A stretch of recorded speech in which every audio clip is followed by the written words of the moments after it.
The House will be in order, and the prayer will be offered by our guest chaplain, Reverend Dr. Lindsay Curtis, Grace Baptist Church, Norwalk, Connecticut.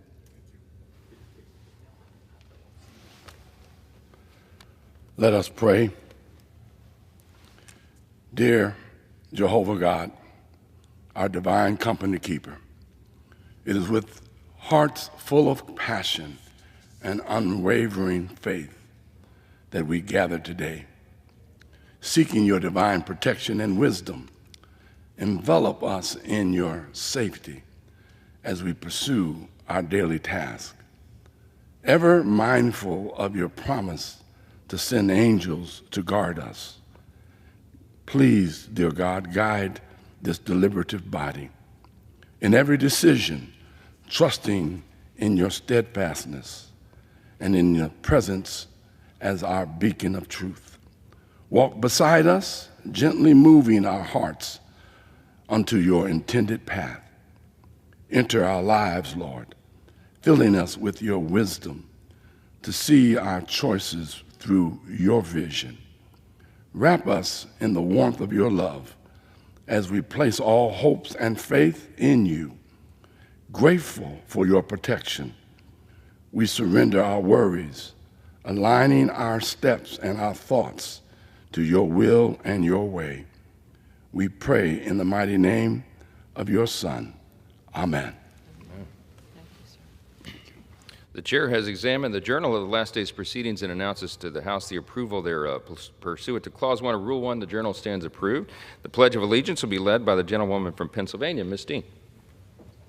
I pledge allegiance to the flag of the United States of America and to the republic for which it stands, one nation, under God, indivisible, with liberty and justice for all. Without objection, the gentleman from Connecticut, Mr. Himes, is recognized for 1 minute. Thank you, Mr. Speaker. And on this consequential day, when this body is likely to make law and debate critical things, it has already been a good and blessed day because our day was opened with a prayer by Dr. Reverend Lindsay Curtis. Dr. Curtis is well into his second decade leading as senior pastor Grace Baptist Church, a 129-year-old faith community in the center of my district, Norwalk, Connecticut. The church has thrived under Pastor Curtis's leadership, and I admire him as a friend, as a mentor, and as a spiritual guide, not just for his understanding of the Scripture, but for his deep commitment to ministry. Dr. Curtis, over the course of his career, has served as president of the Connecticut State Missionary Baptist Convention. He has served as chairman of the advisory board of directors of Norwalk Acts, which is a partnership of civic leaders. He has acted as the president of the Norwalk NAACP, commissioner of the Judicial Selection Commission, and when he sees a problem, he uses ministry to solve it. Just this summer, out of nowhere, he conjured a summer camp for 150 children in Norwalk, Connecticut, who might not otherwise have a way to constructively spend their days. I've always loved the quote attributed to St. Francis of Assisi, that quote familiar to so many of you: always preach the gospel, sometimes use words. Lindsay Curtis embodies that idea in his ministry, and his superb record is blemished perhaps only by my suspicion, and it is a suspicion, that he thinks that somehow the Chicago Bulls fit into the Trinity. But above all else, our God is a forgiving God, so I'm sure that that will not be a problem. Dr. Curtis, thank you so much for opening us up today. I yield back. The chair will receive a message. Mr. Speaker, message from the Senate. Mr. Speaker, Madam Secretary. I have been directed by the Senate to inform the House that the Senate has passed with an amendment, H.R. 4, an act to rescind certain budget authority proposed to be rescinded in special messages transmitted to the Congress by the President on June 3, 2025, in accordance with Section 1012A of the Congressional Budget and Impoundment Control Act of 1974, in which the concurrence of the House is requested. The chair will entertain up to 5 further requests for 1-minute speeches on each side of the aisle. For what purpose does the gentleman from Pennsylvania seek recognition? Mr. Speaker, request unanimous consent to address the House for 1 minute and to revise and extend my remarks. Without objection, the gentleman is recognized for 1 minute. Well, thank you, Mr. Speaker. Mr. Speaker, I rise today to recognize two outstanding students from West Shamokin Junior Senior High School, Abra Zielinski and Elena Gorley, who earned top national honors at the Future Business Leaders of America National Leadership Conference. FBLA is a nationwide student organization that prepares young people to become community-minded business leaders through career development and leadership opportunities. Their annual leadership conference brings together over 11,000 students from more than 2,000 schools nationwide to compete in career and leadership building events. Well, in Anaheim, California, Avril placed 6th in public speaking, and Elena placed 7th in career exploration. West Shamokin FBLA chapter, founded in the fall of 2023, has quickly made a name for itself and has proven that a small rural schools can leave a big mark on the national stage. Mr. Speaker, I applaud both Avril and Elena and the entire West Shamokin FBLA team for their leadership, hard work, and bright futures. They make their school, their community, their Commonwealth, and this Congressman very proud. Thank you, Mr. Speaker, and I yield back the balance of my time.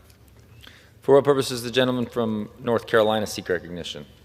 Mr. Speaker, I ask for unanimous consent to address the House for 1 minute to revise and extend my remarks. Without objection, the gentleman is recognized for 1 minute.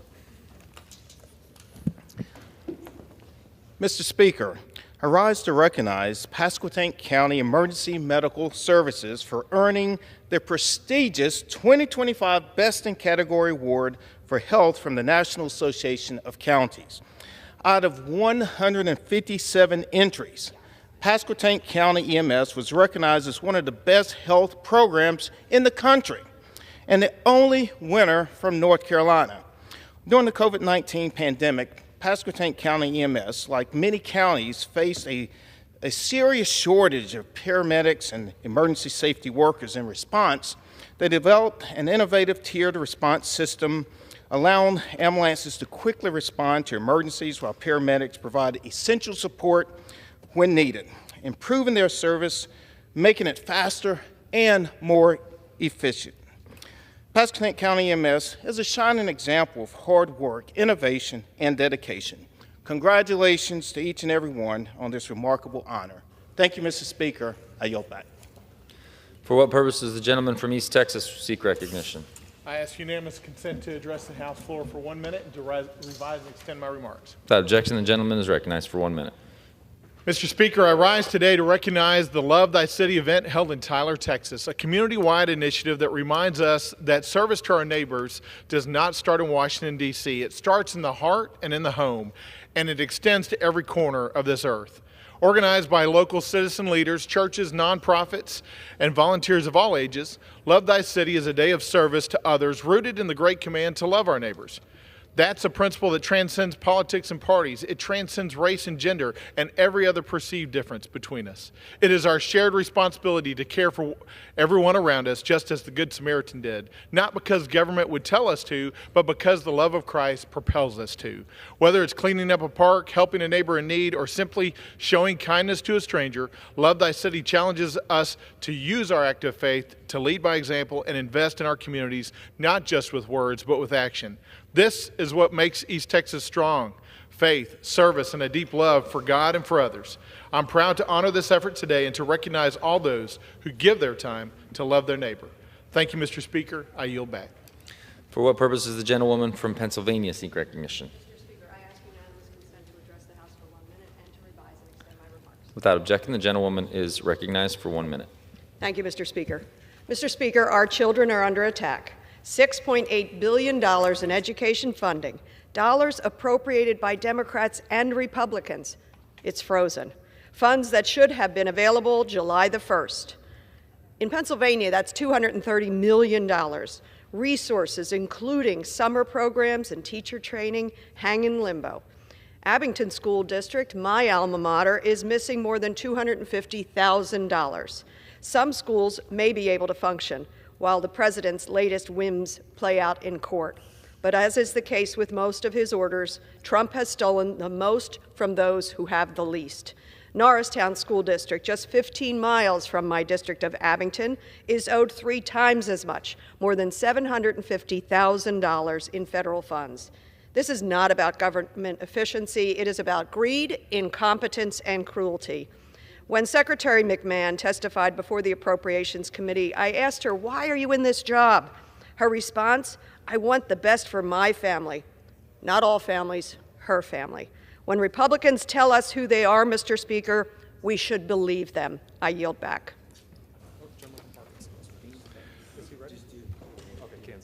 For what purpose does the gentleman from Kansas seek recognition? I rise to address the House for 1 minute and to revise and extend my remarks. The gentleman is recognized. Mr. Speaker, in honor of the nation's 249th birthday, House Republicans delivered the largest tax cut in our nation's history for middle and working class families, strengthened the farm safety net, and voted to get our country back on track. The One Big Beautiful Bill Act gave a lifeline to the agriculture community by updating reference prices, expanding crop insurance, and saving millions of family farms from the death tax.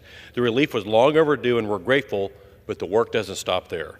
It is past time for Congress to pass a fiscally conservative 5-year farm bill, including support for agriculture research and development. We've seen the devastating impact disease outbreaks can have with the HPAI virus, and now we must continue to take steps to prevent the new world screwworm from reaching our borders. The Big First District is home to crown jewels of the animal health corridor, where world-renowned research happens, positioning the United States to focus on disease prevention rather than outbreak control after the fact. By investing in agriculture research, we strengthen our food supply chain and, in turn, our national security, all while providing the best and most effective return on taxpayer dollars. We cannot afford to put our food security at risk by not prioritizing adequate investments in animal health research when we pass the next iteration of the Farm Bill, and I would urge this body to get this right. Thank you, Mr. Speaker. I yield back. For what purpose does the gentlewoman from Michigan seek recognition?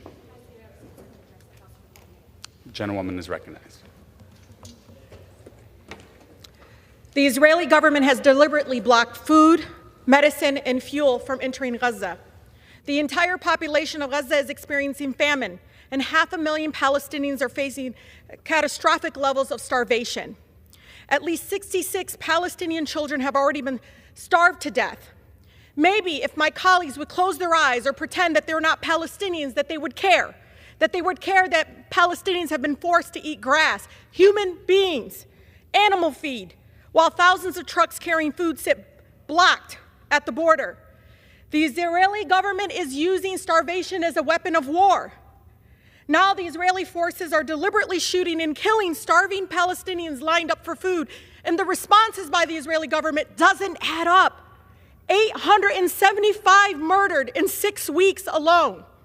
The so-called Gaza Humanitarian Foundation, backed by the Israeli government and the Trump administration, is a deadly sham.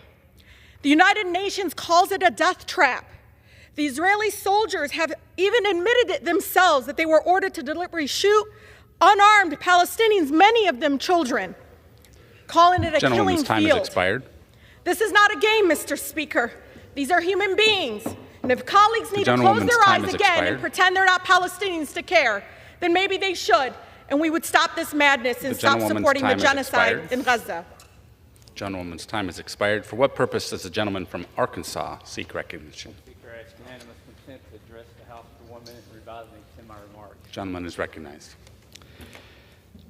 Mr. Speaker, I rise to shed light on the broken permitting process which creates roadblocks to unleashing American innovation and development while costing more taxpayer dollars with basically nothing to show for the expenses. The Fiscal Responsibility Act of 2023 attempted to change course and imposed a 2-year deadline and 150-page cap on environmental impact statements. However, the Council on Environmental Quality reports that 61% of environmental impact statements still take over 2 years to complete. The other 2 branches of government are taking actions to inject some regulatory common sense into the process. President Trump's Unleashing American Energy executive order directs federal agencies to confine NEPA analysis to applicable law. And in May, the Supreme Court ruled unanimously on narrowing the scope of NEPA.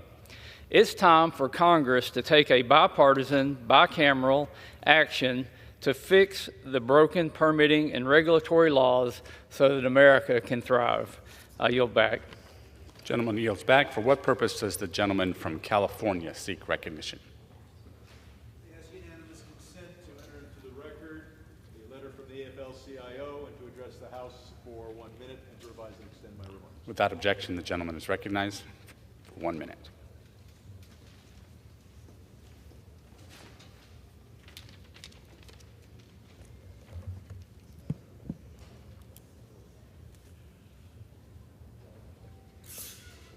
Today is so-called the culmination of Crypto Week. The AFL-CIO has sent a letter to every member saying that these bills are an attack on working families and they will score your vote on these issues. Vote no on both bills. This is what Trump had to say about crypto before he learned he could make money from it. The bills we have allow the president and the vice president to sponsor cryptos. That means they can print their electronic monopoly money. China is buying 300 million, and Abu Dhabi has agreed to buy $2 billion of Trump coin or Trump stablecoin. It allows for bailouts by the Fed. Jay Powell won't bail out Trump coin, but the next Fed chair will. It allows for the purchase with your U.S. tax dollars of Bitcoin or Trump coin. And the third bill says innovation is wonderful, except if the U.S. government does it. Vote no on all three bills. Expired. For what purpose does the gentleman from Alabama seek recognition? That's unanimous consent to address the House for 1 minute and revise and extend my remarks. The gentleman is recognized for 1 minute. Mr. Speaker, I rise today here on the House floor of the United States House of Representatives to recognize an extraordinary American and a dear personal friend, Mr. Roy Drinkard of Coleman, Alabama, who just celebrated his 105th birthday this past weekend on July the 12th. Born in 1920, Mr. Drinkard is a proud veteran of the Second World War and who served his country with courage and continue to inspire all those who know him. And he is the oldest living Marine in the United States of America. After the war, he returned to Alabama and built a legacy as a successful businessman, civic leader, and helped shape the growth and character of Coleman, Alabama, as well as the state. At the age of 105, Mr. Drinkard remains active in his business. He still serves on the Board of Trustees at Troy University, demonstrating that age is no barrier to leadership, to commitment, or to purpose. Mr. Speaker, Roy Drinkard is a living example of American grit and grace, and my wife Caroline and I are proud to call him our friend. I ask my colleagues to join me in wishing Mr. Drinkard a very happy 105th birthday and in thanking him for a lifetime of service to his community and to his nation. May God bless Roy Drinkard and his family, and may God bless the United States of America. I yield back. The gentleman's time has expired. For what purpose does the gentleman from New York seek recognition? Mr. Speaker, I seek unanimous consent to address the House for 1 minute, or to revise and extend my remarks. The gentleman is recognized for 1 minute. Thank you, Mr. Speaker. I rise today to honor Luna Higbee, the daughter of my friend Brian, back in Westchester County, New York. Luna is a delightful 6-year-old girl, but she has already endured bullying simply for looking different.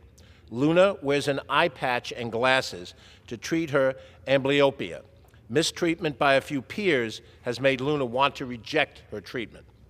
Disney Pixar has recently released the movie Elio, about a boy who is wrestling with his insecurity and a longing to belong. Representation matters. Research shows that seeing someone in the media who mirrors your experiences boosts self-esteem, supports identity formation, and reduces stigma. Imagine how it might feel for Luna seeing a character who wears an eye patch, someone like her. Isn't that more likely to help keep her and her patch over to feel proud, to feel seen? As someone who grew up with strabismus and experienced teasing firsthand, I know how much it can hurt. We must teach our children that differences are not deficits, but paths to empathy and connection. Mr. Speaker, I invite my colleagues to join me in sending Luna a message of inclusion. You belong, you're valued, and you matter to America. I yield back. Gentleman yields back. For what purpose does the member from Arkansas, Mr. Hill, seek recognition? Mr. Speaker, good morning. Pursuant to House Resolution 580, I call up the bill H.R. 3633 and ask for its immediate consideration in the House. The clerk will report the title of the bill. Union Calendar Number 134, H.R. 3633, a bill to provide for a system of regulation of offer and sale of digital commodities by the Securities and Exchange Commission and the Commodity Futures Trading Commission and for other purposes. Pursuant to House Resolution 580, in lieu of the amendments in the nature of a substitute recommended by the Committees on Agriculture and Financial Services printed in the bill, an amendment in the nature of a substitute consisting of the text of Rules Committee Print 119-6, modified by the amendment printed in Part B of House Report 119 through 199, is adopted, and the bill as amended is considered read. The bill shall be debatable for 1 hour, equally divided among and controlled by the chair and ranking minority member of the Committee on Agriculture or their respective designees, and the chair and ranking minority member of the Committee on Financial Services or their respective designees. After 1 hour of debate, it shall be in order to consider the further amendment printed in Part C of House Report 119 through 199, if offered by the member designated in the report, which shall be considered read, shall be separately debatable for the time specified in the report, equally divided and controlled by the proponent and an opponent, and shall not be subject to a demand for a division of the question. The gentleman from Pennsylvania, Mr. Thompson, the gentlewoman from Minnesota, Ms. Craig, the gentleman from Arkansas, Mr. Hill, and the gentlewoman from California, Ms. Waters, each will control 15 minutes. The chair recognizes the gentleman from Arkansas. Mr. Speaker, I ask unanimous consent that all members may have 5 legislative days to revise and extend their remarks and include extraneous material in this bill in the record. Without objection. Mr. Speaker, I yield myself such time as I may consume. The gentleman is recognized. I rise in strong support this morning of the Clarity Act. We've been here before, Mr. Speaker. Just last year, we passed landmark legislation, Fit 21, with an overwhelming bipartisan majority to apply strong federal standards to digital asset markets. For more than 5 years, our committee has heard from dozens and dozens of experts, held numerous roundtables and hearings with market participants of all sizes in all segments of the market to learn more about the emerging digital asset ecosystem.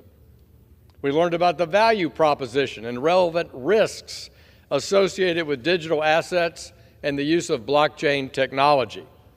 We've heard time and time again from market participants and regulators about the need for clear regulatory guardrails. We've talked about the need to fill those regulatory gaps that have left millions participating in crypto markets vulnerable.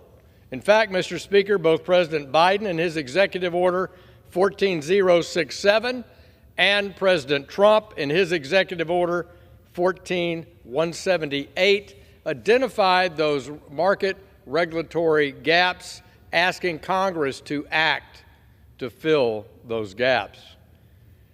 And we certainly witnessed in 2022 consumer harm when the Financial Services Committee heard unprecedented testimony from an expert called in to clean up the failed digital asset crypto firm FTX and the mess it left behind. In his words, never had he seen such an utter failure in corporate controls. In its wake, then Chairwoman Waters wisely stated, "We need legislative action to ensure that digital assets entities cannot operate in the shadows outside of robust federal oversight and clear rules of the road." If we needed action then, we certainly need it now, and we risk history repeating itself, and that's why we gather today on the House floor. After years of bipartisan work, numerous iterations, this bill would apply rigorous rules to digital asset firms, prohibiting commingling of customer funds and requiring capital, record-keeping, and conflict of interest mitigation standards. Importantly, the bill recognizes that decentralized finance, or DeFi developers, do not take custody of user assets, nor do they control user assets. Therefore, we should not treat them in the same way that we treat centralized actors who do have custody, who do have control over assets. It's important to note that in an Agriculture Committee hearing, the former General Counsel of FTX USA himself testified, quote, "Had we the regulatory structure provided for in clarity applied to FTX," close quote, "the story would," and he goes on to say, "would be almost certainly have been a much different ending."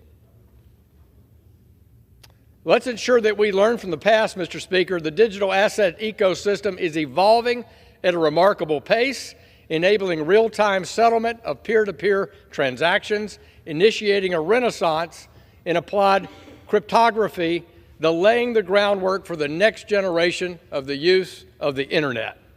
The United States has long had the most innovative financial and technology sectors and the deepest, most liquid capital markets.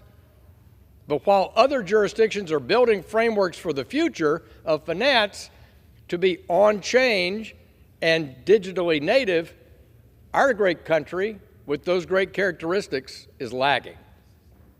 For too long, our digital asset regime has been the worst of both worlds. Regulation by enforcement, which has pushed good actors to leave the United States, and the regulatory gaps that I talked about identified in both President Biden and President Trump's executive orders that have left consumers unprotected from the bad actors.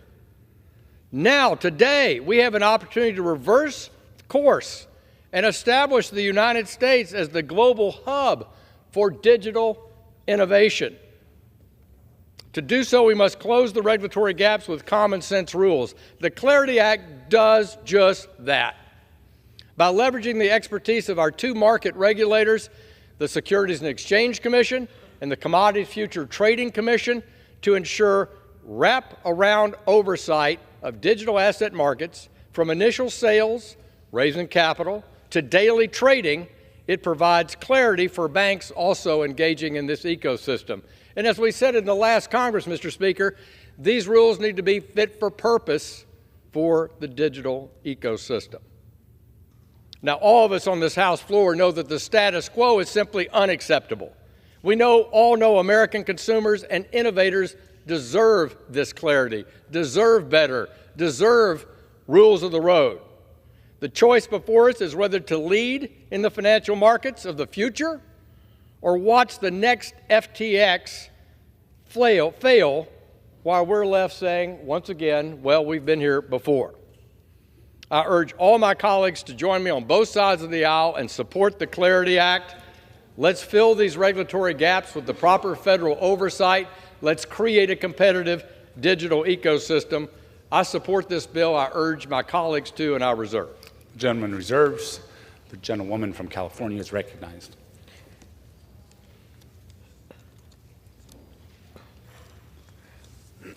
Mr. Chair, I yield myself such time as I may consume.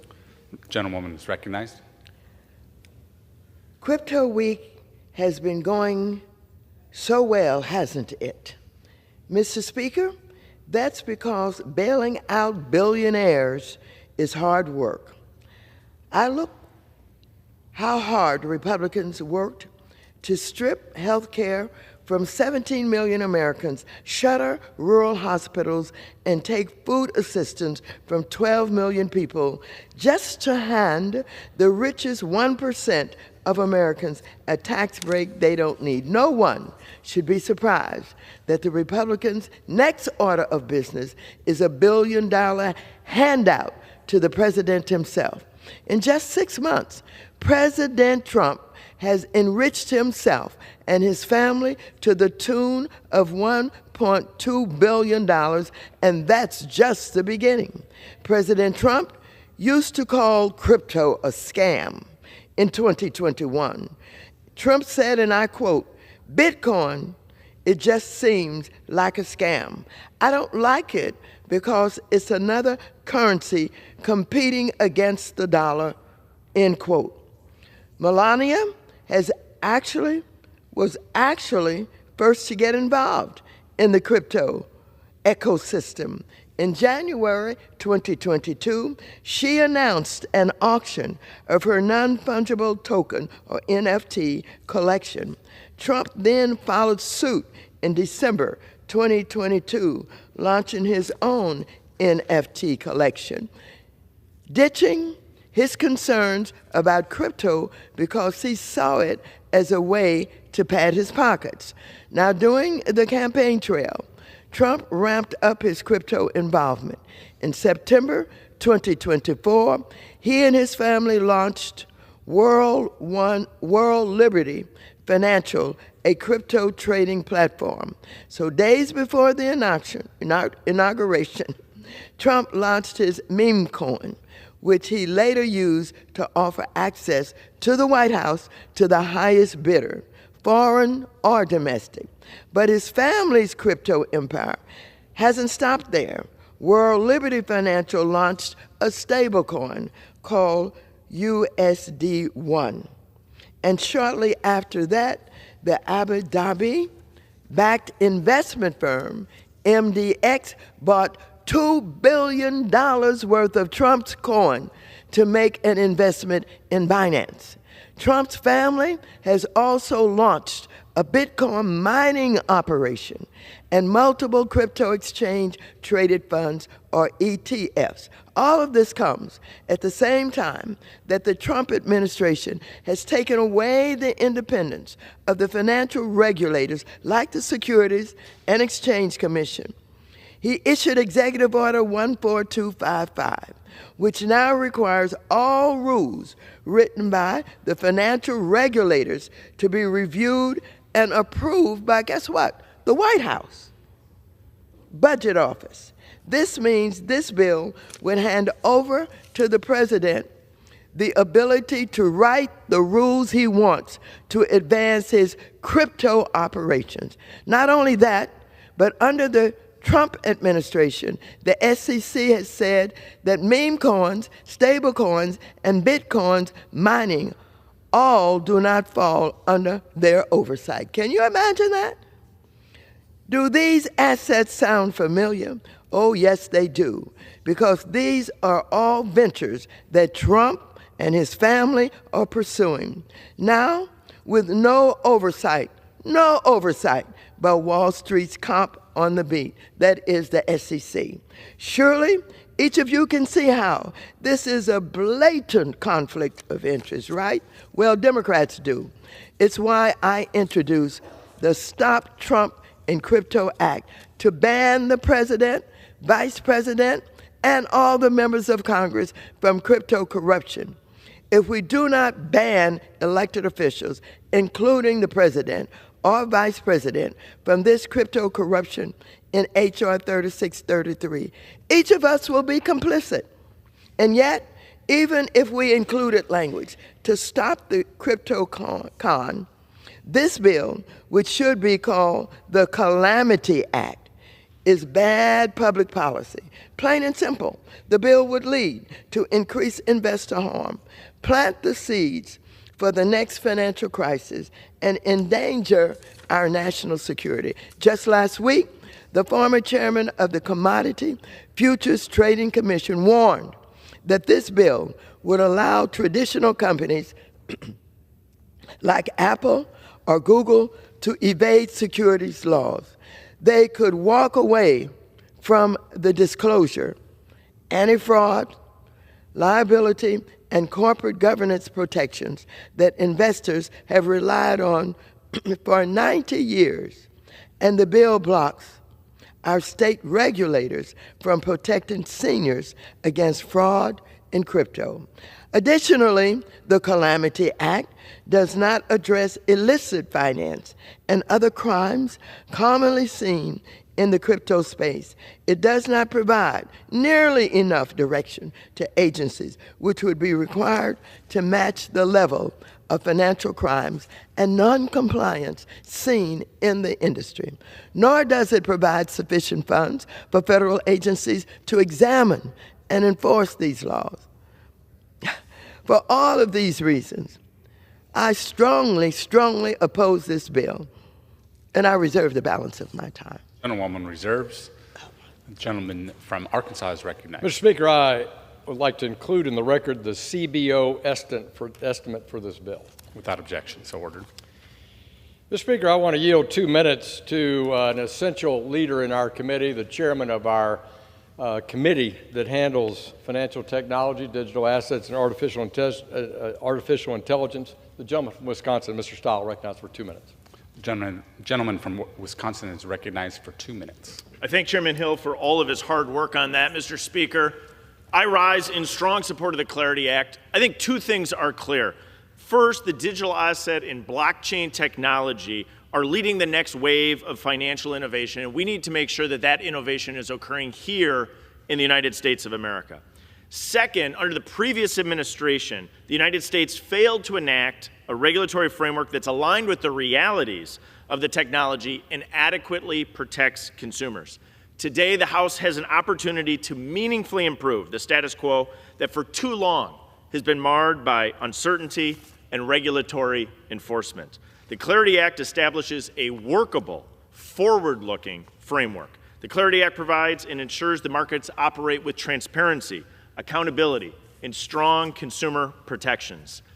Today, our laws leave digital asset developers guessing which regulator in what jurisdiction, and what even compliance looks like. It's not bad for business, it's bad for consumers and bad for U.S. competitiveness. Without action, we'll continue to see innovation move overseas to jurisdictions that are providing the legal clarity that we, thus far in the United States, have failed to deliver.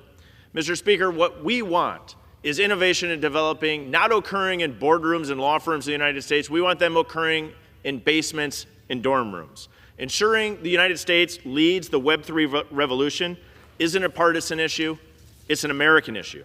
The Clarity Act legislates in a thoughtful way in a rapidly evolving space. The Clarity Act protects consumers and fosters innovation.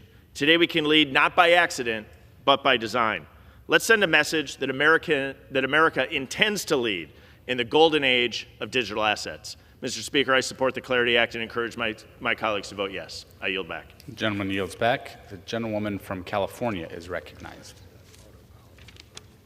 I now yield 1 minute to the gentleman from Massachusetts, Mr. Lynch, who is also the ranking member of the Subcommittee on Digital Assets, Financial Technology, and Artificial Intelligence. Gentleman from Massachusetts is recognized for 2 minutes. Good morning, Mr. Speaker, and thank you to the gentlelady from California for your leadership on this issue. I rise in strong opposition to H.R. 3633, the so-called Clarity Act. I believe this misguided legislation will have devastating impacts on our financial stability, national security, and investor protections. While my Republican friends claim that this bill will regulate the crypto market structure, in reality, it eviscerates the long-standing history of investor protections that have made our markets the envy of the world. Most importantly, this bill, this push for crypto will not end well for the U.S. taxpayer. This bill will lead to the next financial crisis, and the largest crypto donors who wrote this bill will walk away unharmed, because the worst aspect of this bill is that Republicans have repeatedly refused to include a single amendment preventing a federal taxpayer bailout of the crypto industry. That's what this bill does.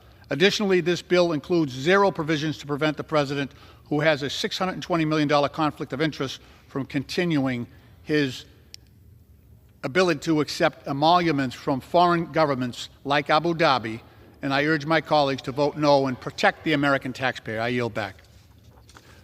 The gentleman from Arkansas is recognized.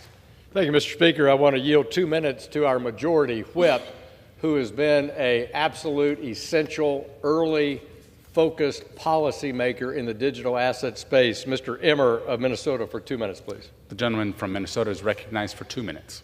Thank you, Mr. Speaker.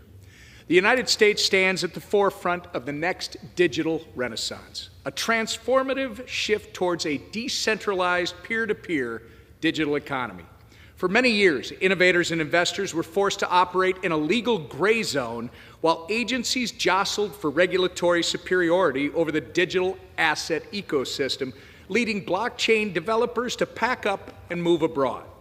The Clarity Act fixes this by creating regulatory guardrails tailored to the unique attributes of blockchain technology while giving users and developers the confidence to engage and innovate in this ecosystem. Gone are the days of arbitrary enforcement actions and regulatory turf wars that only hindered the development of this groundbreaking technology and drove capital overseas. This bill gives market participants the confidence to build, invest, and grow right here in the United States of America. We are proud to have the Securities Clarity Act included in this legislation. This provision provides market certainty for innovators and clear jurisdictional boundaries for regulators. Subsequently, elements of the Blockchain Regulatory Certainty Act were included, clarifying once and for all that digital asset developers and service providers who do not custody consumer funds are not considered money transmitters. Importantly, the Clarity Act will help further decentralize our financial system so that Americans can forego intermediaries and transact directly with each other. Having this choice will fundamentally transform the digital economy and unlock new opportunities for innovators, investors, and consumers around the globe. I want to thank Chairman Hill and Chairman Thompson for their leadership and for working with us to include our two bills in the Clarity Act. The United States has an opportunity to lead and deliver on President Trump's promise to make America the crypto capital of the world. We cannot and will not fail. With that, I yield back. Gentleman's time has expired. Gentleman from Arkansas reserves. The gentlewoman from California. I now yield 1 minute to the gentleman from Illinois, Mr. Caston, who is also the vice-ranking member of the Financial Services Committee. The gentleman from Illinois is recognized for 1 minute. Mr. Speaker, the only thing you need to know about the Clarity Act is that it is designed to destroy U.S. capital markets. U.S. capital markets are the envy of the world because investors like putting their money in them. They are the envy of the world because we provide robust investor protections when people put their money in them, in part through the Securities and Exchange Commission. And yet the Clarity Act would allow companies to raise up to $200 million without any disclosure, without any transparency, just by tokenizing their security. But let's be clear, putting a security on the blockchain doesn't make investors safe. It might make money for the crypto industry. I know you all like that. It might make it possible for the companies to temporarily raise more money from dumb investors because they don't get that protection. But if we stop protecting investors, why would investors put their money in the stock market? They will abandon the U.S. to go to places with a better risk reward. I understand we got a lot of fraud and grift in the White House. I understand you are a big fan of fraud and grift in the White House, but we don't need any more. Let's protect Americans' hard-earned savings. Let's protect markets and not just make crypto bros richer. I urge a resounding hell no, and I yield back. Gentleman's time has expired. The gentleman from Arkansas is recognized. Thank you, Mr. Speaker. I want to yield 1 minute to the gentleman from Michigan, the vice chairman of our full committee, Mr. Heisinger, who's been a long-time advocate for reform in the digital markets. The gentleman from Michigan is recognized for 1 minute.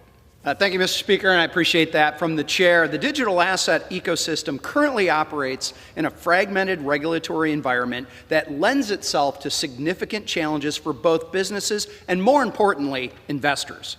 The ambiguity in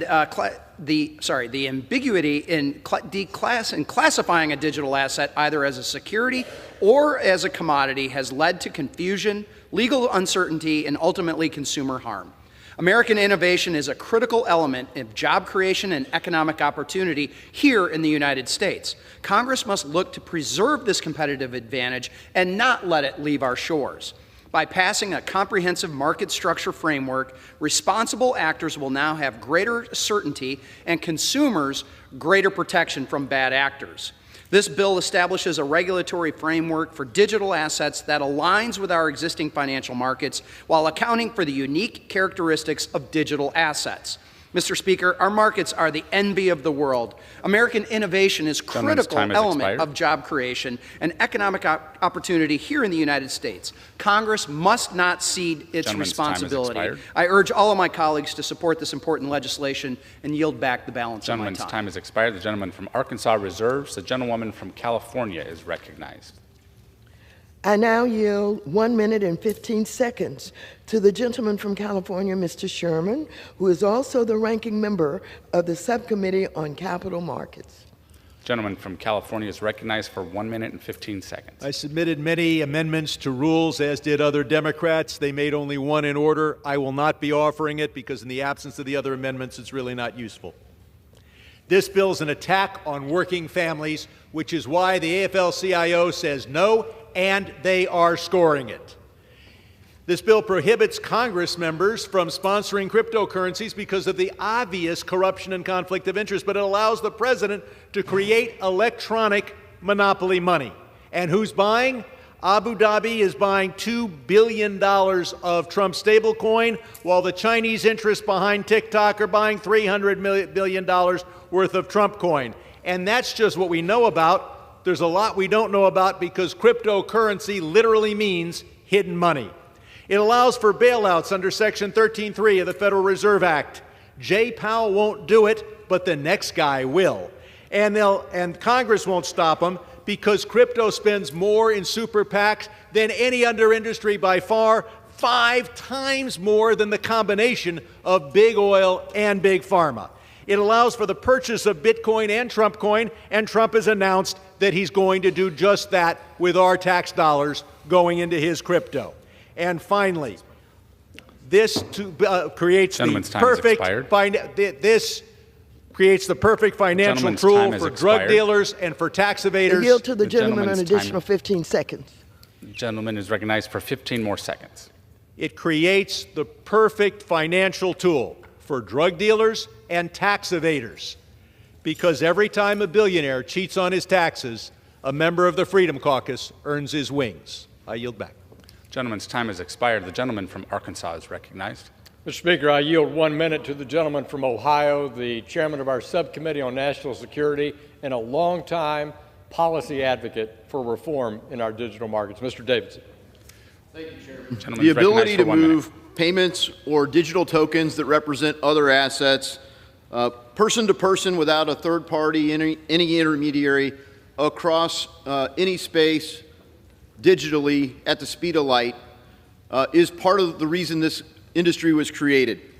So what do those tokens represent? Either securities, commodities, real-world assets. We've needed a bright line test since this market began to decide who regulates them. I introduced the first piece of legislation on this back in 2018 called the Token Taxonomy Act. Think of the harm that could have been prevented if we had that bright line test all this time. And the other essential component is self-custody, the ability to control your own assets. You can't go person to person if you have to go through an intermediary without a permission. So it does that. It does just what we need to do, just like cash. We finally have market structure in place with this bill. I hope the Senate delivers the same structure soon, and we get the certainty the markets need. I yield back. The gentleman yields back. The gentleman from Arkansas reserves. The gentlewoman from California is recognized. I now yield 1 minute to the gentlewoman from New York, Ms. Velasquez, who is also the ranking member of the Small Business Committee. Gentlewoman from New York is recognized for 1 minute. Mr. Speaker, I rise today in strong opposition to this bill. It is ironic we are debating a bill called the Clarity Act when it offers no clarity on one of the biggest issues in crypto, the blatant conflicts of interest inside our own government. Since returning to office, President Trump has turned the presidency into a crypto cash machine. It is now estimated that crypto makes up the majority of Donald Trump's net worth. Foreign investors, some under federal investigation, are pouring millions into these ventures, buying access, influence, and favorable treatment. So I ask, what are we doing here? With this bill, not only are we continuing to allow President Trump to issue his cryptocurrency, we are allowing him and his cronies to be in charge of the regulators overseeing that venture and compromising the stability of capital markets in our country. Time has expired. I urge my colleagues to vote no, and I yield back. Gentlewoman's time has expired. The gentlewoman from California reserves. The gentleman from Mr. Arkansas Speaker, may I is inquire how recognized. much time I have remaining, please? Gentleman has 2.5 minutes remaining. Good. Mr. Speaker, I yield 1 minute to the gentleman from Nebraska, Mr. Flood, the chair of our Housing and Insurance Subcommittee. The gentleman from Nebraska is recognized for 1 minute. Thank you, Mr. Speaker. Thank you, Mr. Chairman. I'll be brief.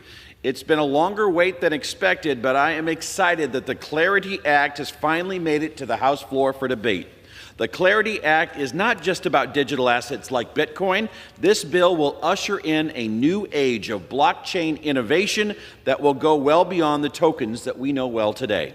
Chris Dixon's book, titled Read, Write, Own, talks about a future where blockchain technology enables a new generation of the internet he terms Web 3.0.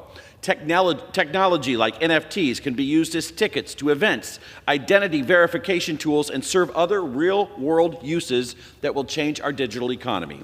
I urge my colleagues to see the bigger picture. The vote today is not just about cryptocurrency as we know it. It's about enabling the next generation of innovation enabled by blockchain. This is a good bipartisan product that builds on the years of work from Chairman Hill and Subcommittee Chairman Stile, the Financial Services Committee, and the Ag Committee. I urge my colleagues to support the bill and yield back. Gentleman yields back. The gentleman from Arkansas reserves. The gentlewoman from California is recognized. And now yield 1 minute to the gentleman from Illinois, Mr. Foster, who is also the ranking member of the Subcommittee on Financial Institutions. The gentleman from Illinois is recognized for 1 minute.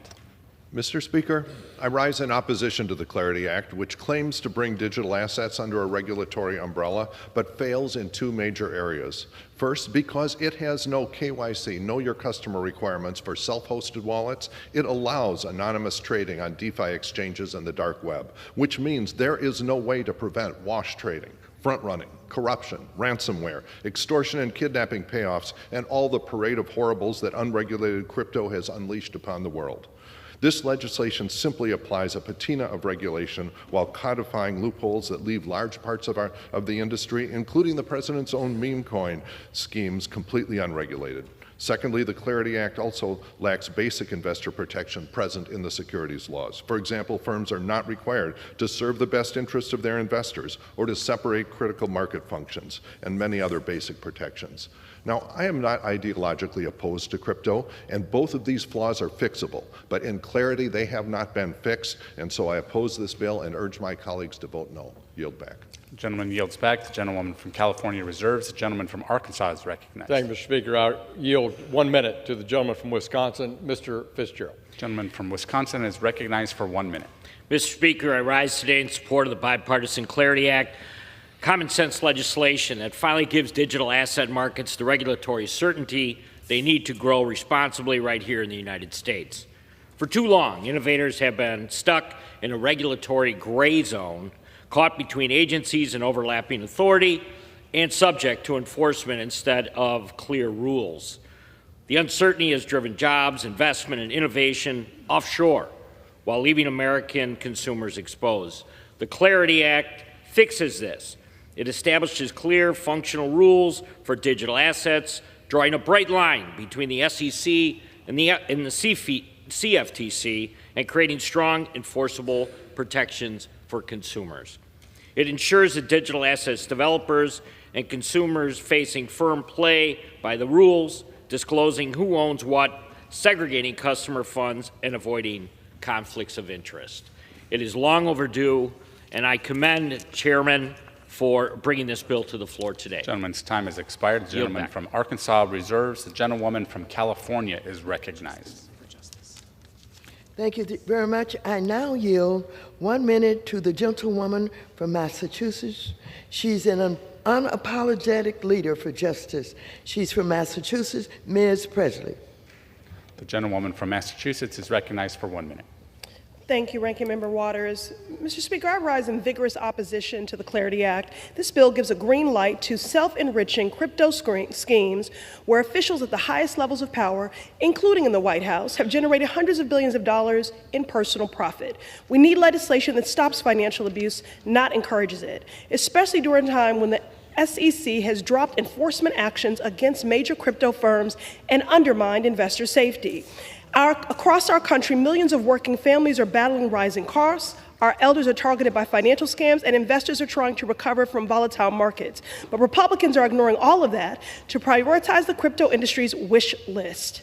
To be clear, the people deserve crypto legislation that is fair, transparent, and accountable, not a bill that opens the floodgates to conflicts of interest and weakens investor protections. The Clarity Act fails that test. Republicans need some clarity, all right, moral and legislative. I agree with Ranking Member Waters. This is really the Calamity Act, and I urge my colleagues to oppose this bill. The gentlewoman's time has expired. The gentlewoman from California has reserved. The gentleman from Arkansas is recognized. Mr. Speaker, I yield myself the remainder of my time. The gentleman is recognized. We're here today, Mr. Speaker, because of the exceptional work by the House Financial Services Committee over a 5-year period, including under the leadership of then-Chair Maxine Waters and our former Chairman Patrick McHenry, gathering feedback from experts, looking at market participants, analyzing the markets, talking to regulators, and that's how we got the Clarity Act on the floor today that is built on the backs of that hard work. This chamber has passed a similar bill in the last Congress with exceedingly strong bipartisan support. Since then, the Clarity Act has only been further refined and strengthened in terms of both legal certainty and consumer protection. This bill, Mr. Speaker, as we've demonstrated over that period of time, would prevent consumer harm like FTX. I support the bill. I urge my colleagues to support the bill, and I yield back the balance of my time. The gentleman's time has expired. The gentlewoman from California Mr. Speaker, may I inquire how much time I have remaining? The gentlewoman has 2 minutes remaining. I now yield 1 minute to the gentlewoman from California, Ms. Kamlager-Dove. Gentlewoman from California is recognized for 1 minute. Mr. Speaker, I rise in opposition to the so-called Clarity Act. Let me be clear. I support the growth of digital assets, blockchain innovation, and the promise crypto holds for expanding financial access and economic justice. But this bill is not clarity. It is confusion cloaked in legislation. It picks winners and losers, and the biggest winner is the President of the United States. Why is that office exempt from all the rules? It undermines the SEC's ability to protect consumers and fast-tracks deregulatory loopholes without addressing core issues like transparency, fraud prevention, or equity and access. The SEC doesn't even like this bill. We need comprehensive, thoughtful regulation, not rushed frameworks driven by the people who will gain the most that ignore the voices of everyday investors, builders, and communities left behind. Crypto deserves rules that are smart, fair, and future-facing. The Clarity Act is none of these things, because if it was, Republicans would have had the votes much earlier. I urge my colleagues to vote no. Thank you, and I yield back. The gentlewoman yields back. The gentlewoman from Thank California you very is recognized. much. Mr. Chair, I yield myself the balance of the time. The gentlewoman is recognized. Let me reiterate. A vote for H.R. 3633 is a vote to give Trump the pen to write the rules that would put more money in his family's pockets. A vote for H.R. 3633 is a vote for increased investor harm. A vote for H.R. 3633 is a vote to plant the seeds for the next financial crisis. And a vote for H.R. 3633 is a vote to endanger our national security. That is why I am voting no on H.R. 3633, the Calamity Act, and I urge all members, don't give your vote to Trump to own crypto. Don't give your vote to the Vice President. They're the only two elected officials in this bill who can own crypto businesses. I want to see all of the cabinet, the President, the Vice President, and all members of Congress unable to own crypto business. I urge all members to vote no, no, no on this bill. Gentlewoman's time has expired.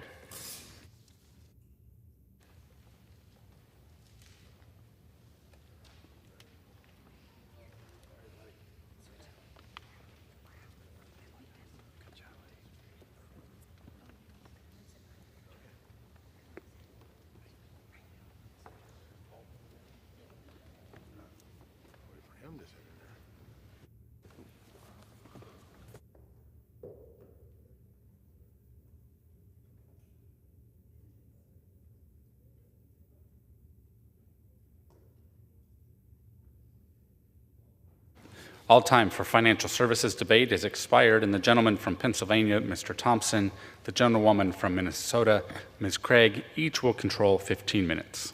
The chair recognizes the gentleman from Pennsylvania.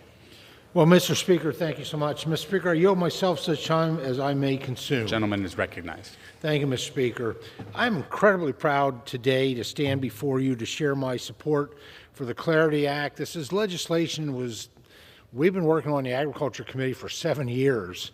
This is an improvement over legislation that fulfilled the very same purpose of what we're addressing today that passed last Congress with over 300 votes, 71 Democrats, and it was a great bipartisan bill. And this is an improvement on that bill. The Clarity Act is about 3 related ideas: certainty, protection, and innovation. And I'd like to talk about why each of these ideas is important. First, the Clarity Act provides regulatory certainty for all corners of the digital asset ecosystem, including issuers, exchanges, intermediaries, builders, software developers, and most importantly, users of digital assets. This regulatory certainty means that all parts of the ecosystem can engage with digital assets with confidence. It promotes healthy markets by establishing common sense requirements to protect consumers. And those are all built on the existing requirements in the financial services markets. Secondly, the Clarity Act protects good actors from government overreach. By establishing clear rules, we limit the government's ability to subjectively enforce vague statutes. These protections are important to those entities like exchanges, brokers, and dealers who we require to register, but in many cases they are not more important to entities which Congress is not seeking to register. Third, and most importantly, the Clarity Act supports innovation across the economy, not just the crypto economy. At the House Agriculture Committee, we heard testimony from numerous stakeholders about innovative ways in which developers and entrepreneurs are leveraging blockchain build projects and services using blockchains and digital assets. The certainty and protections provided through the Clarity Act will lead to the development of a new generation of services, tools, and systems. And I'm excited for that future to happen here in the United States of America. Mr. Speaker, Congress has a historic opportunity here today to act. With clarity, we can pass legislation that protects consumers and ensures that the United States remains at the forefront of technological innovation. These are not mutually exclusive goals, they are mutually reinforcing goals. By supporting clarity, we can create a safer, more transparent, and more accessible environment for digital assets. And I urge all of my colleagues to support this bill. Thank you, Mr. Speaker, and I reserve. The gentleman reserves. The gentlewoman from Minnesota is recognized. Thank you, Mr. Speaker. I yield myself such time as I may consume. Gentlewoman is recognized. Thank you. Mr. Speaker, I rise today on behalf of nearly 44 million American consumers who have invested in, traded, or used digital assets. That's 1 in 5 Americans.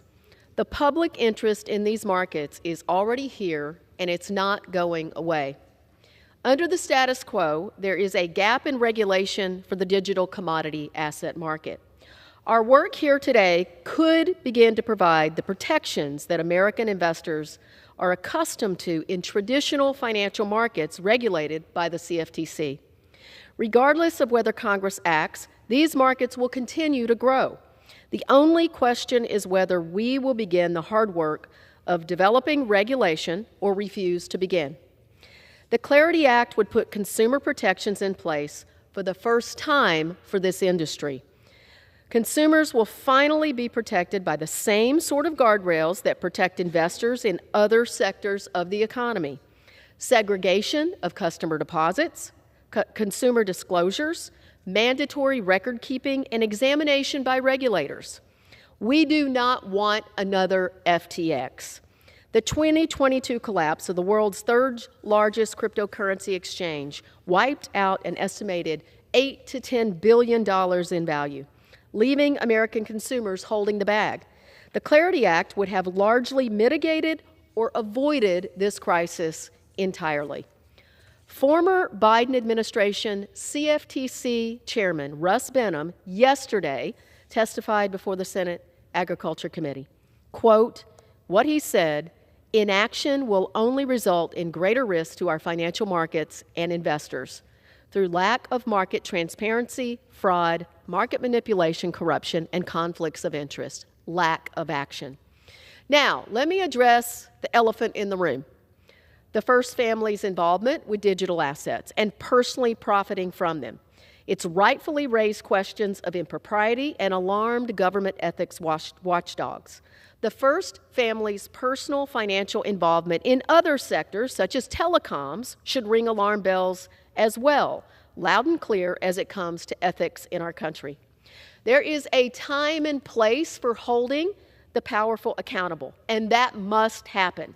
We should address executive branch corruption independently, and it should apply to all sectors. Today, we must focus on regulation and protections for consumers, because today, 1 in 5 Americans and growing lack those protections, lack any guardrails. It's our job to start putting them in place. Is this bill perfect? No. Can it be improved upon? Absolutely. And I encourage my Senate colleagues to keep working those outstanding issues. This bill deserves our support, and I urge my colleagues to vote yes. Thank you, and I reserve the balance of my time. The gentlewoman reserves. The gentleman from Pennsylvania is recognized. Mr. Speaker, I was remiss with my opening comments not to thank my agriculture partner, Ranking Member Angie Craig, for her leadership and work together on this issue, but also our Financial Services Chair, French Hill, my good friend Don Davis, Whip Emmer, Brian Stile, and so many more. There was just such a strong bipartisan leadership partner team. I now yield to the gentleman from Iowa, a member of the House Agriculture Committee, Mr. Feenstra, for 1.5 minutes. The gentleman from Iowa is recognized for 1.5 minutes.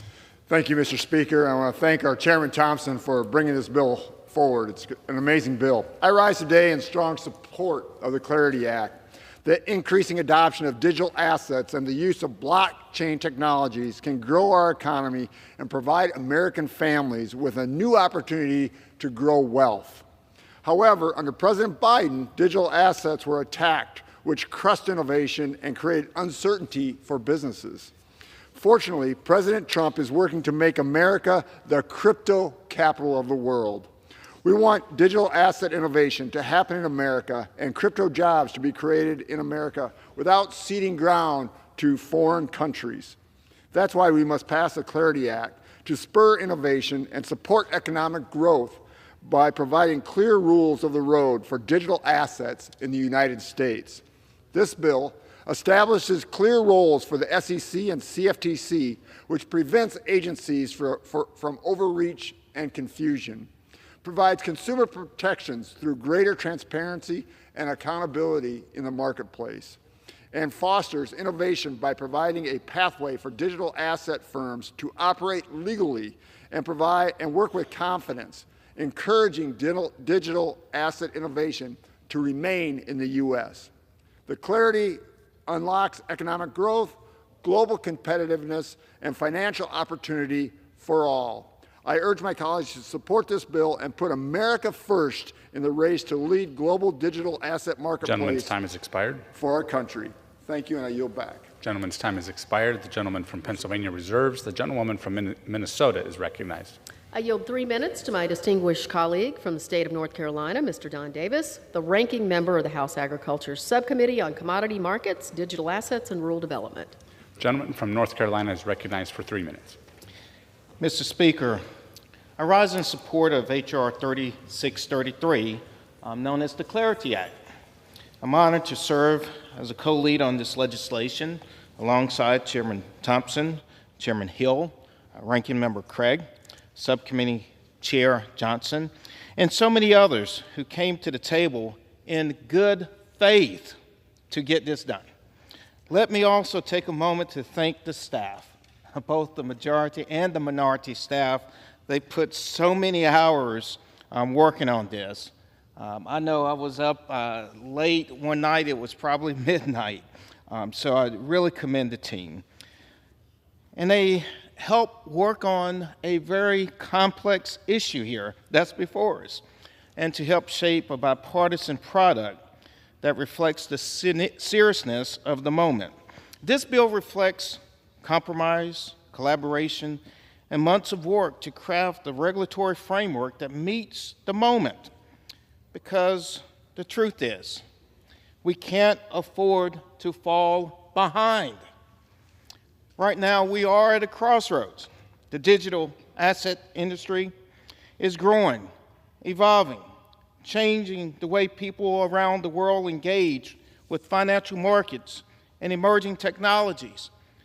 But without a clear regulatory structure in place, we're seeing innovation move overseas, not because our talent isn't here, because the rules aren't here.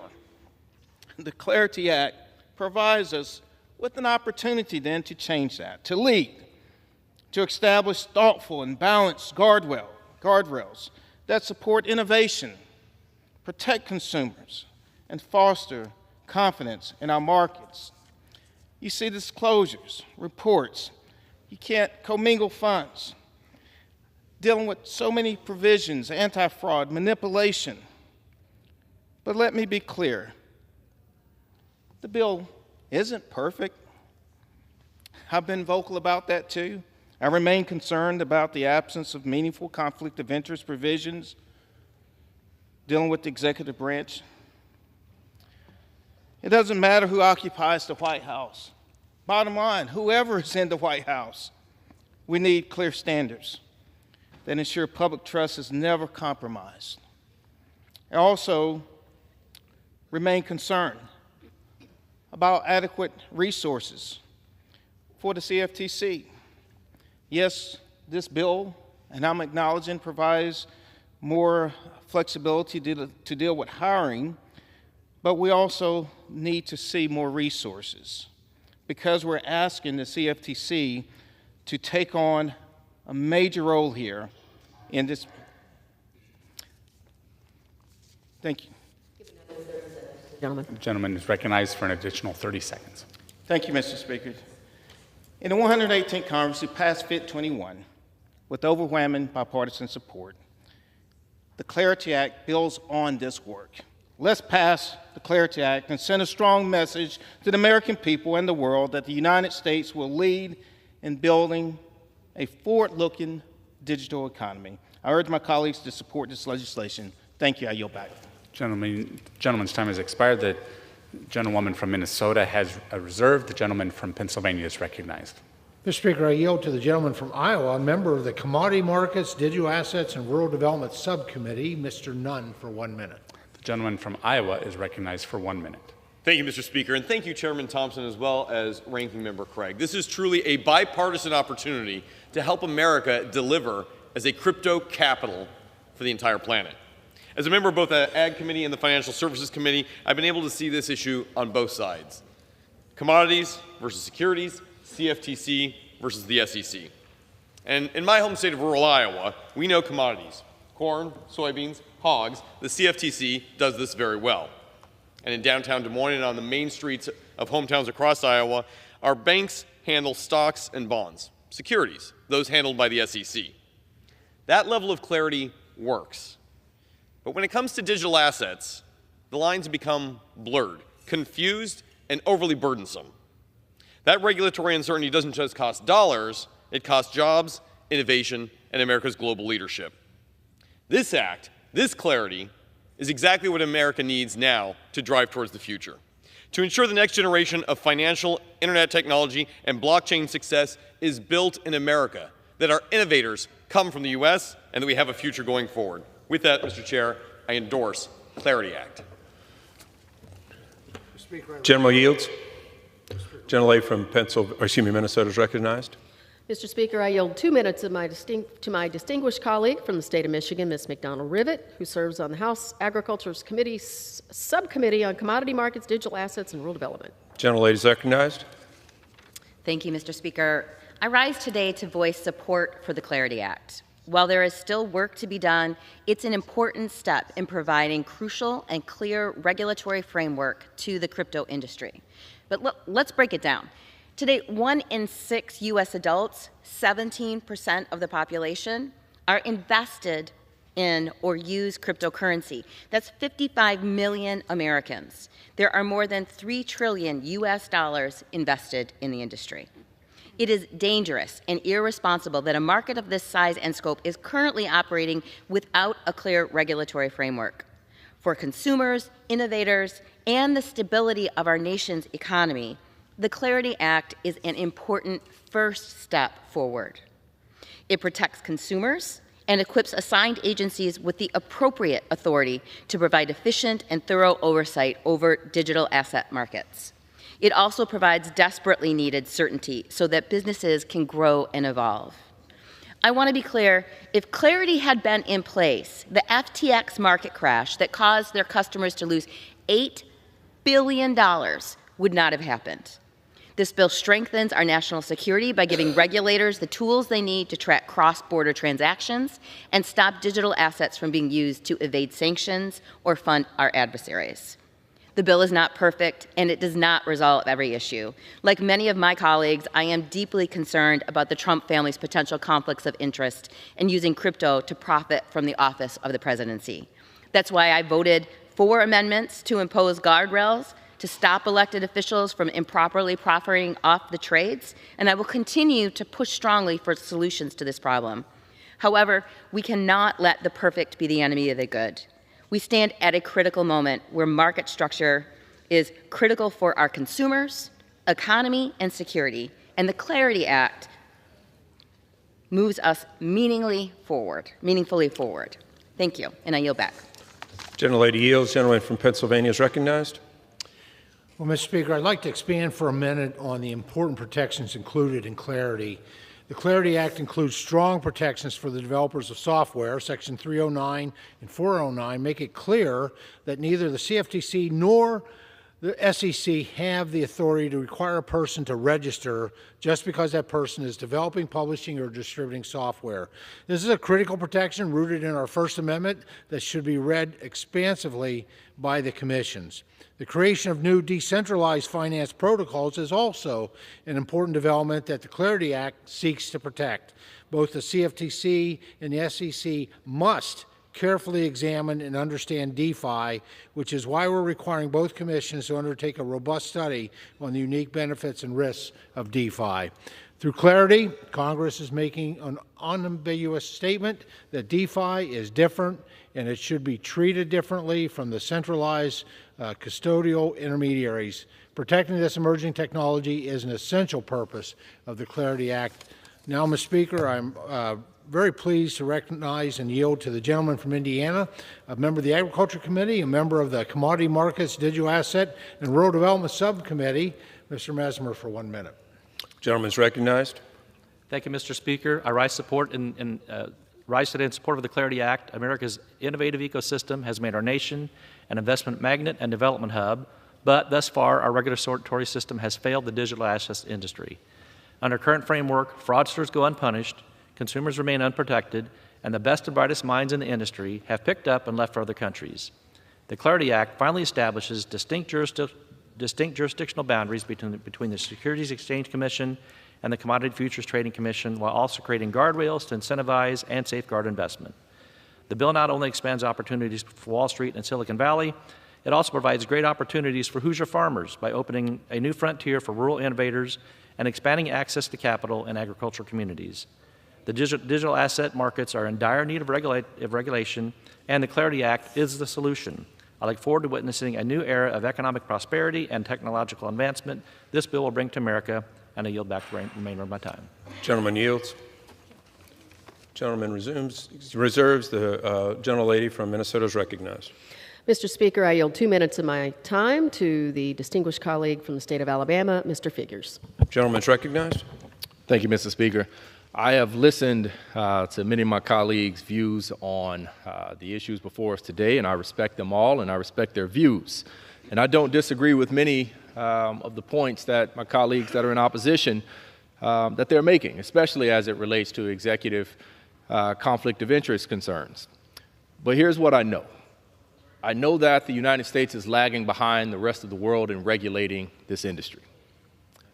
I know that the regulations in the Clarity Act are better than none at all in this industry.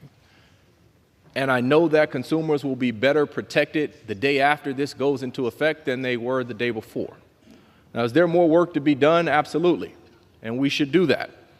But we cannot allow subjective ideas of perfection to override what are objectively steps in the right direction. And so this act is one that I support, the Clarity Act. And this is an important first step. And as we move forward, however, we must continue to make the necessary investments so that everyone can participate. Those are investments in technical training and education so that people have the knowledge and skills to actually understand and participate in a digital economy. And this is also a time to commit ourselves to ensuring that we do not leave underserved and rural communities behind. I represent a district that is geographically predominantly rural. And we still struggle with issues like not having access to the internet in many counties that I represent. You cannot participate in or leverage the benefits of a digital economy if you can't get on the internet. That is a fact. And so we must stand up for these communities and bring broadband and internet expansion resources to every community that we possibly can. And so let's keep moving forward. Let's keep making sure that we are bringing everyone along with us. And I urge my colleagues to support this. Thank you. I yield Gentleman back. yields. Is recognized.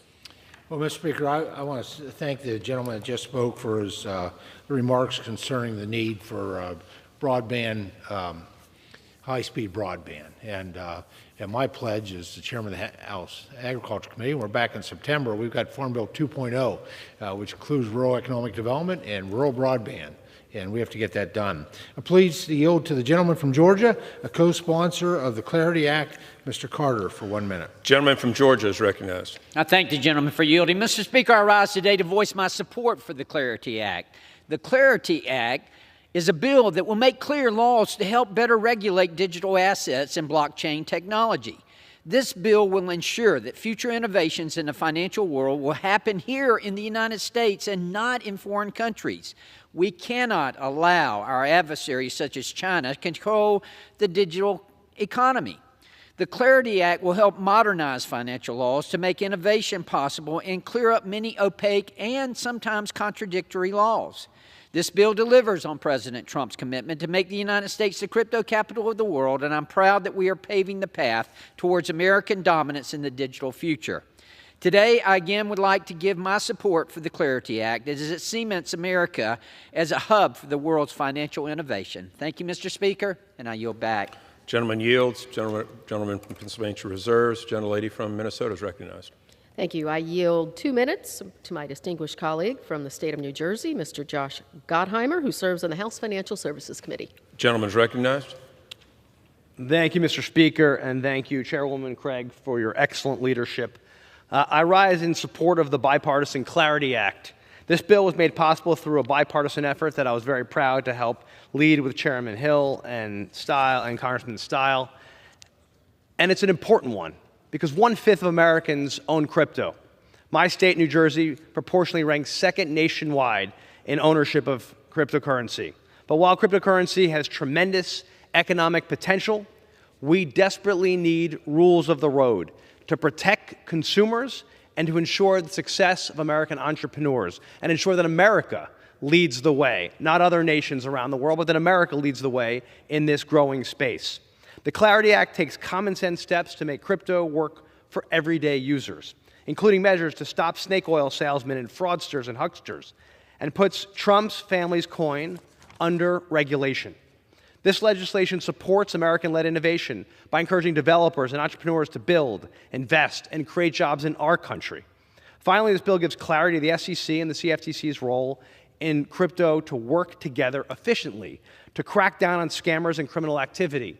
And after years of uncertainty, it finally says who should oversee what so that people in this space understand the direction it's going in, understand who's going to oversee what, and that consumers can be protected. I can't say that enough.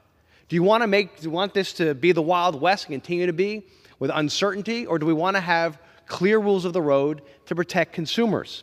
Do we want to do something or nothing? Is it perfect, as you've heard today? No, it's not perfect, but few pieces of legislation we bring here are. The question is, will it do good? Will it make sure that we look after people who are involved in this space? Will it ensure that America succeeds and grows? That's the question. And to do nothing means that we will ensure that Trump's coin has no oversight. Why would we want that? We will ensure that no consumer is protected if we do nothing.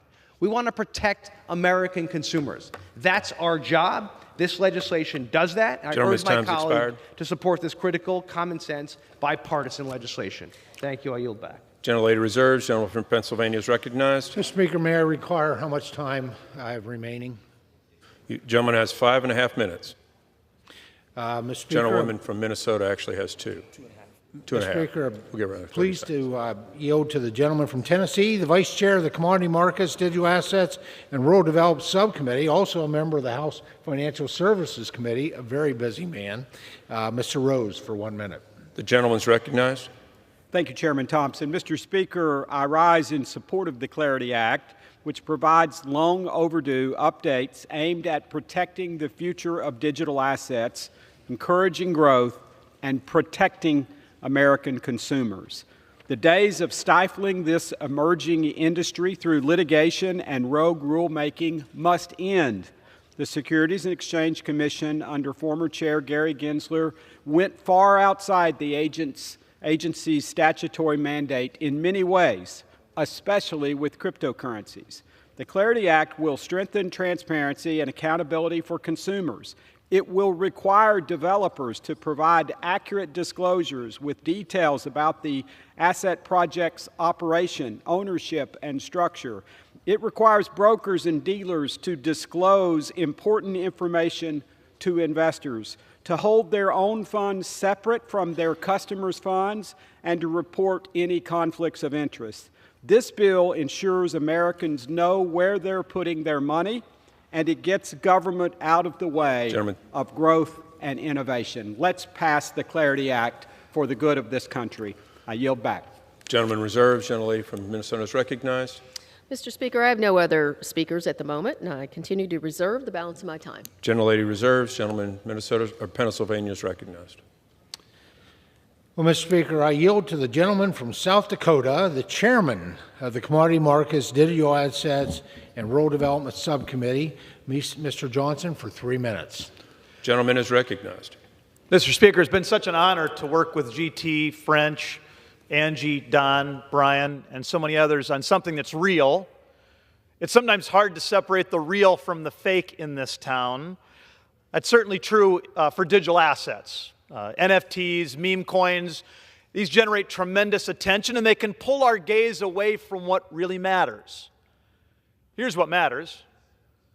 Blockchain technology, Web3, will transform every single industry in the same way that the internet has transformed every single industry over the last 30 years. And that transformation will happen much faster than people realize. If we can keep government from continuing to screw this up. This is not about buying bubble gum with Bitcoin. This is about blockchain innovation happening here rather than overseas, about more liquid capital markets, about small businesses creating new services and products, about removing friction from transactions for every single American, and about protecting consumers so the debacles like the FTX meltdown never happen again.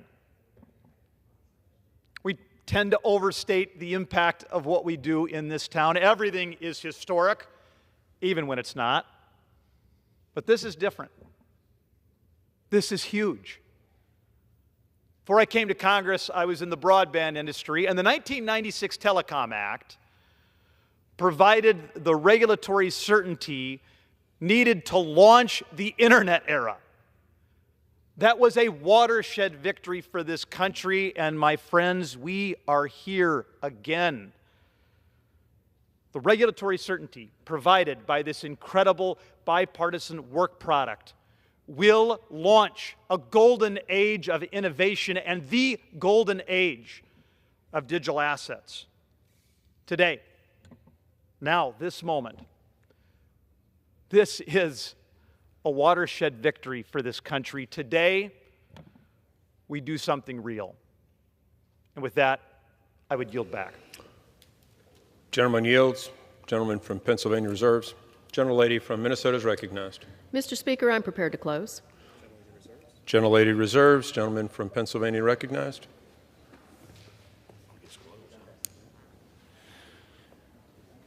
Well, thank you, Mr. Speaker. I'd like to close, yield myself the remainder of the time.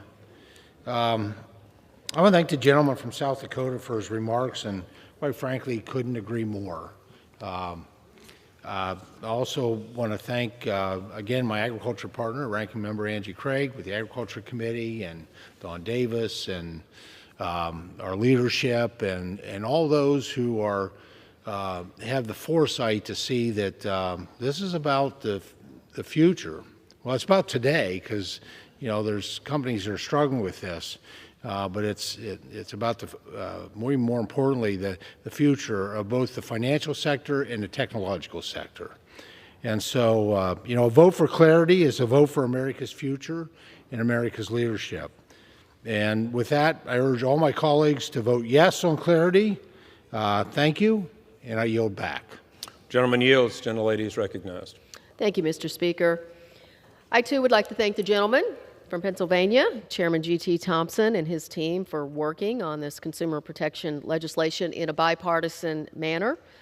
I believe bipartisan legislation is always preferable to partisan legislation. It's stronger, it's harder to undo when it has broad support and leadership changes. It's why I heard my chairman talk about the Farm Bill. I regret that it wasn't a bipartisan path through reconciliation for Farm Bill provisions, but I am optimistic that we can work together in many other areas. While I wait to see what the gentleman's got in store for us for farm programs left behind, I too agree that rural development is incredibly important, Mr. Speaker. I hope that the bipartisanship shown through the Clarity Act process can act as a reminder that we accomplish more and we go further when we work together. And with that, Mr. Speaker, I yield the remainder of my time. Gentlelady yields. All time for debate on the bill has expired. The chair understands that the amendment number 1 will not be offered. Pursuant to the rule, previous question is ordered on the bill as amended. Question is on engrossment and the third reading on the bill. Those in favor say aye. Those opposed say no. The ayes have it. Third reading.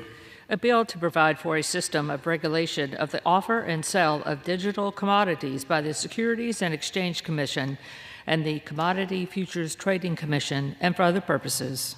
Question is on the passage of the bill. Those in favor say aye. Those opposed say no. The ayes have it. The bill is passed. Mr. Speaker, I request the yeas and nays. Gentlelady requests the yeas and nays. They are requested. Those favoring a vote by the yeas and nays will rise. Sufficient number having arisen.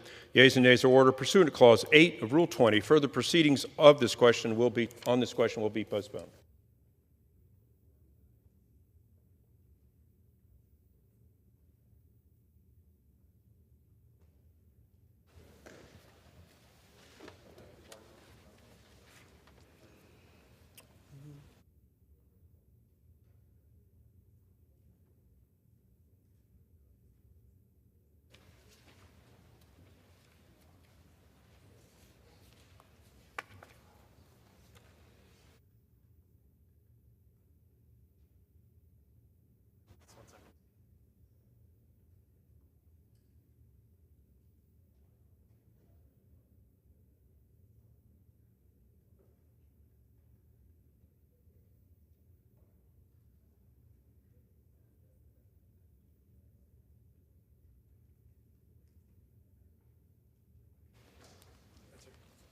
For what purpose does the gentleman from Arkansas seek recognition?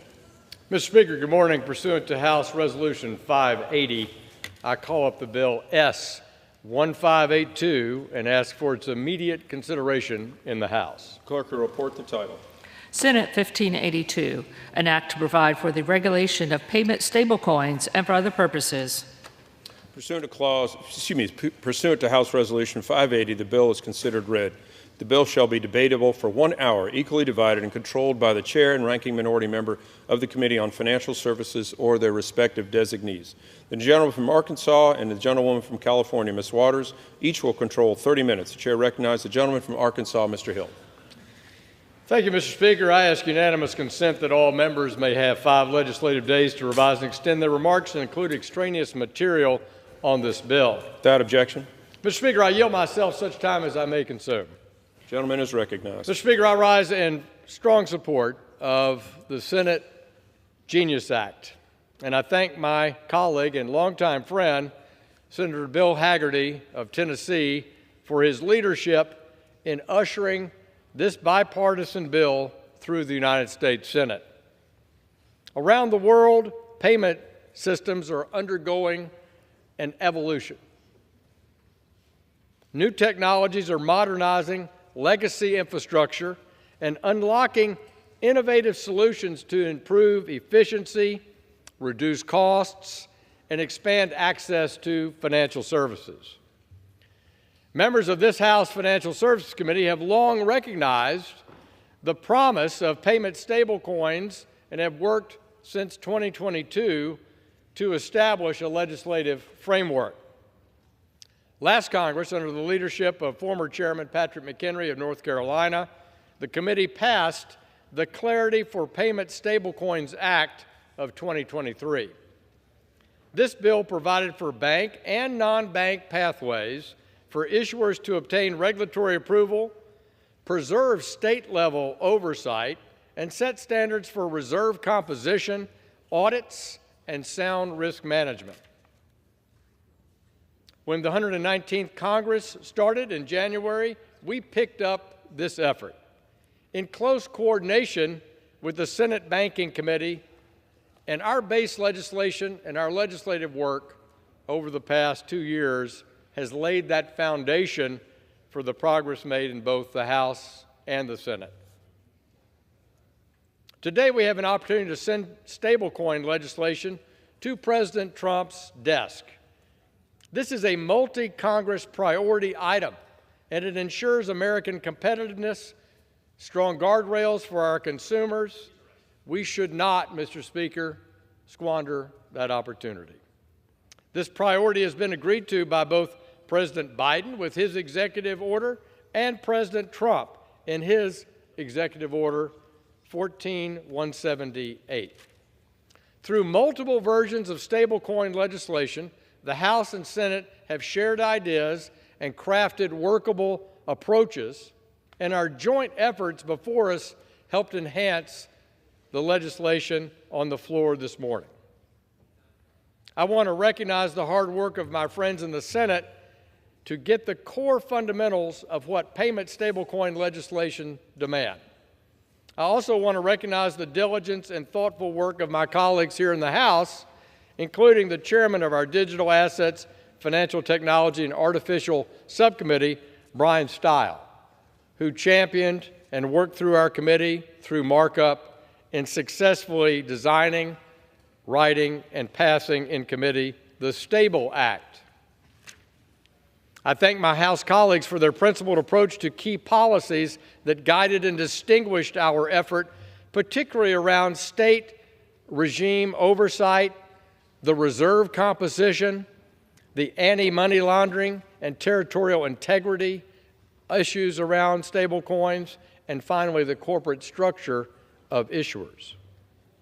Furthermore, it's my firmly held belief that only by enacting payment stablecoin legislation and, Mr. Speaker, I repeat, and comprehensive market structure reform in this Congress, like we just debated a few minutes ago, the Clarity Act, only by passing both will this Congress fully usher in the era of digital finance and ensure that consumers are protected whenever they engage with digital assets. I urge all my colleagues to join me in supporting this bill and sending it forward to 1600 Pennsylvania Avenue for President Trump to sign into law, and I reserve. Gentleman reserves. Gentlelady from California is recognized. I yield myself such time as I may consume. 2 weeks ago, Republicans boasted about how they would provide billionaires with tax cuts they don't need by stripping health care from 17 million Americans, shuttering hospitals across the country and starving 12 million families, including millions of children. These billionaires are the same individuals who proudly gave millions of dollars to President Trump's campaign, literally bought votes during the last election, and even sponsored Stalinist military parades to celebrate the president's birthday. No one should be surprised that these same Republicans' next order of business is to validate, legitimize, and endorse the Trump family's corruption and efforts to sell the White House to the highest bidder. SD 1582, the so-called Genius Act, establishes a woefully deficient federal framework for dollar-denominated payment stablecoins. In the United States, stablecoins are a form of digitized private money. Unlike other types of crypto, these coins claim to always maintain their value, often one coin for $1. Nevertheless, that promise of stability is precisely what causes stablecoins to be the subject to bank-like runs where the public rushes to sell their stablecoins at the first whiff of instability, making a bit of bad news into a full-blown financial crisis. It was for this reason that when I was chairwoman of the committee, I sought to create a federal framework to oversee these stablecoins and ensure that consumers are protected. I worked with the Biden administration and former Republican Chairman Patrick Henry to craft legislation. We achieved that goal, and I posted that legislation earlier this year.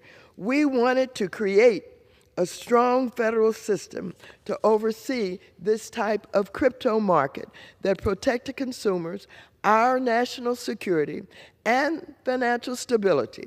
Unfortunately, the election of Donald Trump ended those bipartisan efforts and brought a significant new challenge to stablecoins. The Trump family's brazen corruption using crypto to sell access in exchange for official acts.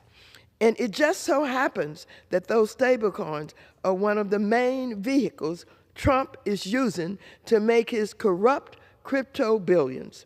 The Trump family, crypto company, World Liberty Financial, launched a stablecoin called USD1 in April. And shortly after that, the Abu Dhabi-backed investment from MGX brought $2 billion of Trump's coin to make an investment in Binance, a company that had been under investigation for numerous legal violations. Trump and his family will make tens of millions of dollars just on that transaction alone, from the interest earnings alone. That's Abu Dhabi's money.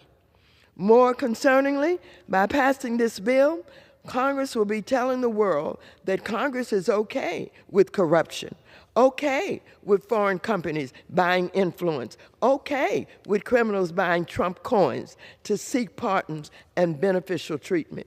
Surely, each of you can see how this is blatant conflict of interest, right? Well, Democrats and the rest of America does as well. It is why I introduced the Stop Trump in Crypto Act to ban the president, vice president, and members of Congress from crypto corruption. If we do not ban elected officials in S 1582, including the president or vice president, from crypto corruption, each of us will be complicit. And let me be clear on this point, because there's been a lot of misinformation. This bill has a policy statement that elected officials, like members of Congress and senators, as well as government officials, cannot issue their own stablecoins. But do you know who Republicans did not ban? Now get this straight. The president and the vice president, they're the only elected officials that can have a crypto business. Why are the Republicans protecting the president to make billions and billions more dollars? Don't just take my word for it. Earlier this week, Chairman Hill confirmed as much at the Rules Committee. Anyone who says that the bill stops the president's company from issuing stablecoins is not telling the truth. And yet, even if we adopted such a ban, the Genius Act, sent over by the Senate and apparently unable to be amended, is still bad public policy. S. 1582 creates the appearance of a federal framework for stablecoins, but it does not provide the federal government with the full authority it needs to ensure that all stablecoin issuers comply with the law.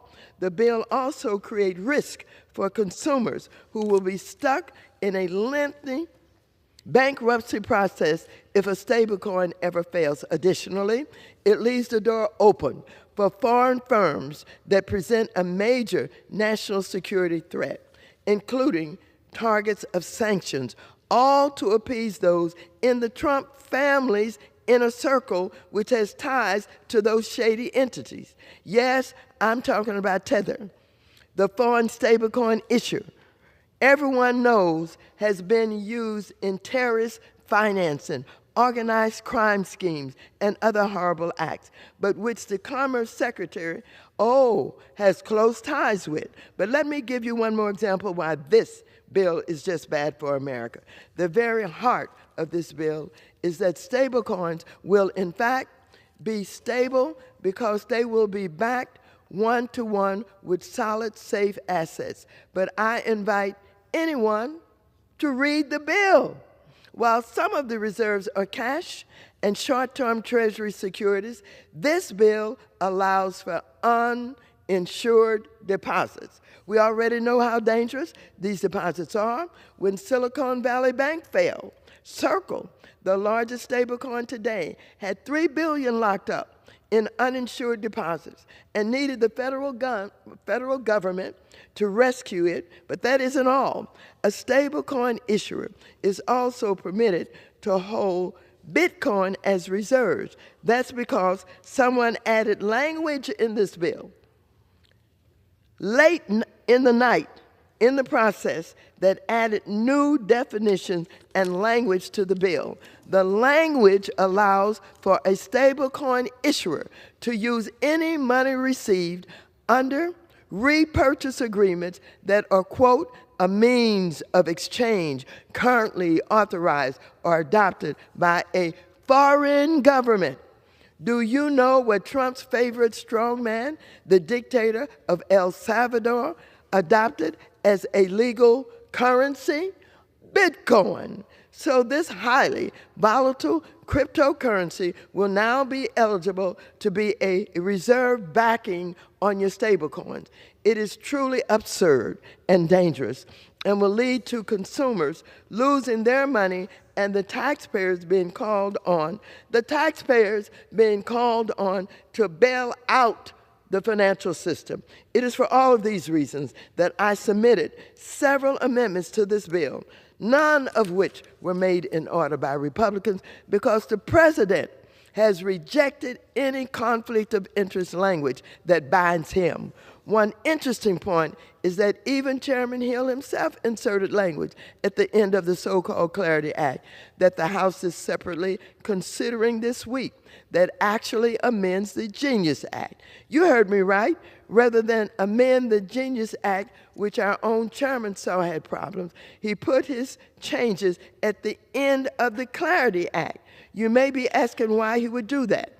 He could just offer his amendments to the Genius Act. The reason is House Republican leadership has given up our power as the United States House of Representatives to work the will of members on behalf of our constituents and make changes to any legislation that the Senate sends us. Instead, we're simply taking the language directly from the Senate with no amendments, even when the chairman and other House members know that this bill is flawed.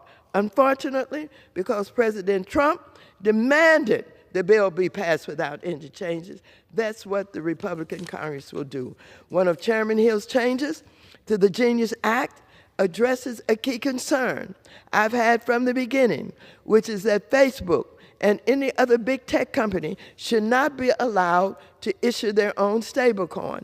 That would violate a long-standing separation of banking and commerce in financial regulation, and our chairman's amended language would help close this loophole.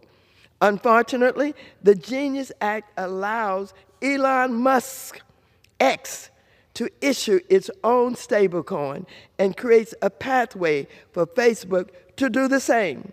For these reasons and many more, I strongly oppose this bill. I yield back.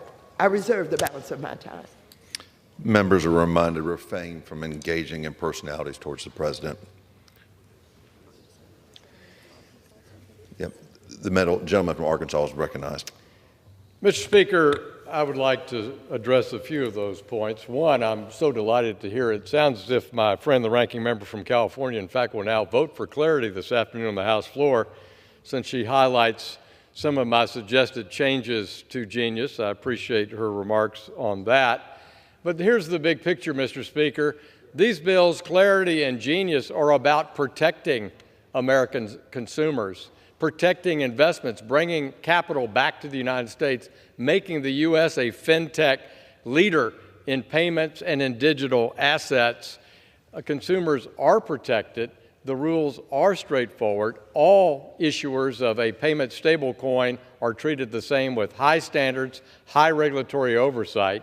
And so I want to make sure that those at home following on C-SPAN get the record straight. Let me yield 1 minute to the gentleman from Pennsylvania, the chair of the House Agriculture Committee, who for years has been a partner in crafting a digital assets approach that will make America more competitive. Mr. Thompson's recognized for 1 minute. Well, thank you, Mr. Speaker. I'm proud to stand before you and support the Genius Act that actually garnered 68 bipartisan votes in the Senate. I appreciate those senators. They demonstrated an awareness of the needs of the modern financial sector here in the United States. I congratulate Chairman Hill and Chairman Stile and thank them for their work on the stablecoin legislation. The Genius Act represents an important step for this Congress in establishing the United States as a leader in the digital asset space. This legislation, together with the market structure bill that we had previously considered, and for which I've had the honor of co-sponsoring with my colleagues on the Financial Services Committee, will provide an important safeguards around the utility of vital digital assets in the next generation of global finance.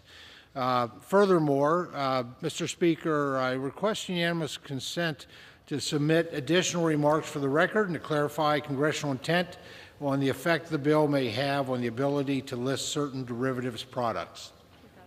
Without objection. Thank you, Mr. Speaker. Thank you, Mr. Chairman, and I yield back. I reserve. Gentleman reserves. Gentlewoman from California is I now recognized. yield 3 minutes to the gentleman from Massachusetts, Mr. Lynch, who is also the ranking member of the Subcommittee on Digital Assets, Financial Technology, and Artificial Intelligence. The gentleman from Massachusetts is recognized. Good morning, Mr. Speaker. I thank the gentlelady for yielding. I rise in strong opposition to the so-called Genius Act. Mr. Speaker, this bill has never even been considered or debated in the House Financial Services Committee or the Agricultural Committee, the committees of jurisdiction, which is the usual practice in this body. I guess this is what passes for genius these days. Republican leadership has once again caved into President Trump's demands for quickly pushing crypto legislation. President Trump just yesterday posted, "Pass the Genius Act ASAP." I guess there's no need to debate it or read it or amend it, just pass it. Now, you might think that Republicans might be cautious about taking financial policy direction from someone who has a side hustle selling baseball hats and Bibles and who has filed for bankruptcy 6 times in the past 20 years. But sadly, you would be mistaken. This bill significantly weakens the U.S. dollar, which is the global reserve currency and provides a huge competitive advantage for our country. This bill allows a complete takeover of our financial system by big tech companies, by allowing these massive companies to issue their own cryptocurrencies. For example, Google with 3.5 billion daily users. Meta has over 2 billion active daily users, not to mention Amazon or X or Walmart. Several of these companies have already indicated they're planning to launch crypto stablecoins if this bill becomes law. And those companies can easily compel or incentivize users to move away from the dollar and away from traditional banks and into these so-called stablecoins. President Trump's own stablecoin is set to become one of the top 10 stablecoins after Abu Dhabi announced a $2 billion investment in World Liberty Financial, which is a joint venture between the Trump family, his sons, and Steve Witkoff and his family. You may recall that Steve Witkoff is Trump's special envoy to the Middle East, where Abu Dhabi is located. Nothing in this bill prevents the clear conflicts of interest and violations of ethics laws by President Trump. And the worst aspect of this bill is the danger and risk that it puts on the backs of the U.S. taxpayer, because this will not end well, and nothing in this bill prevents a taxpayer bailout of crypto. If we really wanted to protect the taxpayer, we could require that crypto companies that are pushing these bills absorb the losses if they fail. That would seem fair. Yet despite several attempts to have amendments included in the bill that would protect the taxpayer from paying for crypto bailouts, my Republican colleagues repeatedly refused. We've seen in the past, in 2008, when the last version of financial innovation blew up, collateral debt obligations and other complex derivatives. It was the taxpayer that had to pay to clean up that mess, to the tune of about $700 billion, while bankers who created the mess, they got bonuses. We should not let that happen again. And I urge my friends on the other side, my colleagues on our side, to defend the U.S. taxpayer and vote no on this bill. Gentleman's time's expired. And I yield back. I thank the gentleman. The gentleman's reminded to refrain from engaging in personalities towards the president. The gentleman from Arkansas is recognized. Mr. Speaker, I really have to say I believe the Genius Act is an important component for preserving and enhancing the United States dollar as the reserve currency around the world. I now want to yield 3 minutes to a gentleman who's been instrumental in our success in crafting digital asset legislation, our Majority Whip, Mr. Emmer of Minnesota. The gentleman from Minnesota is recognized. Thank you, Mr. Speaker. In November, the American people elected the most pro-innovation, pro-crypto Congress and president in American history. Following his historic victory, President Trump gave Congress a mandate to pass landmark legislation creating rules of the road for the digital asset ecosystem. The Genius Act is the first step in fulfilling that promise. I would like to applaud my Senate colleagues, Chairman Scott, Senators Hagerty, Lummis, and Gillibrand, for energizing an often calcified Senate to send over the Genius Act. Furthermore, I'd like to thank my colleagues, Speaker Johnson and Leader Scalise, along with Chairman Hill and Chairman Thompson, for putting this bill on the House floor today for a vote. Fundamentally, any stablecoin bill is about national security. It's about preserving and extending the dollar's dominance as the world's reserve currency. People want to transact in dollars because we have the strongest and most reliable economy and government in the world. It's the currency the world counts on to do business, and the United States' global position relies on that status. The United States cannot afford to sit on the sidelines. If we fail to lead in this space, we risk leaving the door open for authoritarian regimes like China to advance its state-controlled digital currencies. This bill is a globally competitive regulatory framework for dollar-backed stablecoins, one that encourages domestic innovation and brings transaction volume back into the United States visibly and under our control. As we saw over the last 4 years under the Biden administration, regulation by enforcement not only created uncertainty, but also pushed companies offshore. A clear and defined stablecoin framework like that in the Genius Act keeps these innovators here at home and brings back all those who left. This is not a perfect bill, but it is a perfect bill for this moment. Congress must keep its eyes on the finish line and send the Genius Act to President Trump's desk this week. Bottom line, the Genius Act is a pro-innovation, pro-freedom, and pro-growth piece of legislation. It's a bipartisan solution to a global challenge, empowering U.S. markets to lead, not follow. Let's pass this bill and secure American financial leadership in the global digital economy. I encourage all my friends in this body to unequivocally vote yes on this bill, and with that, I yield back. The gentleman from Minnesota yields back. I reserve. The gentlewoman from California is recognized. I now yield 3 minutes to the gentleman from California, Mr. Sherman, who is also the ranking member of the Subcommittee on Capital Markets. The gentleman from California is recognized. It is customary when we consider major legislation to give credit to those who created the bill. The ghost of Sam Bankman-Fried looms above this auditorium. He is the genius behind the Genius Act, and one can only hope that he's able to watch C-SPAN on a black and white television set in his prison cell. You don't have to be a genius to know that this bill is an attack on working families. That's why the AFL-CIO says no, and they are scoring it. They call it stablecoin. It's not stable. It's not a coin. It's a money market account that under this law must pay 0% interest. So who wants to forgo a 4% rate of return and get a 0% return in stablecoin? Those who are desperate for what cryptocurrency offers. Cryptocurrency literally means hidden money. And these stablecoins are exempt from the anti-money laundering provisions.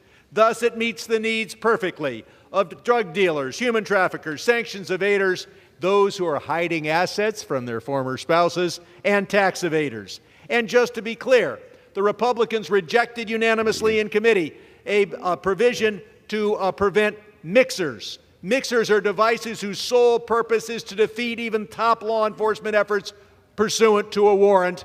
And under this bill, they can't. The mixers will be used to defeat law enforcement. Republicans claim to be against crime in the streets, but they're creating a device whose sole purpose is to facilitate crime in the suites. Page 43 of this bill contains a provision maintaining the eligibility of stablecoins for bailouts under a facility created under Section 13.3 of the Federal Reserve Act. Now, Jay Powell won't bail out stablecoin, but the next guy will. Stablecoin marketers are going to tell investors that if they ever have a problem, they're going to get bailed out. And after all, crypto has all the power in Congress because it is the #1 source of super PAC independent expenditures. Last year, crypto did more super PAC expenditures than big oil and big pharma times 5. This bill is designed to enrich President Donald Trump. Even Richard Nixon never thought of printing up baskets of monopoly money and selling them for cash.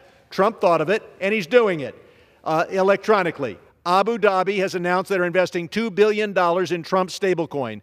$2 billion in Trump's hands where he has to pay nothing, 0% on the loan. He invests the money, he makes $2 million a week up until Abu Dhabi demands its money back, which they're never going to do as long as our foreign policy meets the needs of Abu Dhabi.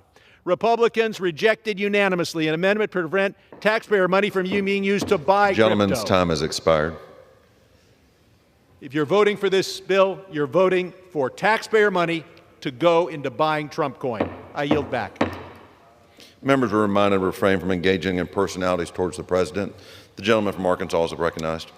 Thank you, Mr. Speaker. I want to recognize the chair of our subcommittee on digital assets, financial technology, artificial intelligence, who's crafted the STABLE Act, which is the base text that led to this joint good work between the House and Senate. Mr. Stile of Wisconsin.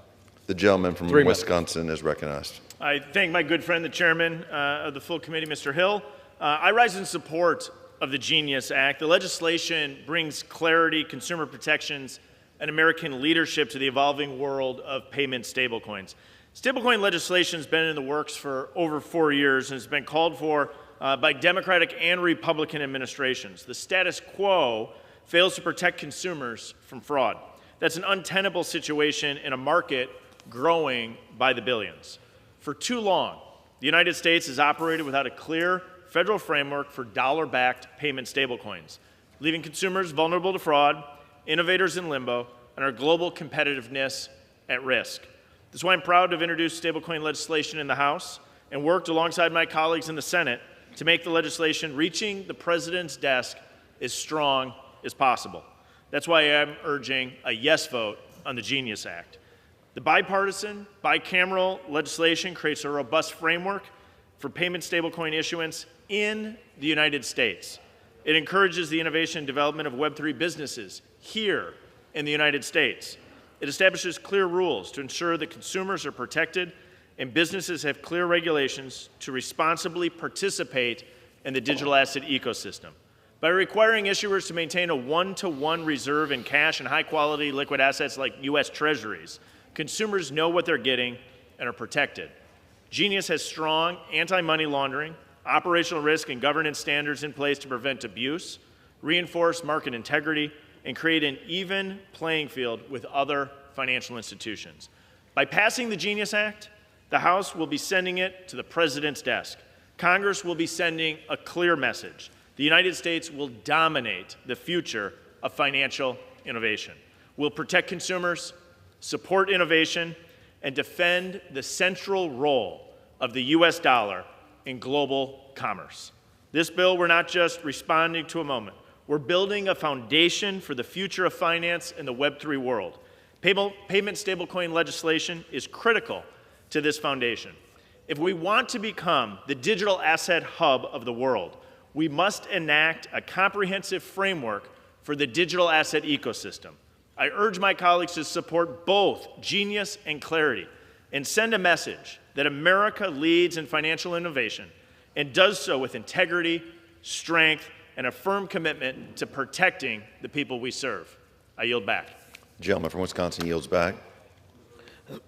Gentleman reserves. Gentlewoman from California is recognized. I now yield 2 minutes to the gentleman from Illinois, Mr. Costin, who is also the vice-ranking member of the Financial Services Committee. Gentleman from Illinois is recognized. Thank you, Mr. Speaker. If I was to describe Jeffrey Epstein as a nice family man who works in finance, you might question why I was saying that. Well, if someone says that something that is neither a coin nor stable is a stable coin, you might question why they're saying that, because they aren't stable. Terra, which was a stable coin, collapsed to 30 cents and wiped out $40 billion in investor value. That was an algorithmic stable coin. More recently, as the ranking member has noted, USDC, a so-called stable coin, fell to 88 cents and only exists today because taxpayers bailed them out. These are some of the reasons why central bankers last week issued a warning that stablecoins threaten global financial stability and need a much more restrictive regime than traditional finance. The Genius Act ignores all those experts and instead ties stablecoins into our financial system, but without the safeguards that are required by banks and investment companies. As the ranking member noted, this allows big tech companies to issue stablecoins, amass consumer data, at the same time we're gutting the Consumer Financial Protection Bureau that protects consumers. It allows issuers to cherry pick the lightest touch regulator between the federal government and any of the 50 states. Rather than fixing the problems created when Silicon Valley Bank collapsed, it makes them worse by saying that you can have uninsured deposits, but if there is a run on a future Silicon Valley Bank, the stablecoin issuers have a superior claim over every single person in this room who has a legitimate deposit in that bank. My colleagues have said this has a one-to-one requirement, except that that's not audited. There's only an audit requirement for companies over $50 billion in asset, which is only 2 stablecoins. So Donald Trump's stablecoin just has to say, I attest that there was value in here on the 30th day of the month, and you don't have an auditor. That ain't one-to-one certification. Finally, the Genius Act is a missed opportunity to limit foreign influence. We know that recently a convicted money launderer wrote the code so that the United Arab Emirates could buy $2 billion of Trump's stablecoin, which allowed President Trump to earn $30 million on the transaction. Now this convicted felon... Gentleman's time's expired. To the gentleman, additional And I should clarify here, the convicted felon I'm referring to is the guy for insider trading. Time's expired. An additional 15 seconds to the gentleman. The convicted felon I'm referring to is the guy who ran Binance, not the president, but he's seeking a presidential pardon. So the Genius Act sets the stage for an exponential crisis and allows the president to continue cheapening the office for his own financial gain, and I urge a strong no. Are reminded, gentleman yields. Members are reminded to refrain from engaging in personalities towards the president. Gentleman yields. Gentleman from Arkansas is recognized. I thank the Speaker. Mr. Speaker, I yield 1 minute to the Vice Chairman of our full committee, Mr. Heisinger of Michigan. The gentleman is recognized. Thank you, Mr. Speaker, and thank you, Mr. Chairman. Today is a good day for innovation. It's a good day for free markets, entrepreneurs, and consumer choice. It's a good day for American digital leadership.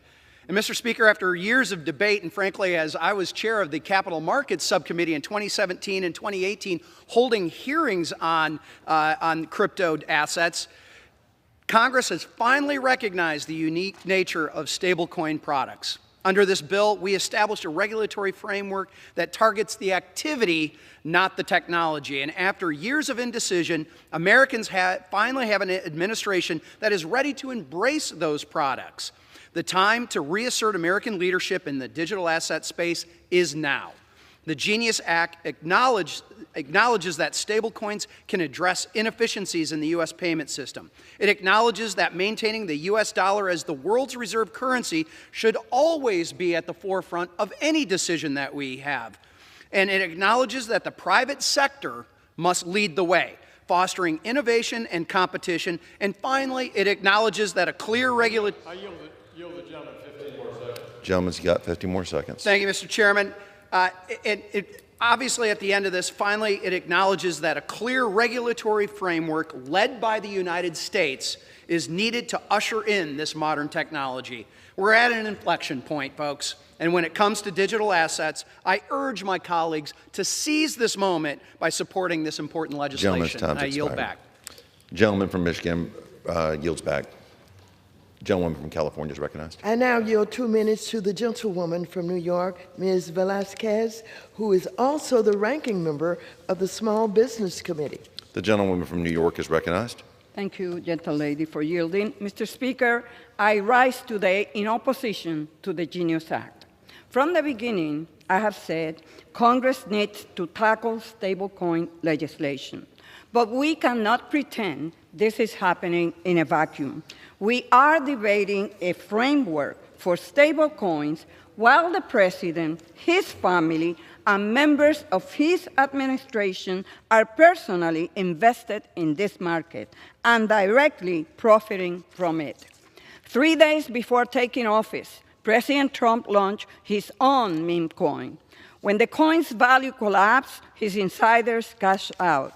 Everyday investors were left holding the bag.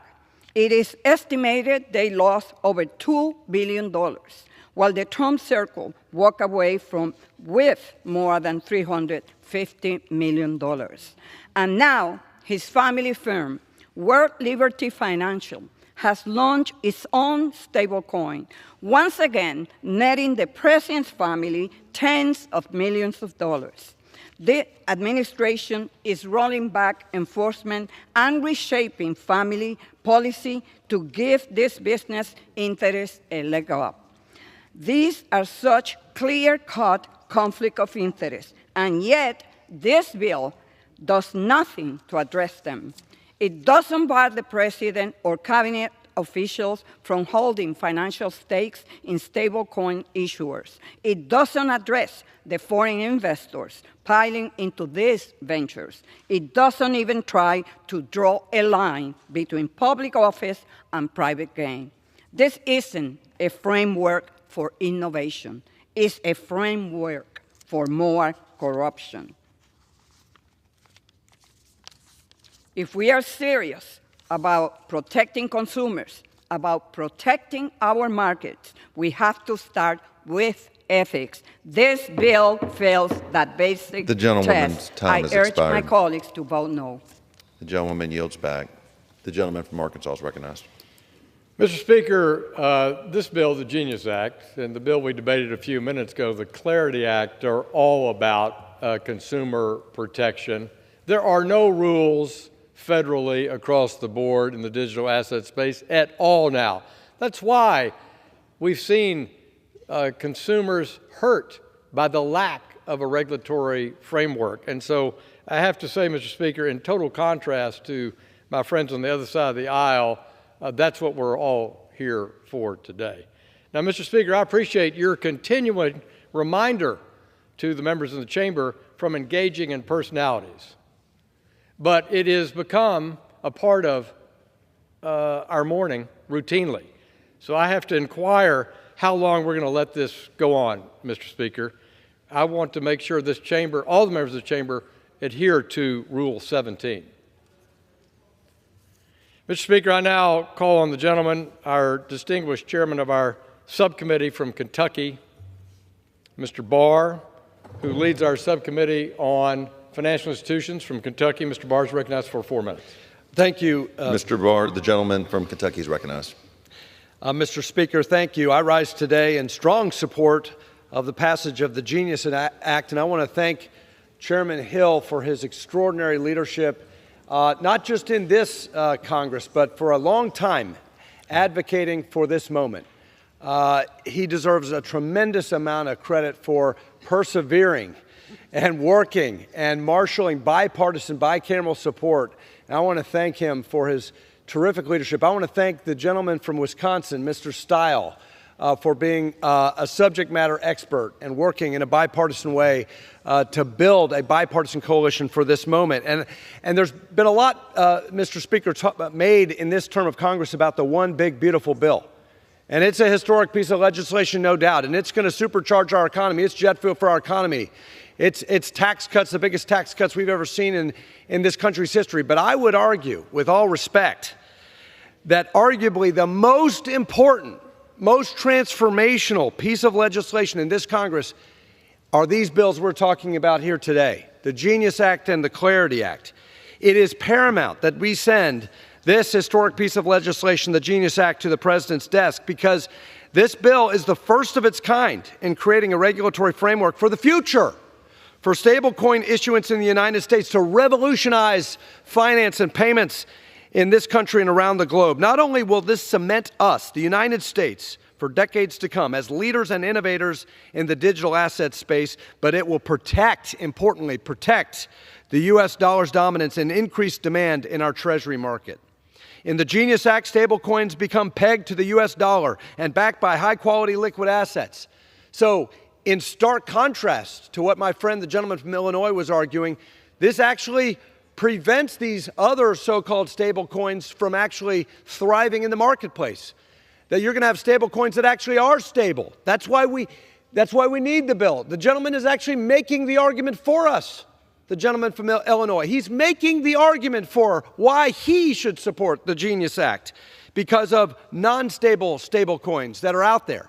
Those products will lose ground in the marketplace after we pass the Genius Act. It will ensure that consumers are protected while reaping the benefits of blockchain technology. The Genius Act will allow for scalability to occur in the stablecoin marketplace, ensuring American consumers and businesses have access to this innovative product. Both banks and non-banks can issue stablecoins under the Genius Act, bringing together the best actors in both the traditional finance space and the new era of digital finance. The Genius Act provides that all appropriately regulated banks, including the U.S. Operations of foreign banking organizations, which are supervised by the Federal Reserve, are treated equally to their U.S. peers. This is particularly important with respect to the issuance, reserve, and custody services and bank capital requirements, irrespective of whether they are deposit insured, since the Act prohibits stablecoins from being covered by FDI insurance. A robust, well-regulated stablecoin market eliminates any justification for a government-controlled central bank digital currency, or CBDC, which jeopardizes Americans' access to freedom, privacy, and apolitical private capital. And this is an important point for all of my colleagues on my side of the aisle who share my concern and opposition to a CBDC. If you want to put a dagger in the heart of this crazy surveillance state idea of a central bank digital currency, pass this bill. Vote for this bill. Vote for the Genius Act, which will eliminate all arguments for a CBDC.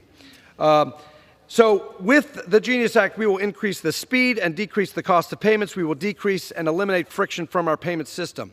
If all Americans see housing their deposits via a CBDC at the Federal Reserve as a risk-free proposition, they would be incentivized to pull their money out of... Gentleman, I'll yield the gentleman 15 more seconds. So just to conclude, we want to avoid eroding the deposit base and starving the private sector of conventional bank financing. So the Genius Act will not erode the deposit base, and it will allow banks to issue and custody stablecoins and participate in this emerging crypto economy. cementing the dollar as the world's reserve currency, protecting consumers in the deposit base, and supercharging the Treasury market. I yield back. I reserve. Gentleman reserves. The gentlewoman from California is recognized. Thank you very much. I now yield 2 minutes to the gentleman from Ohio, Mr. Davison, who is the Republican chairman of the National Security Subcommittee. The gentleman from Ohio is recognized. I thank the ranking member. I have not seen a perfect bill since I've been in Congress, but this is a pretty good bill. It's an important bill. Regulating stablecoins is long overdue at the federal level. But make no mistake, stablecoins aren't new. The New York Department of Financial Services has regulated stablecoins in the state of New York since 2018. They're time-tested and proven, and they've been stable. It's long overdue for us to provide federal legal clarity here. So why am I speaking in opposition to it? Well, look, my Republican colleagues are exactly right about the stablecoins and the need for regulation. That's why we passed the Stable Act. But my Democratic colleagues are right this time to recognize that the legislative process is broken. And frankly, we all know that. Everyone in the House does. We've seen it broken on lots of things. But here today, we've got a defective product that our legislative process prevented us from fixing.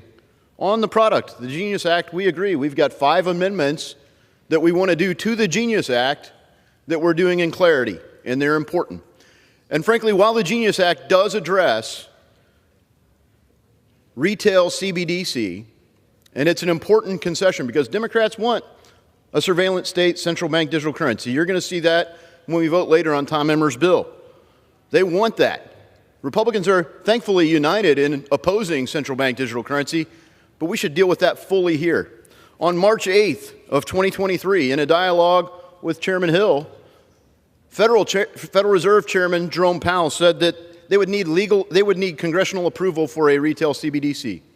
But he went on to explain that you could have a layered CBDC, and they're building just that at the Federal Reserve. We should completely turn that off, and that's why we need to pass Emmer's bill. I'll talk about that later. But we also need to protect self-custody, which is the ability for you to move your money directly, person to person, without an intermediary. You won't have direct access to your own money unless you protect it, because government agencies continue to try to ban it, and we need to protect Gentleman's it. time's expired. We do in clarity, and that's why I oppose the bill. Mr. Speaker. Gentleman from Arkansas is recognized. Mr. Speaker, I yield 1 minute to the gentleman from Pennsylvania, the chairman of our Oversight Committee, Mr. Muser. Gentleman from Pennsylvania is recognized for 1 minute. Thank you, Mr. Speaker, and I want to rise today in strong support of S. 1582, the Genius Act. I want to thank the chairman of our full Financial Service Committee, Chairman Hill, for his leadership, Chairman Stile for his great work, and also Whip Emmer and so many on in our committee and our colleagues in the Senate for their work in this legislation. I also want to recognize President Trump's administration, crypto czar David Sachs, SEC Chair Paul Atkins, for their efforts to reverse the Biden-era irrational opposition and misguided regulations that we lived with for 4 years towards innovation, and now we are setting America back on a pro-growth, America First course. Mr. Speaker, the Senate's legislation built on 2 years of groundwork by the House, crafting a framework for stable coins that protects consumers, the dollar, unleashes private sector innovation. This bill achieves 3 goals. It supports the dollar's role as the world's reserve currency, provides a private sector alternative to a government-run digital dollar, very important, and modernizes payments to reduce costs and expand access. This is smart, forward-looking policy. Gentleman's time's I urge expired. my colleagues to support, and I yield back. I reserve, Mr. Speaker. Gentleman reserves. Gentlewoman from California is recognized. I yield myself such time as I may consume.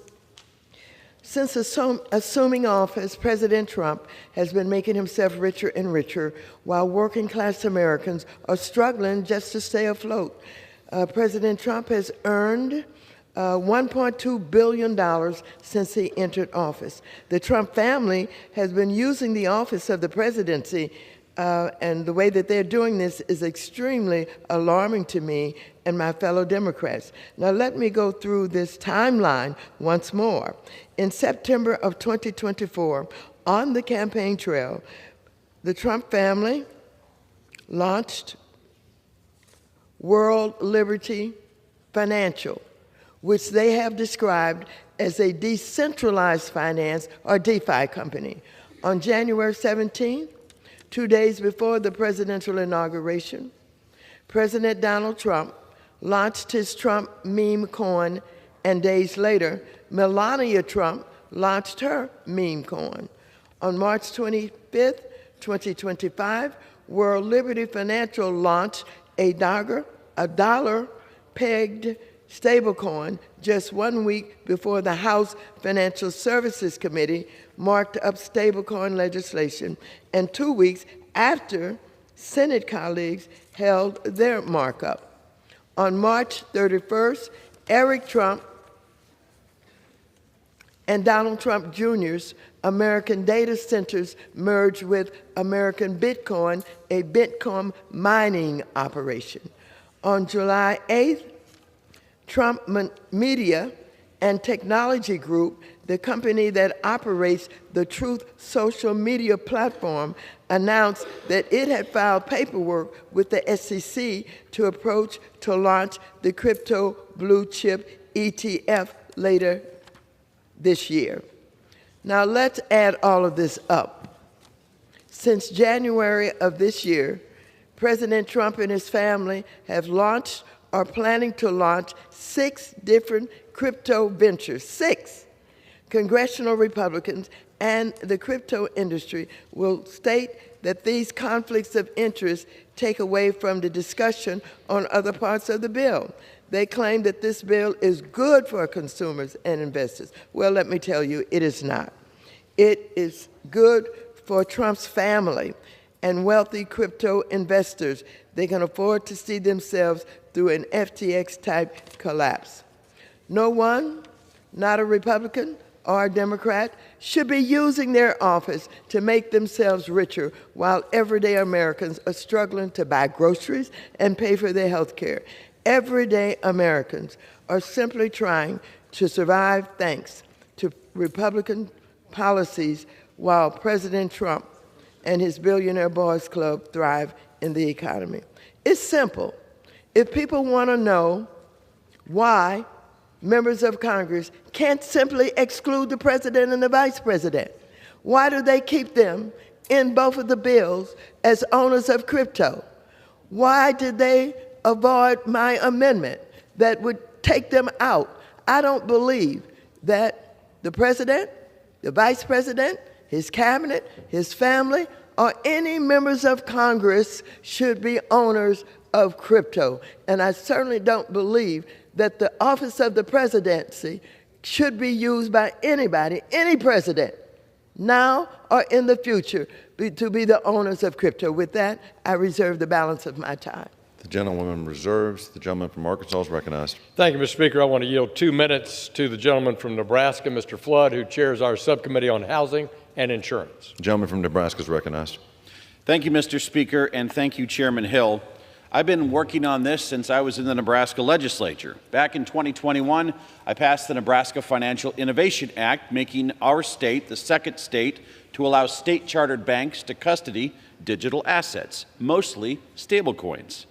These stablecoins have the ability to greatly increase not only the speed of payments and settlements, but to also make our economic system even more efficient. Stablecoins will also support the advancement of the U.S. dollar around the globe. We may often take it for granted, but most of the transactions around the globe rely on a currency backed by the U.S. dollar. That could change if we don't adopt laws like this. Who steps in? Adversaries like China. We want to have a presence on the continent of Africa. That is the next frontier. This assures us of that. In the early days, caution was certainly prudent. Stablecoins are a novel technology with significant questions regarding how to protect consumers, what happens in the event of a bankruptcy, how to ensure that the issuers live up to the technology's namesake by providing a truly stable asset, the dollar. That's why we've been working in our committee the last several years. Similarly, the Senate has been running through their process. Let me be clear, this bill is not perfect. With my experience in Nebraska, I have been a strident supporter of a strong, robust state pathway for issuers. This bill has a state pathway, but it's capped at $10 billion asset threshold.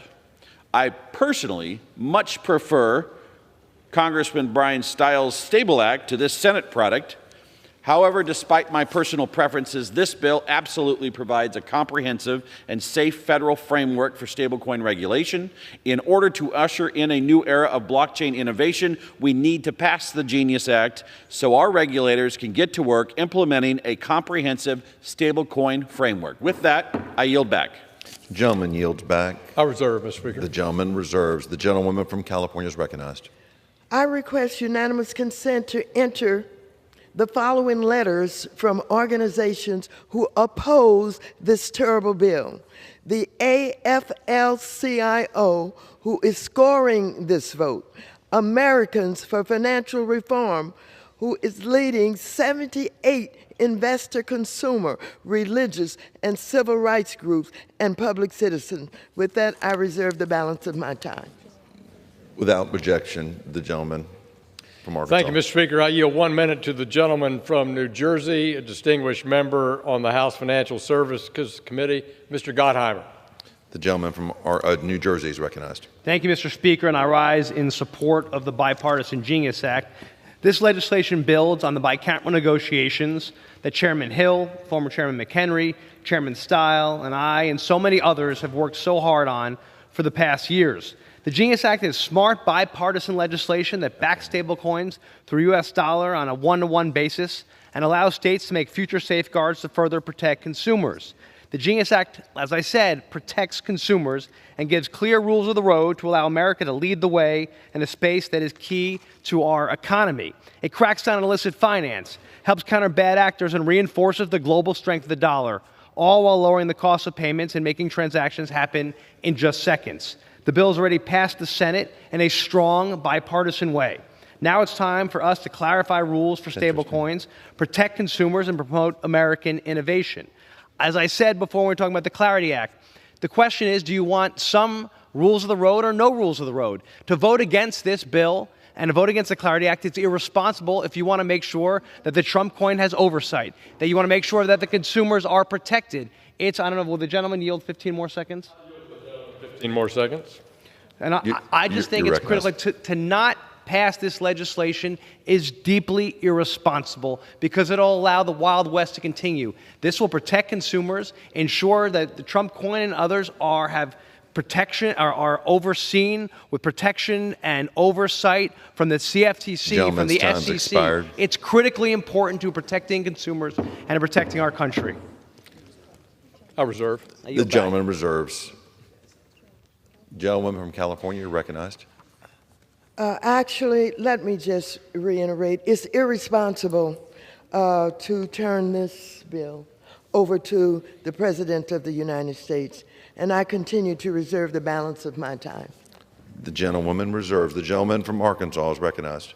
Mr. Speaker, I want to yield 2 minutes to my friend, the gentleman from Georgia, Mr. Carter. The gentleman from Georgia is recognized for 2 minutes. I thank the gentleman for yielding. Mr. Speaker, I rise today to voice my support for Senate Bill 1582, the Genius Act of 2025, which will provide a clear regulatory framework for the issuance of stablecoins in the U.S. This bipartisan, industry-supported bill will finally give the stablecoin asset class clear rules of the road for the issuance and use of digital assets. The Genius Act will establish standards so issuers are credible and stablecoins are quality assets in a rapidly innovating digital market. I would like to thank the Senate for passing this bill and getting into the House so quickly. I encourage all my colleagues to vote in support of the Genius Act. It is a vital step in keeping America the pinnacle of financial innovation. Let's make the U.S. the crypto capital of the world.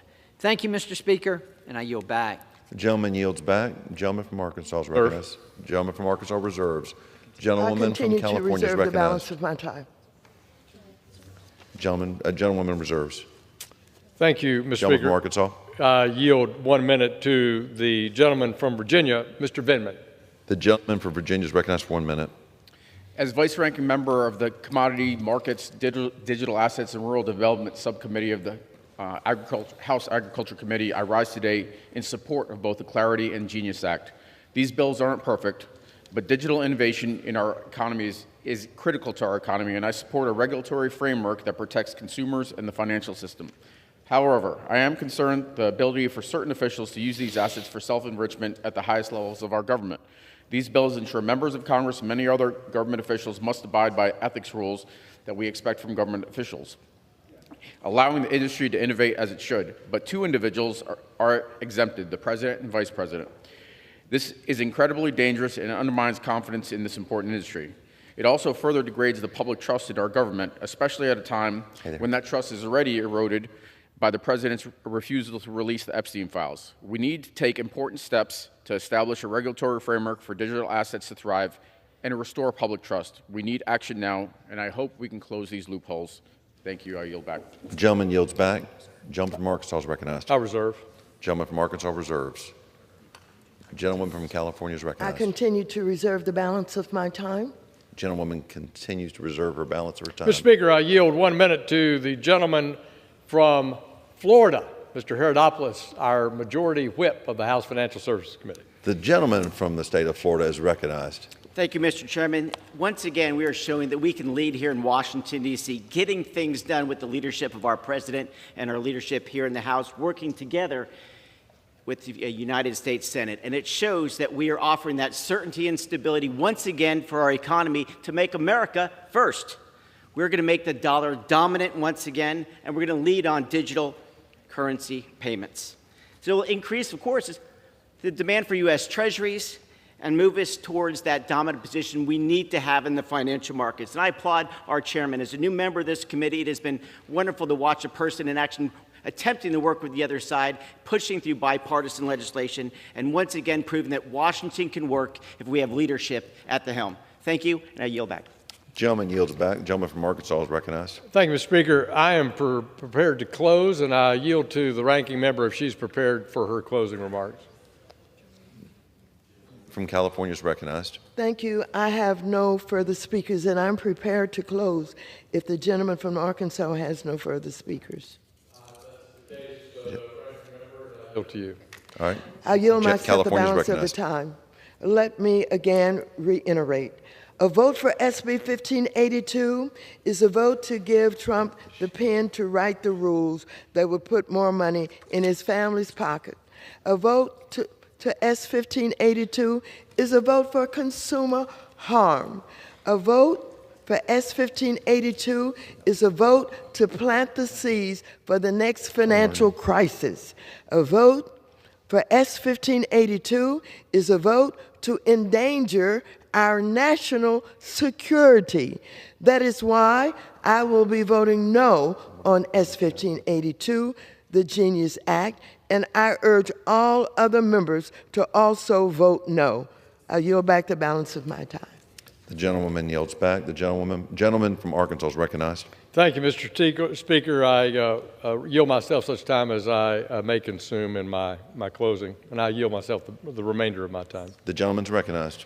Let me start by saying that we're here on the floor. We've heard a vigorous debate about dollar-backed payment stablecoins. Our committee has worked under both Democratic leadership and Mrs. Waters and under Republican leadership to research this, talk about it, think about it, have hearings about it for over 5 years now. And we come to the House floor today with a bill before us that, while not perfect, is a good bill, as has been evidenced by our speakers on the floor.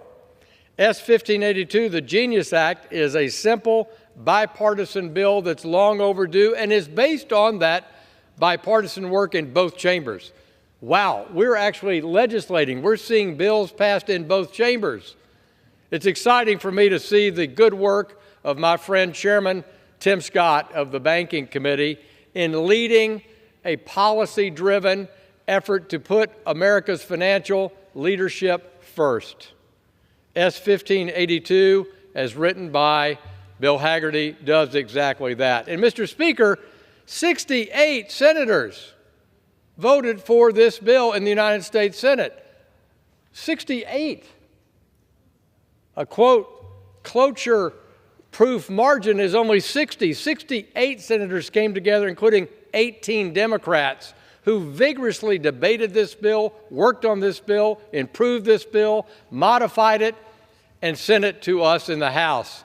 Likewise, Chairman Steil here in the House worked with those senators on both sides of the aisle all along the way to take the ideas that we had here in the House and our markup and our Stable Act and improve Genius. So with this legislation today on a bipartisan basis, we're modernizing our financial infrastructure, streamlining transactions, lowering costs, expanding financial tools for everyday Americans. This is about putting American innovation first. It's about creating a future where innovation is met with clarity, not confusion, where American ingenuity is empowered, not stifled by an outdated, not fit-for-purpose regulatory regime. The Genius Act will help maintain U.S. global leadership in financial technology, digital innovation, the power of the reserve currency, the United States dollar, while reinforcing important consumer protections and critical regulatory oversight where it's needed most. This is common sense, forward-looking legislation that reminds me of the earliest days of this House chamber agreeing in 1996 not to tax or regulate the Internet, but to tax and regulate how people use the Internet. This is a keen example of that principles-based legislation. I urge all my colleagues on both sides of the aisle to support the Genius Act, and I yield back. The gentleman yields back. Pursuant to House Rule 580, the previous question is ordered on the bill. The question on third reading of the bill, those in favor say aye. All those opposed say no. The ayes have it. Third reading. Read the An title. act to provide for regulation of payment stablecoins and for other purposes. The question on the passage of the bill, all those in favor say aye. Aye. All those opposed say no. The ayes have it. The bill is passed. Gentlewoman from California is recognized. So what? Ask for the yeas and nays. The yeas and nays are requested. Those favoring a vote of the yeas and nays will rise. If a sufficient number have risen, the yeas and nays are ordered. Pursuant to Clause 8, Rule 20, further proceedings of this question will be postponed.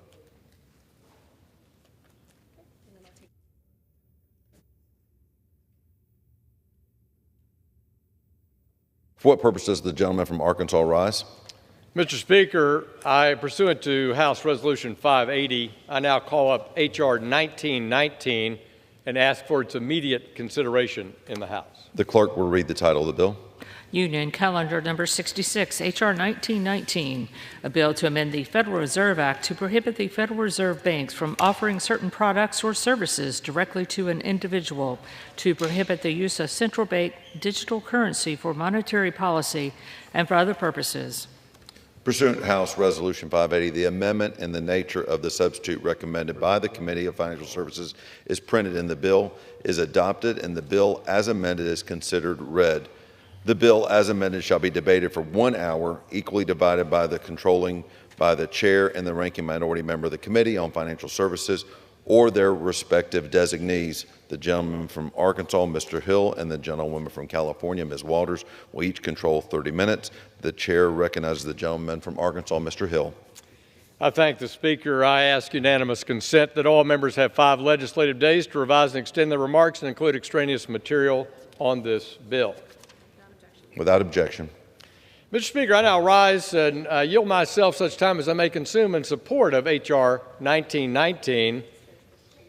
This bill has been before us before in this House chamber. We debated it in the last Congress. It's had the outstanding leadership, support, and advocacy by our majority whip here in the House, Mr. Tom Emmer of Minnesota, and I rise in strong support. At stake is a fundamental choice about the future of money in America, a choice between freedom or government control. Central bank digital currencies, or CBDCs, put the government at the center of every financial transaction, monitoring, controlling, and possibly restricting how Americans could use their own hard-earned money. As American government-controlled digital dollar threatens to open the door to government overreach here at home. It would threaten individual privacy and stifle innovation by undermining progress that we've seen from private sector solutions like we just talked about on this House floor, privately issued U.S. dollar-backed payment stablecoins. That is a continuation of the evolution of the private sector guiding the expanse of our money, how we use our money to make payments. Formerly starting out with cash, we wrote checks, we used debit cards and ATM cards at the point of sale, we use credit cards, we can send money by wire transfer or by an electronic check. And so the private sector has innovated all along that continuum of financial technology, and that's why today we don't want the Fed to drive that, to potentially control it, to issue it, for individuals to bank at the Fed and be subject to these risks to privacy or surveillance. Let's stick with the approach of private sector solutions. We've already seen small glimpses of this possibility under the prior administration. House Financial Services Subcommittee Chair for Oversight and Investigations, Dan Muser of Pennsylvania, has been having a robust discussion about the debanking policies of the prior administration for politically disfavored industries. The capability for the government then to follow on and directly freeze or delete Americans' funds on a whim, it's not compatible with our values, with our cherished freedoms, or our way of life, or even the past approach to the evolution of payments in our country. Moreover, a government-run digital dollar would put the Federal Reserve potentially in direct competition with the private sector. Further, a CBDC would create unnecessary risks by consolidating financial power within the federal government, limiting choice and threatening the very innovation that made American financial markets the strongest in the world. For all these reasons, I'm thankful that consistently my friend, our colleague, Majority Whip Tom Emmer, has been leading the charge to prohibit the implementation of a U.S. central bank digital currency. And I thank him for the work he's done to elevate this issue in the Congress and bring this bill before us once again for a vote on this House floor. I hope all my colleagues can recognize that Article 1 determines how we issue money and how we value it, that that's a power of the Congress, and that we're not delegating it to the executive. We control that in Article 1. This bill says that you can't issue a CBDC without that specific, explicit authority and direction from the Congress. I urge all my colleagues to join me in supporting Mr. Emmer's bill, and I reserve. The gentleman from Arkansas reserves. The gentlewoman from California is recognized.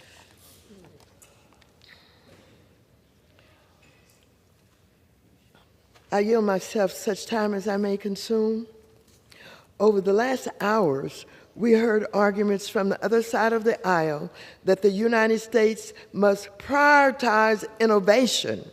The Republican crypto bills we considered will create giant loopholes in our federal financial laws that put consumers and investors at risk in the name of innovation.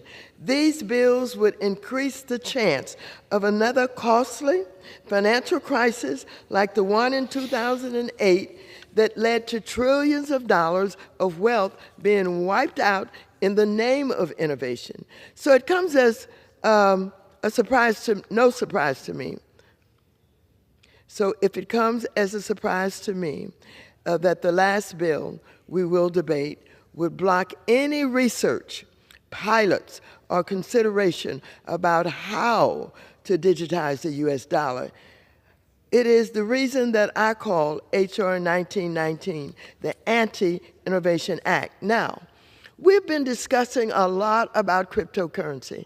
We've talked about two different acts, the Clarity Act, the Genius Act. We've talked about a lot of the intricacies of crypto.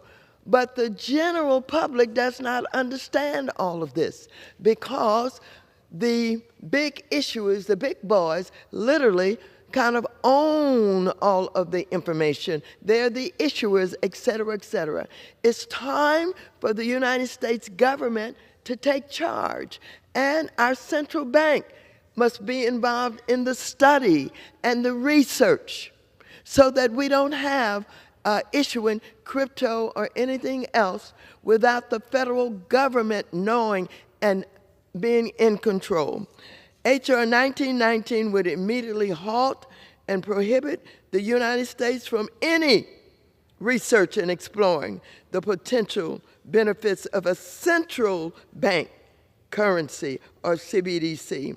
A central bank digital currency is essentially a digital version of the dollar issued by the federal government that uses crypto technology known as blockchain to record everything and everybody who owns tokens.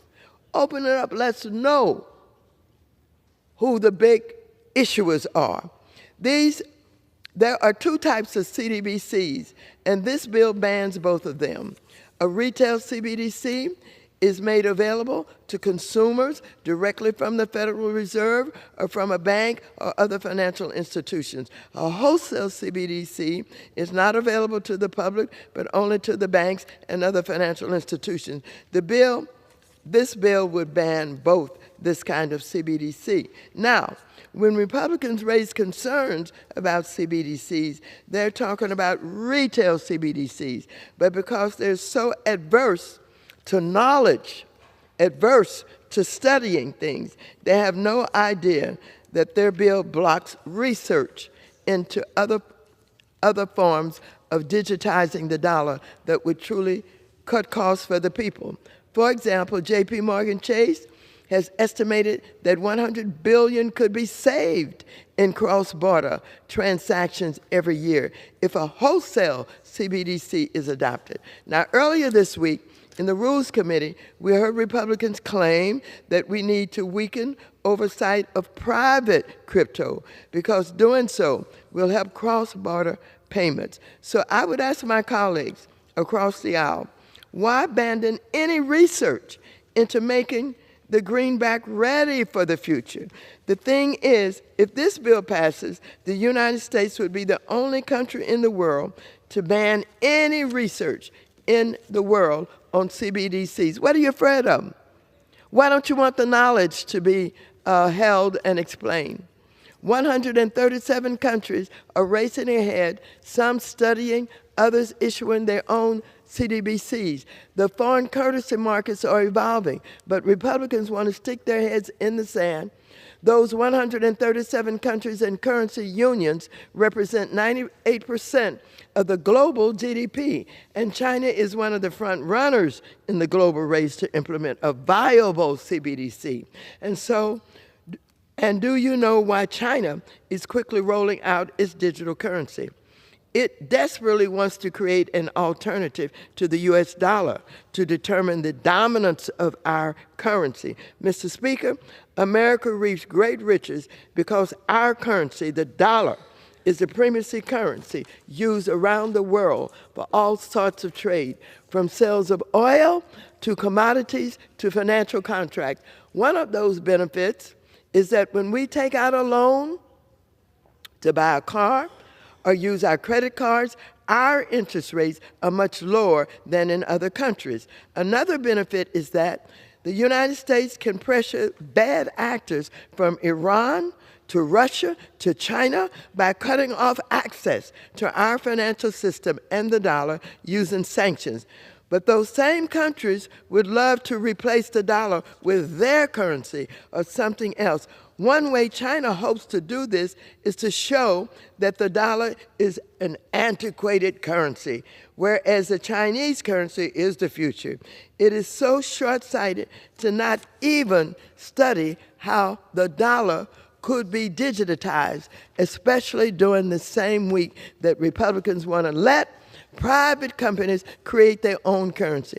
And so it is very important for all of us to understand that if you want to be innovative, if you want innovation, you will study, you will understand, you will be able to explain. If you really want to protect the American dollar. You will not put your head in the sand. You would allow this research to go on to make sure that the American dollar stays strong, even in digital. I reserve the balance of my time. The gentlewoman from California reserves. The gentleman from Arkansas is recognized. Thank you, Mr. Speaker. I'd ask unanimous consent that I could insert in the record the Congressional Budget Office estimate for this bill. Without objection. Thank you. Mr. Speaker, I'd like to ask our distinguished chair of our subcommittee on financial technology and digital assets and artificial intelligence, Mr. Stile of Wisconsin, to address this bill for 2.5 minutes. The gentleman from Wisconsin is recognized. I thank my friend Chairman Hill. I rise in strong support of the Anti-CBDC Surveillance Act, and I want to thank Whip Emmer for his leadership on this issue. He's actually one of the first in Congress to raise the alarm, and since then, the case has only grown stronger about the risks posed by U.S. CBDC. Mr. Speaker, the globe and the global economy is at a crossroads when it comes to digital payments. Jurisdictions around the world are upgrading their payment systems to be faster, to be cheaper, and cross-border. The payment sector is leading the way, including payment stablecoins, to enhance the payment rails. As the United States grapples with modernizing our own payment systems, we're confronted with a choice. Do we empower free market solutions that protect privacy, protect individual liberty, or do we centralize control over payments in the hands of the federal government? To me, Mr. Speaker, the choice is clear. Federal Reserve Governor Christopher Waller has repeatedly warned that a CBDC is, quote, a solution in search of a problem. Yet, nonetheless, Mr. Speaker, in 2022 Executive Order on Responsible Development of Digital Assets, President Biden sought to explore a U.S. central bank digital currency, placing, quote, the highest urgency on research and development efforts into the potential design and development options of a United States CBDC. But President Trump understands a CBDC's threat to American freedoms. In a January 2025 executive order, President Trump explicitly prohibited any federal agency from issuing or advancing a CBDC without direct congressional authorization. In a free society, Mr. Speaker, financial privacy and private property rights must be protected. The American economy thrives on choice, competition, and liberty, not on coercion and control. I urge members to support this bill in preserving liberty, protecting privacy, and ensuring the United States of America is a global leader in financial innovation. I yield back. The gentleman from Wisconsin yields back. The gentleman from Arkansas reserves. The gentlewoman from California, you're recognized. I now yield 3 minutes to the gentleman from Massachusetts, Mr. Lynch, who is also the ranking member of the Subcommittee on Digital Assets, Financial Technology, and Artificial Intelligence. He knows more about digital assets than anybody on the opposite side of the aisle. The gentleman from Massachusetts is recognized for 3 minutes. I thank the gentlelady for her confidence and her time. I rise in strong opposition to H.R. 1919, the so-called Anti-CBDC Surveillance Act. At the expense of U.S. global economic leadership, this misguided legislation would prevent the Federal Reserve from issuing a central bank digital currency, also known as a CBDC. Unfortunately, the facts surrounding the development of CBDC has been obscured by disinformation, conspiracy theories, and extreme political ideology. Republicans and the crypto industry have made unfounded claims that a CBDC will be used as a surveillance tool by the federal government. Let's be clear about what a CBDC is. A publicly issued digital dollar that would be regulated by the Federal Reserve, an independent Federal Reserve that would have the full faith and backing of the U.S. government. A CBDC would serve as an alternative to existing forms of payment and will have benefits including instant payment settlement, provide a medium for cross-border transactions, and foster greater financial inclusion. And Congress could require that the architecture of a central bank digital currency not have surveillance capabilities. More than 130 countries are or have been studying, or they have launched their own government-backed digital currencies, including every major world power. Meanwhile, the U.S. remains far behind amid an increasingly and blatant misinformation campaign about the features of a digital currency. Let's talk about the EU. It is widely acknowledged that the EU has one of the most stringent data protection regimes and protection laws on the planet. They have strict data protections, number one, on the GDPR. They have access, so European citizens, EU citizens have access to control of their personal data. They have the right to be forgotten, which would prevent data surveillance and surveillance of citizens. And they have strict penalties for companies that violate their personal data rights. The United States could have the same in a U.S. digital currency. There's a widening gap between the U.S. and its G7 peers, all of whom have far more advanced CBDC projects than the U.S. I'll go back to the EU. The EU is in the final stages of a pilot retail CBDC program already, so far ahead of us. They're going to capture the future if we adopt this bill. The U.S. government has always led the way in harnessing technology to promote innovation. Look at DARPA and NASA space programs, clear examples of what happens when the U.S. invests in research and development. While concerns about data privacy could be real, we have the ability to protect that data in any architecture that we adopt. It's counterintuitive that my colleagues would be raising concerns about data privacy while thousands of private companies are scooping up data every single day. Vote no on this bill. I yield back. The gentleman from Arkansas is recognized.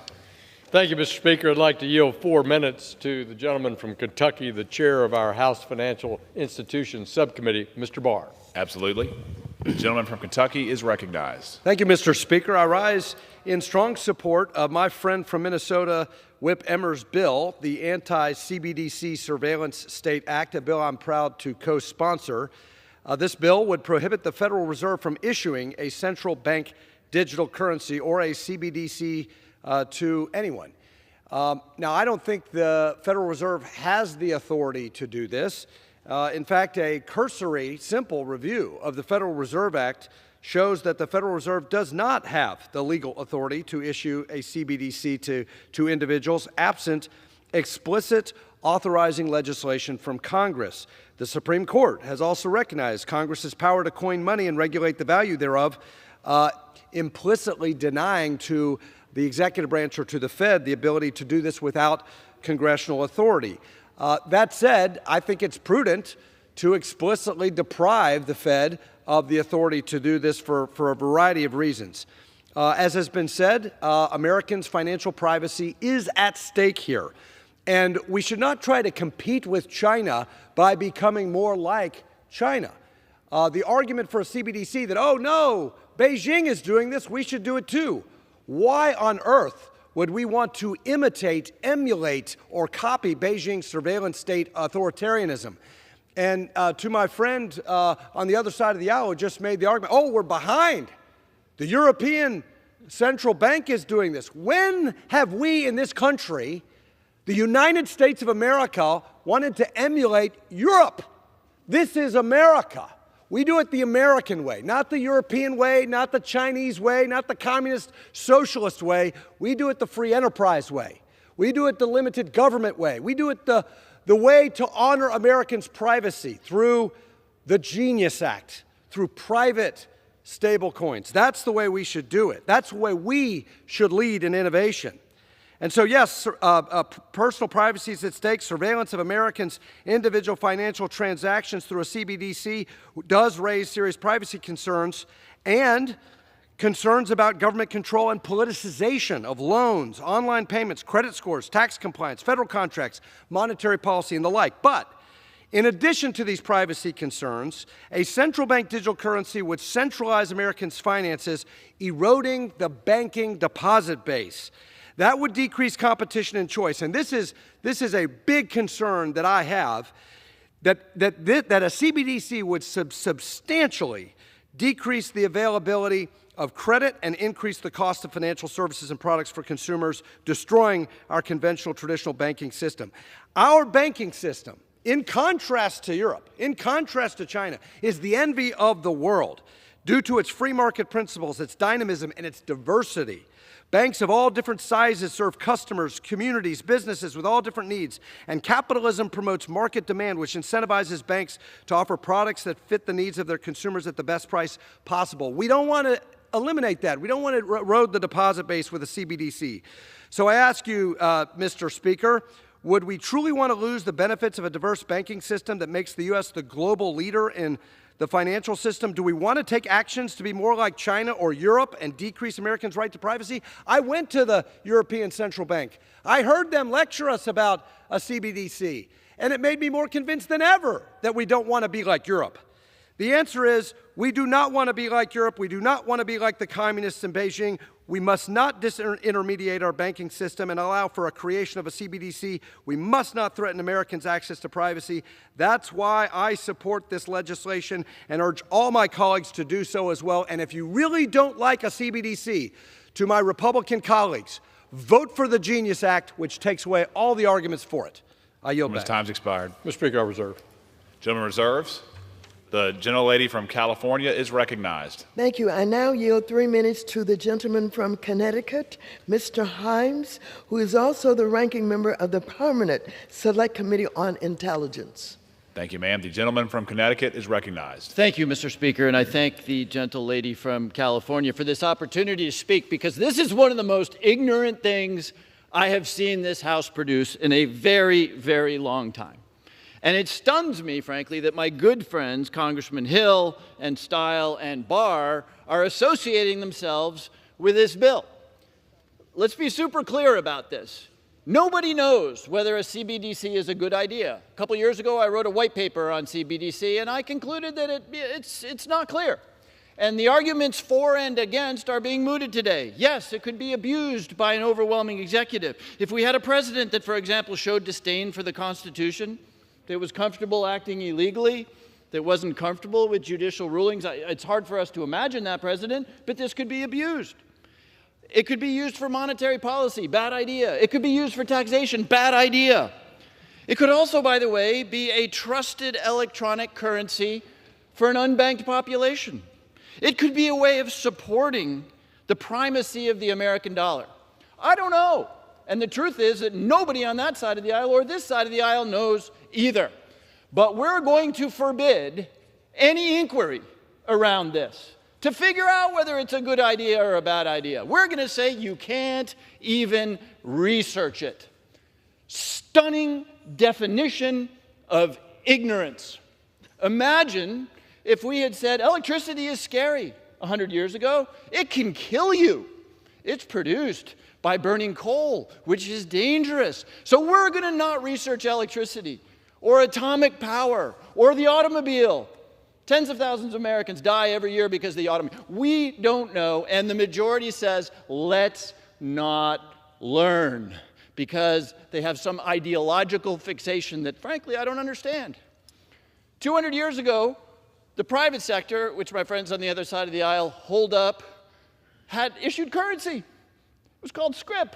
Companies and banks issued their own currency, and this country learned that that was a terrible idea, and that in fact the central bank should issue currency, which is one of the reasons we are who we are today. So you might give the CBD at least some benefit of the doubt instead of being ignorant about whether we want to know the truth. We need to stop this. We held this institution up for 2 days over a bizarre MAGA obsession, which is rooted in insanity and ignorance. Don't even find out the answer. The ranking member said that this is, like a boy who is hiding from the truth. I have another metaphor. This is like a young 5-year-old who's angry and covers his eyes and ears and believes he's invisible. Imagine just my good friend Andy Barr saying, we're not like China, we're not like Europe. What if there's a sterling or the gentleman's time has I expired. yield to the gentleman an additional minute. I thank the ranking member. The gentleman is recognized. For all the rah-rah patriotism, think about this. And again, I'll acknowledge that we don't know if this is a good idea or a bad idea, and we ought to find out. But let's imagine that the European Union, which Mr. Barr wants to dissociate with himself with, puts out a CBD that picks up real usage. Now all of a sudden we have a threat to the dollar because we're still handing around pieces of paper because the Republican majority said we shouldn't even research something that may or may not be a good part of a modern 21st century economy. Come on, guys. Don't go with ignorance. You're too smart for that. Don't risk putting us behind on something that could be really important to the future of the American dollar. Vote no on this ignorant bill. I yield back. Gentleman yields. The gentleman from Arkansas is recognized. Thank you, Mr. Speaker. I want to yield 3 minutes to the gentleman from Ohio, Mr. Davidson, who is the chair of our National Security Subcommittee. Thank you, sir. Mr. Davidson, you are recognized. Thank you so much. Central bank digital currency poses an existential threat to Western civilization. It's essentially, at its heart, communist banking. Elizabeth Warren, Sherrod Brown, and Democrats in the Senate didn't walk around Omarova to be confirmed as a bank regulator because they were opposed to communist banking. They want it. And that's what central bank digital currency is. Our colleagues on the other side of this debate act like we need to study communism a little harder to figure out whether it works or not. We've got plenty of evidence. It doesn't work. Central bank digital currency inserts government between you and your money. The government, another word for central bank digital currency is programmable money. Well, who does the programming? The central bank. They can condition your access to your own money with whatever parameters they put in place. They can filter transactions. They can even set them to expire. And monetary policy wonks in the communist banking world think this is a feature, not a flaw. They think that they could set your access to your money to expire, that it would be a better future. Every dystopian fiction that I have found, Brave New World, 1984, says this is the future of money, that it's corrupted into a tool for surveillance, coercion, and control. And frankly, our own current banking systems crept too close to that. We need to turn the other direction. And the market's telling us that. That's why cryptocurrency was invented, frankly. That's why it's so popular and it's a growing asset class. We need to say no to this, and we need to protect what the market is telling us consumers want. And we tested this under the Biden administration.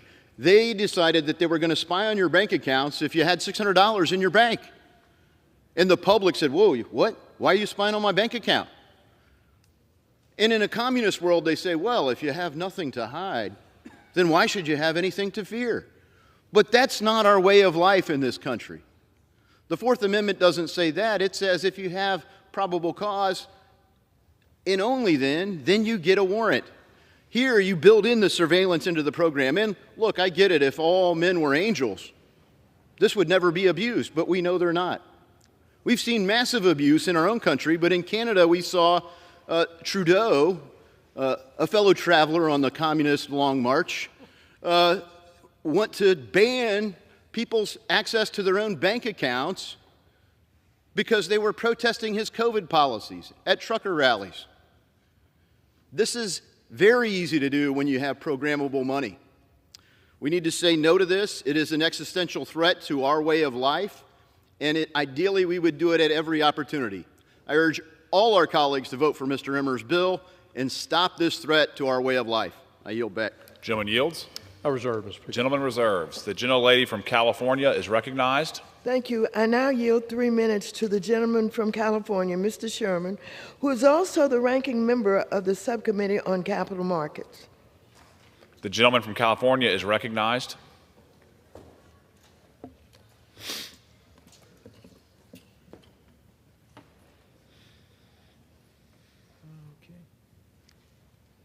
I worked hard in school, but the grade I'm proudest of is to be the first member of this House to get an F from the crypto industry.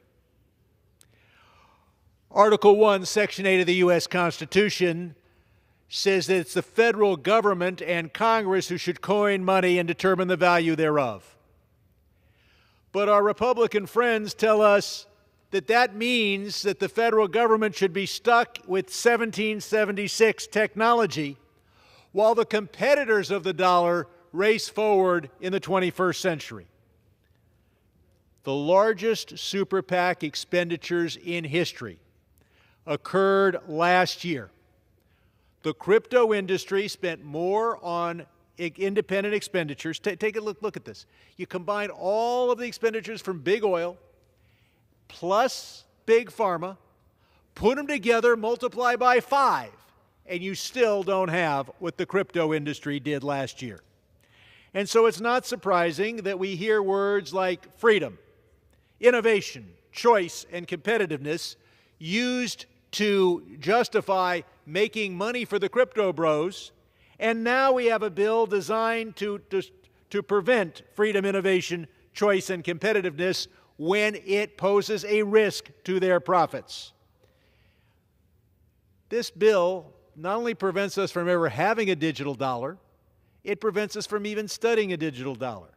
Now, I think Americans will always have banks, credit cards, debit cards, Zelle, Venmo, cash, money market funds, and pursuant to the bill that it looks like we're going to pass today, they'll have stablecoin, a privacy device specifically designed for criminals and tax evaders. And then they'll have mixers to make it impossible for even the most advanced law enforcement, even with a warrant, to find out what's happening. So they have all those choices. What's the one choice you're not allowed to have? You're not allowed to have the currency provided for in the U.S. Constitution. You're not allowed to have a digital dollar or even a study of a digital dollar. You're not allowed to, if you don't want to carry a lot of paper around, you can't have the full faith and credit of the United States. Now, we've talked about the role of the U.S. dollar and the critical role that it plays in international transactions and why that is a major economic benefit to the United States. The crypto bros occasionally tell you out loud what they're thinking, and that is they want to minimize and destroy the role of the U.S. dollar internationally. So what do they do to hobble the dollar? They say the Chinese Communist Party can have a digital yuan. The Bitcoin bros can have a digital currency. But America is limited to 7076 technology. Our banking system is the envy of the world because we innovate. This bill says no innovation. I'll ask for another minute. I beg your pardon? I reserve the balance of my time. The gentleman's time has expired. I'm sorry, additional minute for the gentleman, Mr. Sherman. The gentleman is recognized for 1 additional minute. Look, you might think it's hypocritical that they tell us we have to have crypto because otherwise China will do it. Then they say we can't have a digital dollar because China is doing it.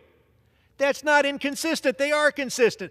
Their consistent rule is you must do what makes profit for the crypto bros, including Donald Trump, and you must prevent them from facing any competition, even the competition called for by the U.S. Constitution. Today's bills in whole, all three of them, will create a payment system designed for tax evaders and criminals. It will provide for taxpayer bailouts, and it will allow the crypto industry to say we've got all this power in Congress. Crypto bailouts are not only allowed, they're guaranteed.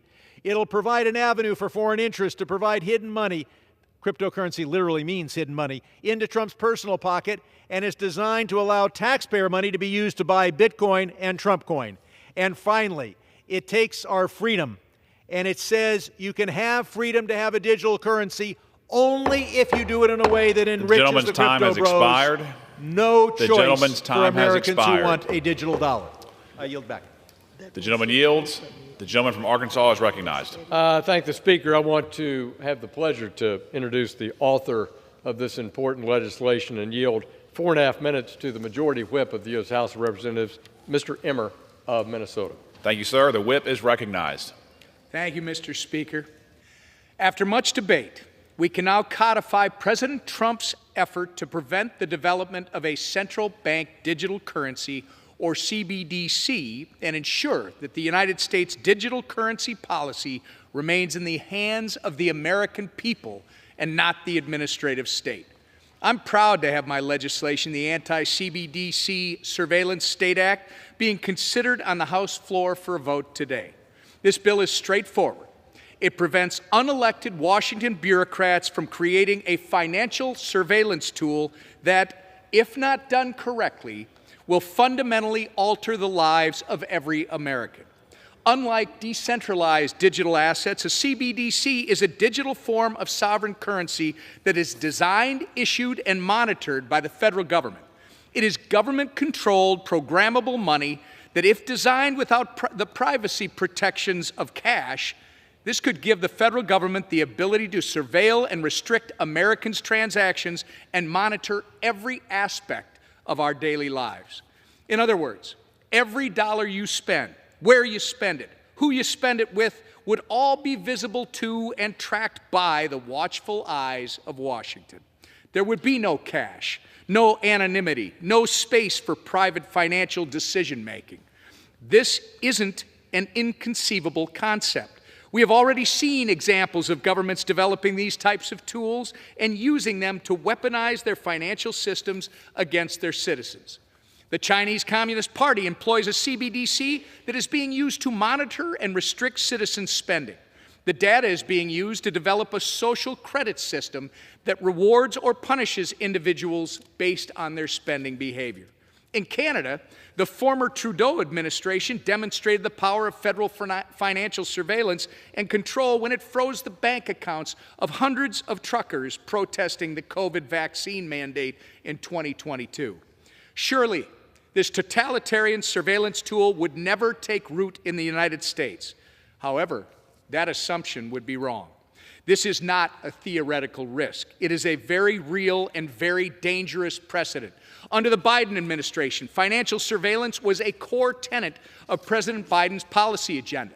In 2022, President Biden issued an executive order placing urgency on CBDC research and development. Moreover, the agency reports created under that executive order made it clear that the previous administration was eager to create a CBDC and was willing to trade Americans' right to financial privacy for a CCP-style surveillance tool. Our bill, the Anti-CBDC Surveillance State Act, prevents future administrations from weaponizing this technology against the American people, while ensuring that any development of digital money reflects our American values of privacy, individual sovereignty, and free market competitiveness. If not designed to be open, permissionless, and private with a capital P, resembling cash, a government-issued CBDC is nothing more than an Orwellian surveillance tool that will be used to erode the American way of life. The federal government has no business monitoring Americans' daily financial lives. We don't need or want a state-run digital dollar with Chinese Communist Party characteristics. We need to protect the core principles that make this country exceptional: liberty, limited government, and the right to privacy. We are on the verge of the next game-changing technological evolution, and we must embrace this push for a more developed digital economy. In doing so, we cannot jeopardize who we are as Americans, and this bill is designed to ensure just that. I want to thank Chairman Hill and Chairman Stile for their tireless work and advocacy on this issue, in addition to the 135 members of Congress who have joined as co-sponsors of our legislation.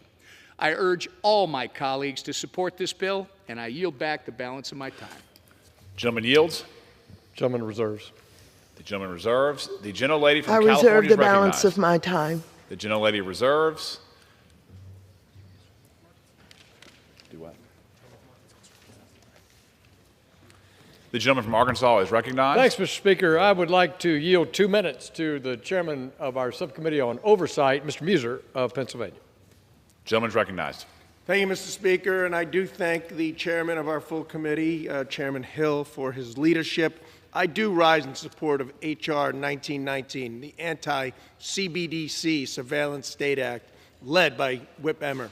This bill is about defending our Constitution and protecting the privacy of the American people. The Constitution is unambiguous in Article 1, Section 8, which grants only Congress the exclusive authority to coin money, regulate the value thereof, and a foreign coin. This is a clear provision of the United States Constitution. It's a foundational element of our constitutional republic designed to keep such important authority over our nation's currency issuance within the hands of the people's representatives.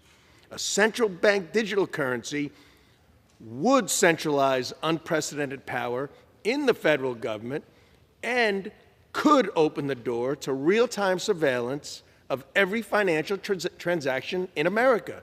Existing banking practices safeguard Americans' privacy.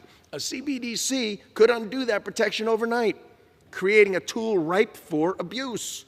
Even though the Constitution is clear, this bill restrains the Fed from even considering a central bank digital currency, reinforces Congress's constitutional authority over currency, and ensures that digital dollar reflects our founding principles. I commend Whip Emmer for his leadership, and I urge support for this very important legislation. I yield back. Yields. I reserve, Mr. Speaker. The gentleman reserved. The gentlelady from California is recognized. Thank you so very much. Democrats are not the only ones who want to study CBDC. In 2021, my dear friend, Chairman Hill, worked with Representative Foster to introduce the Central Bank Digital Currency Study Act. Chairman Hill also wrote a letter to the Fed asking for information, and after the Fed agreed to do a study, he issued a statement saying, and I quote, "The Fed is finally taking actionable steps to do what we've been asking them to do for 2 years, and we're pleased to see Chairman Powell announce steps toward making a digital dollar a reality." Mr. Hill, what changed? We need more research. We need to learn more. So we need to vote no on this bill. It goes in the opposite direction from what you want and what you've been asking for. And finally, we have a chance to vote, and certainly I'm asking for a no vote, and I would hope that you would too. I reserve the balance of my time. The gentlelady reserves. The gentleman from Arkansas is recognized. Mr. Speaker, I'd like to yield 2 minutes to the gentleman from Middle Tennessee, Mr. Rose. The gentleman from Tennessee is recognized. Thank you, Chairman Hill. Mr. Speaker, I rise today in support of H.R. 1919, the Anti-CBDC Surveillance State Act. Among the many rights we enjoy as Americans, privacy is among the most fundamental. Establishing a central bank digital currency would not only usurp consumers' privacy and individual freedom, but it would also hinder free market innovation. Digital assets are here to stay. I agree strongly with President Trump that the United States should be a leader in this space. However, the last administration held a very different view. They wasted no time exploring ways to set up a surveillance state digital currency, managed and micromanaged by the federal government. President Trump understands the dangers of more government and more surveillance. It's why he issued an executive order prohibiting a CBDC.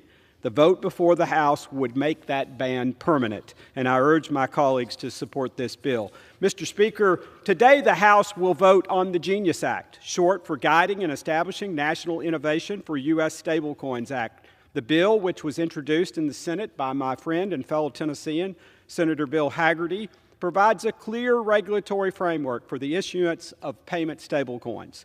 Today, this payment product is offered with little, if any, federal oversight.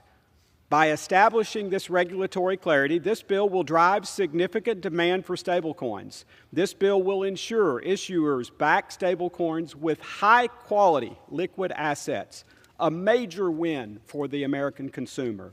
The Genius Act includes consumer protections and enables innovators to do what they do best. It also happens to strengthen the U.S. dollar's reserve currency status.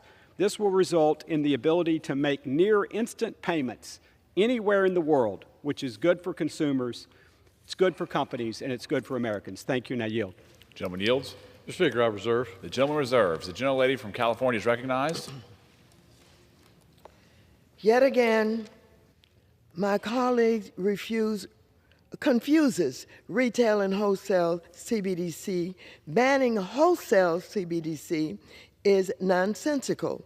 It has nothing to do with surveillance and everything to do with modernizing how American financial institutions and our central bank engage in intrabank cross-border transactions. This suggestion of Big Brother and monitoring is just a fabrication, a boogeyman. We must support financial innovation and not hide from the future. I reserve the balance of my time. The gentlelady reserves. The gentleman from Arkansas is recognized. Thank you, Mr. Speaker. I'd like to yield 2 minutes to a returning member of the House Financial Services Committee, the gentleman from Indiana, Mr. Stutzman. 2 minutes. The gentleman's recognized. Thank you, Mr. Chairman, and thank you to our Financial Services Chairman for his leadership on a really important issue that's going to affect many generations ahead of us. I rise today in strong support of the anti-CBDC Surveillance State Act. Our founding fathers were clear that Congress, not the executive branch, has the power to coin money and regulate its value. Yet, in 2022, the Biden administration issued an executive order that placed the highest urgency on the research and development of a central bank digital currency, a so-called digital dollar. Under the wrong circumstances, this technology could allow the federal government unfettered access into the wallets of every American, putting privacy and freedom at risk. Unfortunately, us as Americans know all too well how far some administrations are willing to go to intrude into our lives. We all saw how the Biden administration ruthlessly pressured social media platforms to silence the voices of Americans who criticized their disastrous COVID-19 policies. And we saw this same ideology taken to the extreme when Canadian Prime Minister Justin Trudeau froze the bank accounts of Canadians who dared to protest his government during the pandemic. Now imagine if the federal government could see where we spend our hard-earned paychecks, track our charitable donations, or even cut off access to our own money if it disapproves of our beliefs. Any digital dollar must reflect our values of privacy and our First Amendment rights.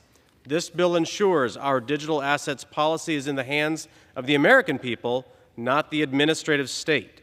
It protects our values of privacy, individual freedom, and free market innovation by prohibiting a CBDC surveillance tool that could be wielded against the American way of life. I am proud to be a co-sponsor of this important legislation, and I thank Whip Emmer and Chairman Hill for their outstanding leadership on this important issue. I urge my colleagues to support this legislation, and I yield back. Gentleman yields. Reserve. Gentleman reserves. The gentlewoman from California is recognized. I reserve the balance of my time. Gentlelady reserves. The gentleman from Arkansas is recognized. Speaker. I'd like to yield 1 minute to the great gentleman from the prettiest district outside Arkansas, the gentleman from California, Mr. Conley. Gentleman's recognized. Mr. Speaker, the Biden administration started us down the road of adopting a central bank digital currency issued by the Federal Reserve without the consent of the American people or their representatives here in Congress. Today, we are saying no. We are not the Chinese Communist Party.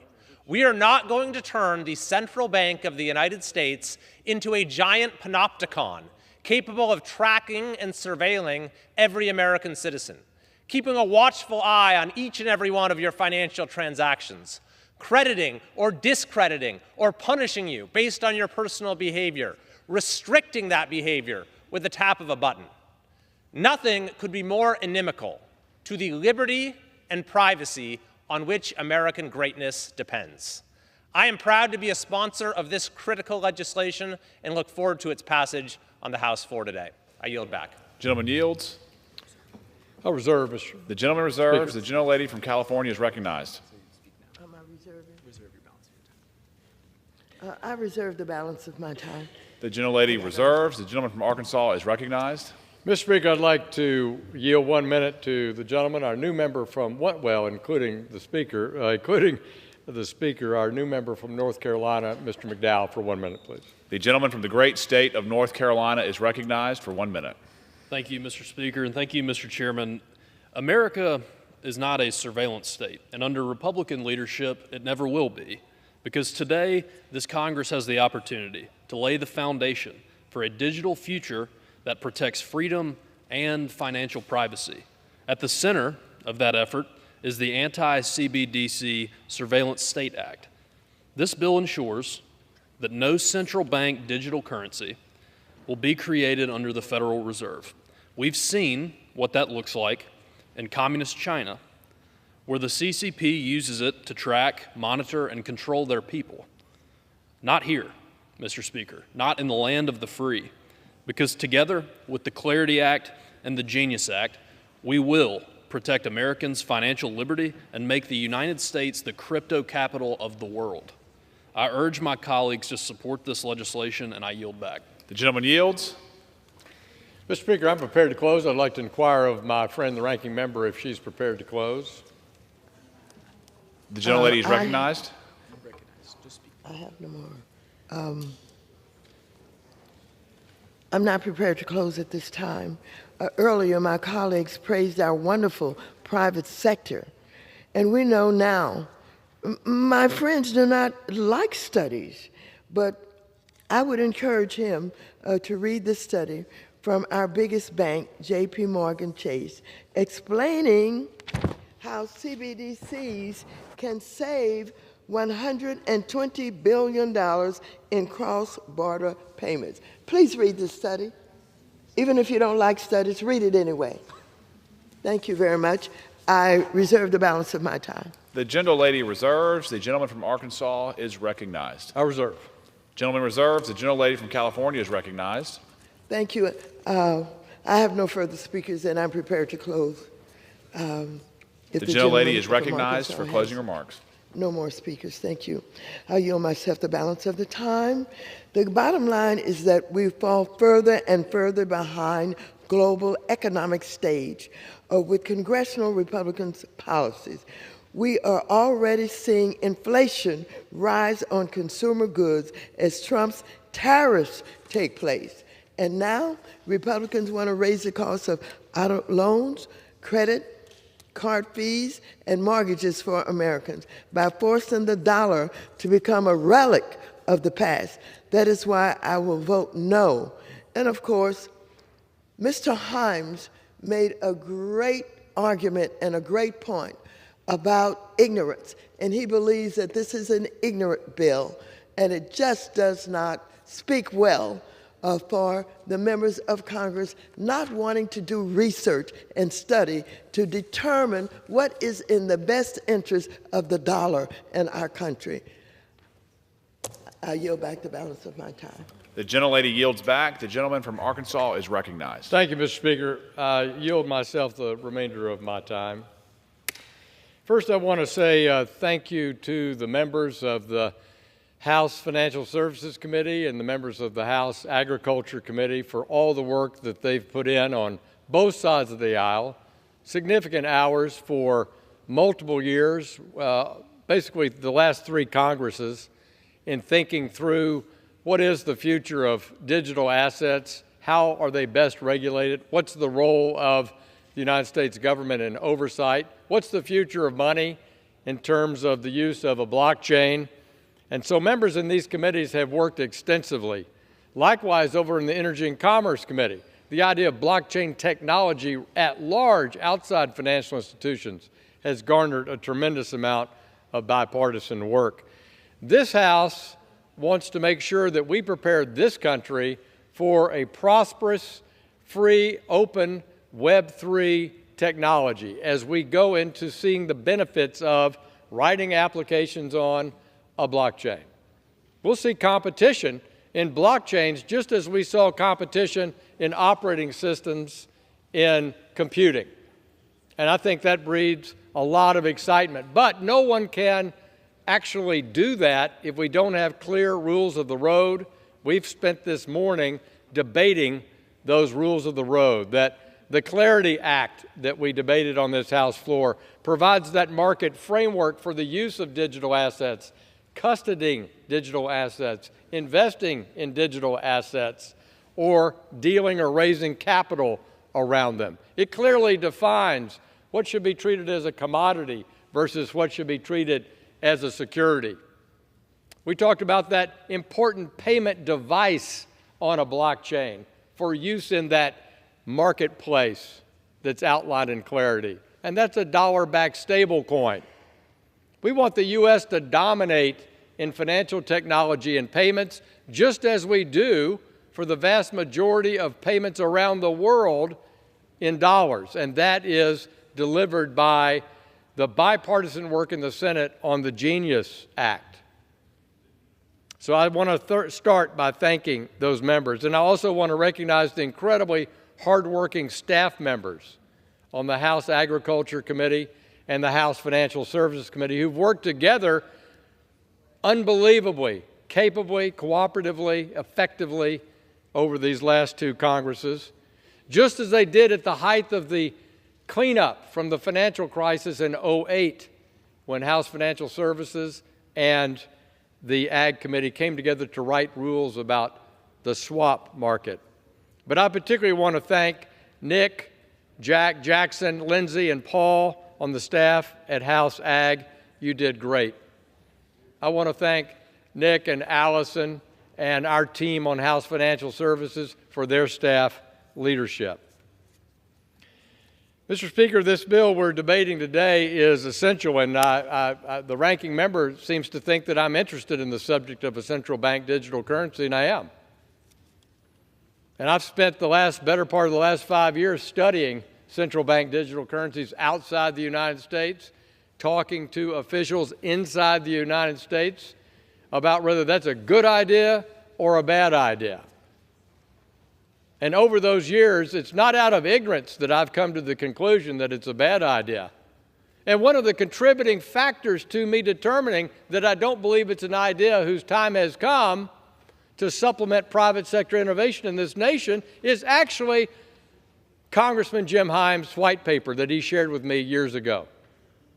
I thought it was well written, and it was another indication that this was not the direction to go in. And since that time, I have visited with other central banks around the world, in Europe and other places, that make me even more certain that we should rely on private sector innovation that in turn can create the tokenized money that we've talked about all morning, but doesn't do it in a way that can surveil your work, take over your life, have the outcomes that you heard from Congressman Davidson, Congressman Emmer, about the examples of debanking that we witnessed in Canada, or the policy debanking we witnessed in the Obama administration, and to a degree the Biden administration. So Americans have made it clear we don't want the federal government controlling how we spend, save, or send our money in our personal lives. We've witnessed firsthand the dangers when government wield that power unchecked, and you heard examples of that this morning. Americans want and deserve control over their own money, and we've tried to institutionalize that in all the work we've done in both of these committees in this digital assets innovation and reform space. We believe in self-custody. I have self-custody in the analog world of cash and investments. Why can't I have that custody, that self-control in my digital financial space? I don't understand why one can't recognize the authorities that we have on our person, constitutionally guaranteed by law, in an analog context, why we can't demand the same. So I urge my bills to join me in supporting this bill. I yield back the balance of my time. Thank you, sir. The gentleman has yielded. All time for debate has expired. Pursuant to House Resolution 580, the previous question is ordered on the bill as amended.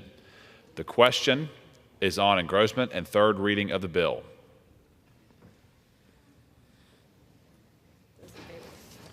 Those in favor say aye. Aye. Those opposed, no. In the opinion of the chair, the ayes have it. The third reading. A bill to amend the Federal Reserve Act to prohibit the Federal Reserve banks from offering certain products or services directly to an individual, to prohibit the use of central bank digital currency for monetary policy and for other purposes. The question is on the passage of the bill. Those in favor say aye. Aye. Those opposed say no. The ayes have it. The bill is passed. Mr. Speaker? For what purpose does the gentlelady rise? What? The yeas and nays. The yeas and nays. The yeas and nays are requested. Those favoring a vote by the yeas and nays will rise. A sufficient number having risen, the yeas and nays are ordered. Pursuant to Clause 8 of Rule 20, further proceedings on this question will be postponed.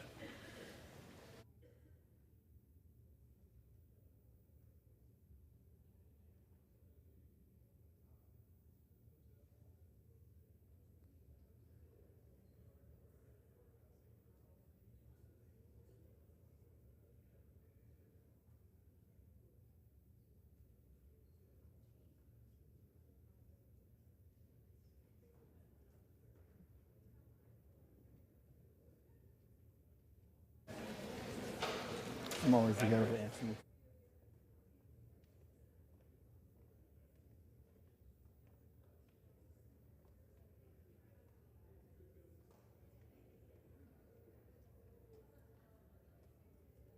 Is that Rule 18?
Pursuant to House Resolution 580, the Rule and Rule 18, the Chair declares the House and the Committee of the whole House on the State of the Union for further consideration of H.R. 4016.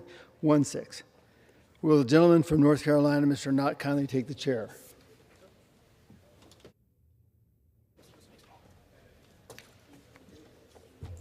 Read this. It's yours. The House is in the Committee of the whole House on the State of the Union for the further consideration of H.R. 4016, which the clerk will report by title. A bill making appropriations for the Department of Defense for fiscal year ending September 30th, 2026, and for other purposes. When the Committee of the Whole rose earlier today, amendments in block number 7, printed in Part A of House Report 119-199, offered by the gentleman from California, Mr. Calvert, had been disposed of.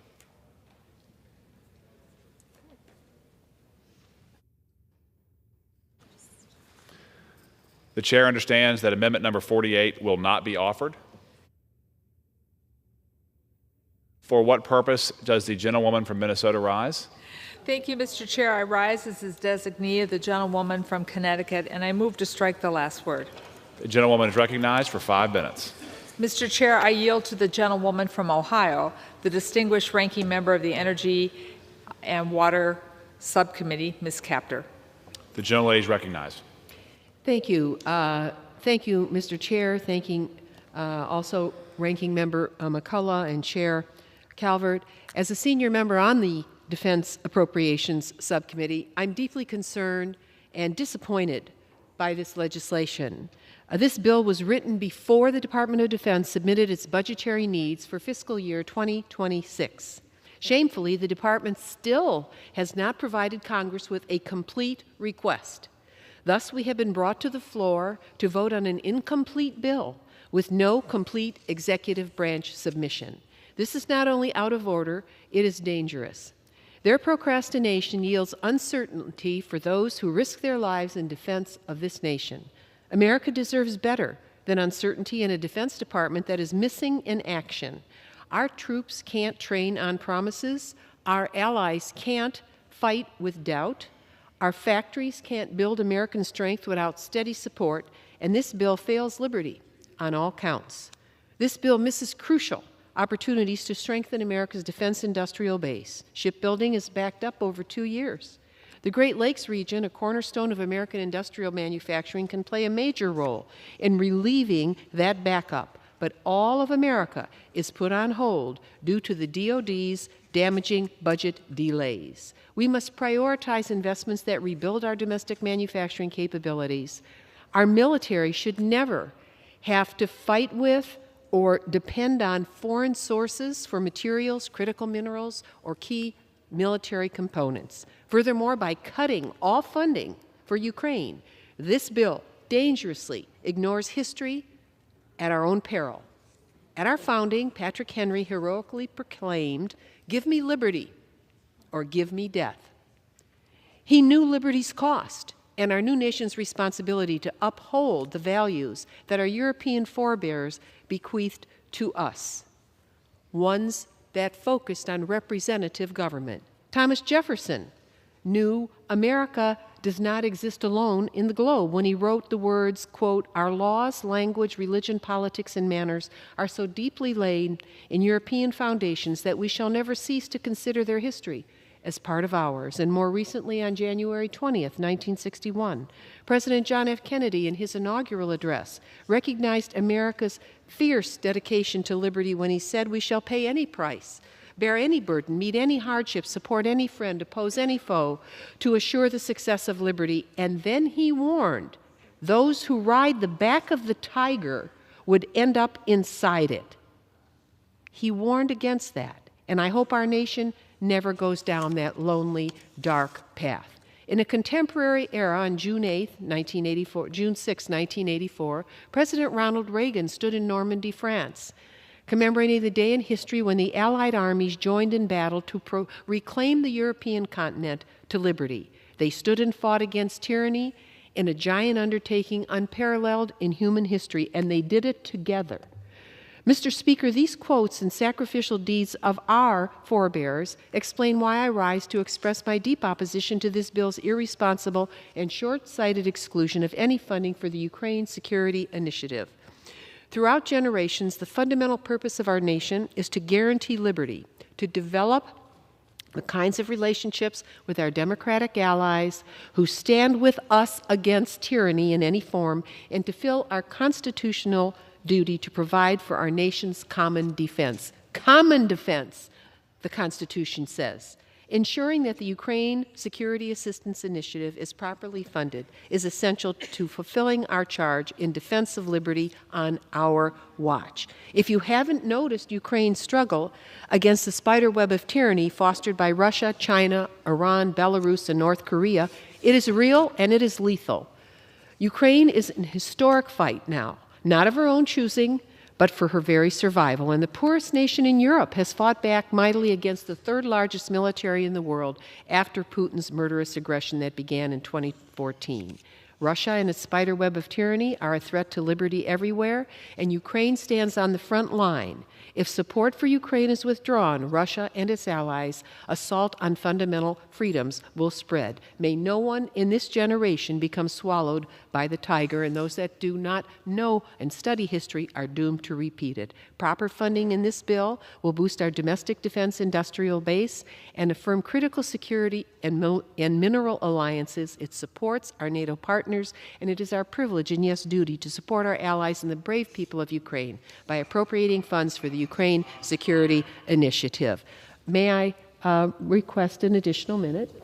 The gentlewoman may not yield for additional time. You have to close. Okay. So The My gentlewoman's amendment time would has expired. reinstate funding for the Ukraine Security Assistance Initiative, and at The the end of the gentlewoman's debate, I time will has insert expired. into the record the text of this amendment. Thank you so very much, and I thank everyone for yielding.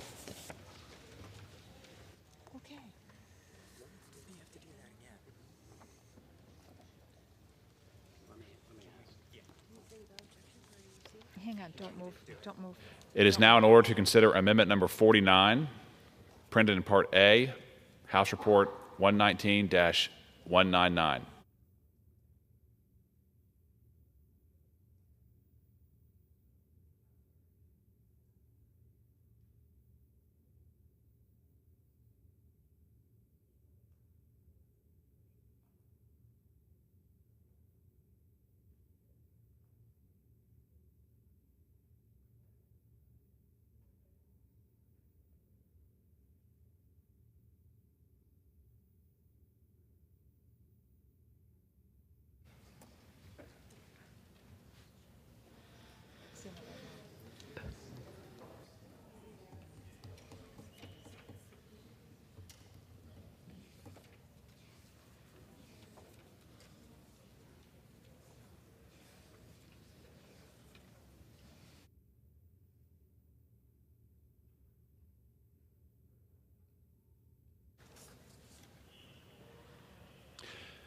It is now in order to consider Amendment 57, printed in Part A of House Report 119-199.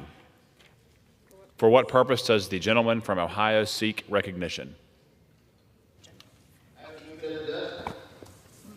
The clerk will designate the amendment. Amendment number 57, printed in Part A of House Report number 119-199, offered by Mr. Davidson of Ohio. Pursuant to House Resolution 580, the gentleman from Ohio, Mr. Davidson, and member opposed each will control 5 minutes. The chair recognizes the gentleman from Ohio. Thank you, Mr. Speaker. I rise today to urge you and all our colleagues to support Amendment number 57 to the FY 2026 Department of Defense Appropriations Bill. This amendment strikes Section 8072, a misguided rider that prohibits the Navy from decommissioning littoral-class combat ships. The state of shipbuilding in the United States is nothing we would hope to have. It is broken, and this program maybe represents the pinnacle of its brokenness. The ship doesn't accomplish what it was designed for. I'm encouraged when I speak to the chairman to know that it's being put to use elsewhere, but it is not accomplishing the mission that the Navy needs it for. This provision ties the Navy's hands, forcing it to retain a deeply flawed, costly, and ineffective class of ships that undermines our national security, endangers our sailors, and wastes taxpayer dollars when we could move forward and build a ship that could accomplish the mission. President Trump's trying to take leadership over this and fix it, and this ties his hands in a way that prevents options. We should leave the Commander-in-Chief that decision. The Littoral Combat Ship Program, costing over $30 billion, with each ship priced at roughly $500 million, is a textbook example of Pentagon inefficiency and contractor-driven bloat.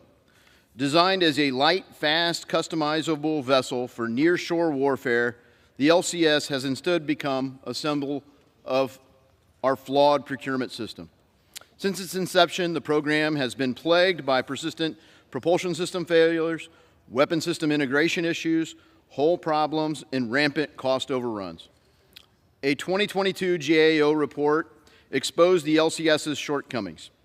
It has not demonstrated the operational capabilities needed for its Navy mission. Operational testing revealed significant challenges, including the ship's inability to defend itself if attacked, and frequent failures of mission-essential equipment on the ships. Deployments have been marred by breakdowns and setbacks, rendering these ships unreliable at best. Mr. Speaker, forcing the Navy to maintain a fleet of broken, expensive ships is simply irresponsible, and I think it's wrong to tie our Commander-in-Chief's hands.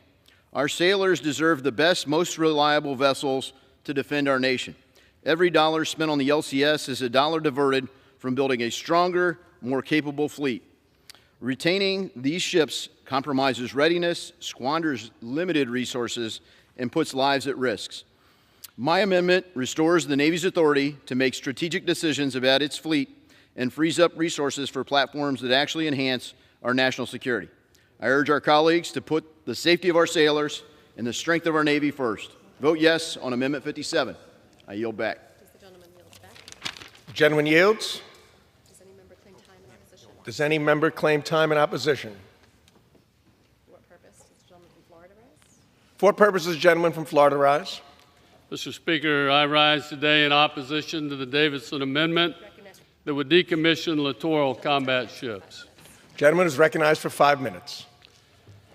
Today, our nation is facing growing and real threats from adversaries around the world.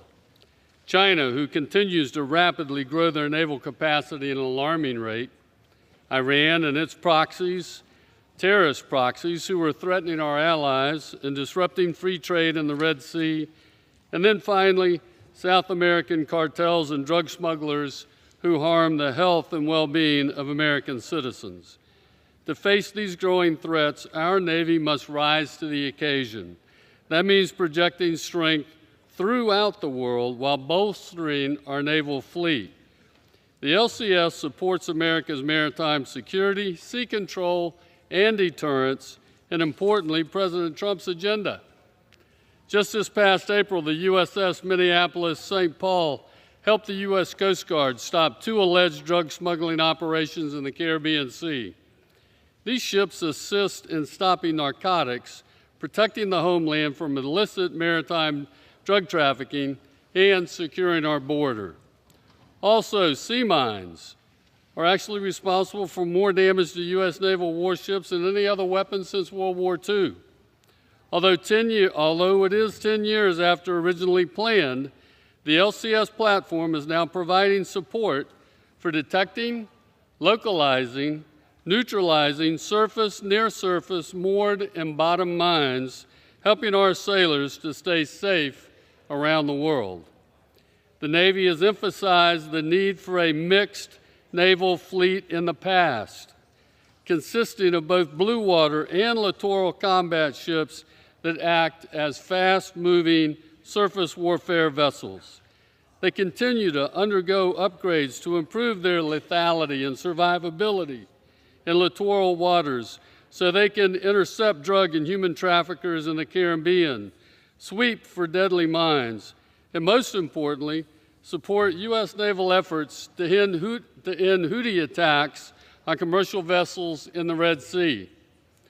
Our littoral combat ships have risen to the occasion to defend our homeland. They have provided the necessary backup needed to protect America's homeland and abroad. If we want our military to continue to be the best in the world, Mr. Speaker, we cannot throw away a dime to save a nickel, especially when an LCS vessel has only reached its half-life cycle. But that's exactly what this amendment could do. The decommissioning of the Navy's mixed fleet strategy, the LCS vessels, is not the answer to our budget constraints. And that's why I stand in opposition to this amendment, and I ask my colleagues to vote no on the Davidson Amendment. Mr. Speaker, I yield back. Gentleman yields back.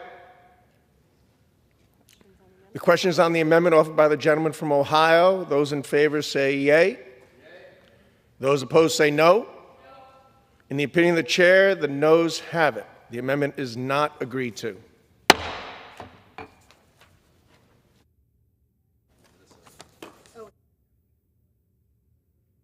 For what purpose does the gentlewoman from Minnesota seek recognition? Mr. Chair, I rise as the designee of the gentlewoman from Connecticut and move to strike the last word. The gentlewoman is recognized for 5 minutes. Mr. Chair, I yield to the gentlewoman from New Mexico, Ms. Stansberry. The gentlewoman is recognized. Mr. Speaker, I rise in the strongest opposition to this defense spending bill because once again, in the dark of night, the GOP is passing bills stripping the American people of their safety, security, and support. Last night at 3 a.m., the Senate shoved through a dangerous rescissions package that guts foreign aid and public broadcasting, and just this morning, the OMB director suggested that he was just getting started and didn't care whether or not the appropriations process proceeded as our founding fathers and the Constitution imagined it. He said it should be more partisan and that he would continue to send rescissions packages like the one that they passed on the Senate floor last night. Let us be clear. The White House and an unelected bureaucrat are trying to steal the power of the purse and to steal the power of the people. And to my colleagues across the aisle, it is happening under your watch.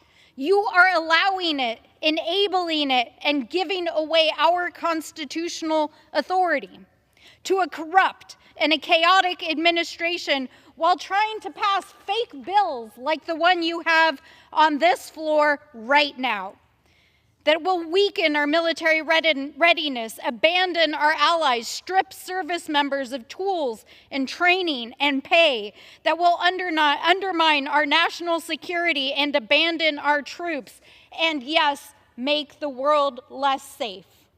And so I say to my colleagues across the aisle, what are you doing? How can you abandon the American people, the Constitution, our troops, our national security? It's time to stand up and grow a backbone and vote no. I yield back. Gentlelady yields. Mr. Chair, I yield back. Gentlewoman yields back. The chair understands that amendment number 58 will not be offered. The chair understands that amendment number 91 will not be offered. It is now in order to consider amendment number 106, printed in Part A of House Report 119-199. For what purpose does the gentleman from Arizona seek recognition? Mr. Speaker, I have an amendment at the desk. The clerk will designate the amendment. Amendment number 106, printed in Part A of House Report number 119-199, offered by Mr. Gosar of Arizona.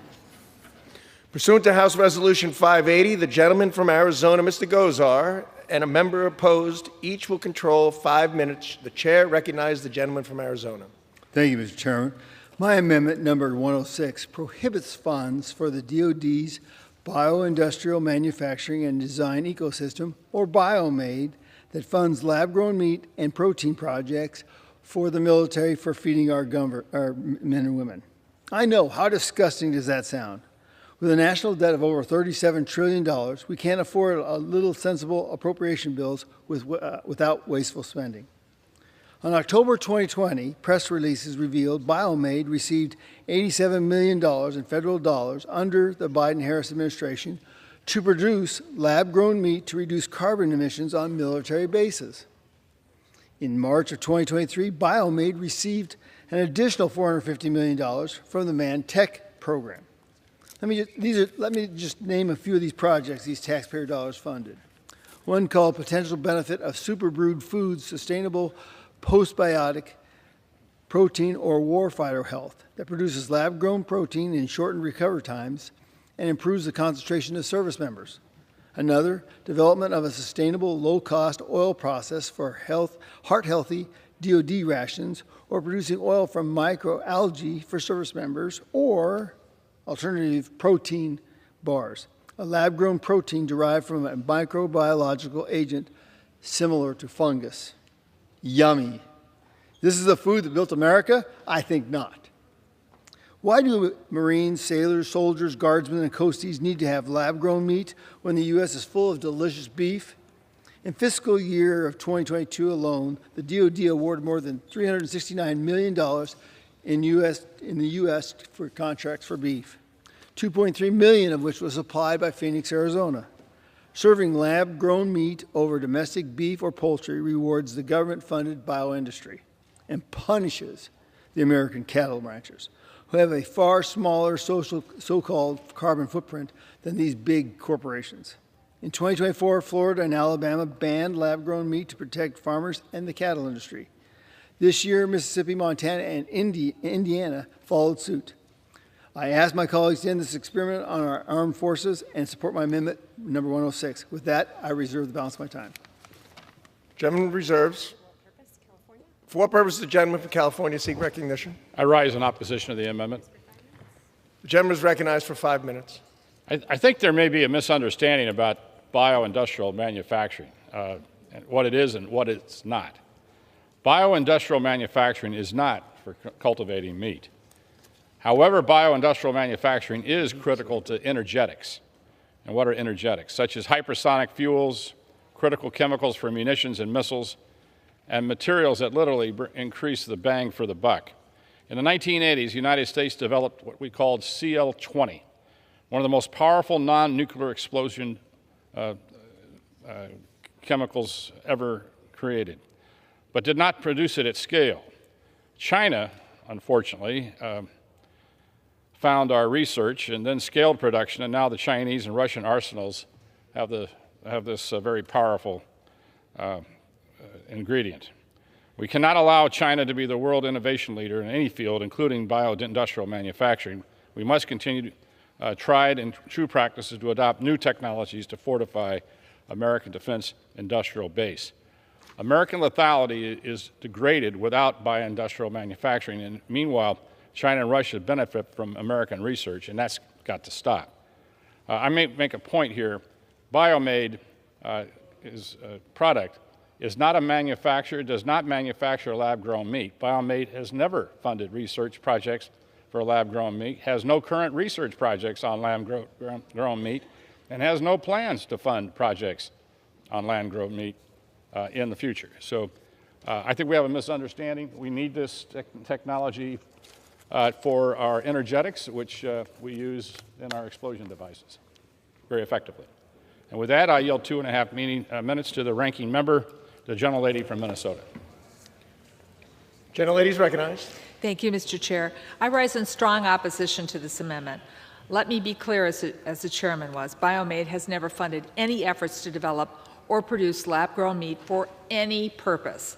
The Rules Committee should not have made this amendment in order because it's just not germane to this bill. But let me tell you a little bit more about why this is important that this amendment be defeated. By preventing funding to the Biomanufacturing Design and Ecosystem Partnership, or BioMade, this amendment would be a clear win for China. The Bipartisan National Security Commission on Emerging Biotechnology recently completed its comprehensive review on biotechnology's impact on national security, and it concluded China recognizes the immense military and commercial potential of biotechnology and biomanufacturing. They've made it, China's made it a strategic priority, and they're quickly starting to ascend into dominance. To preserve our lead, we must take swift action to commercialize and scale back biomanufacturing here at home.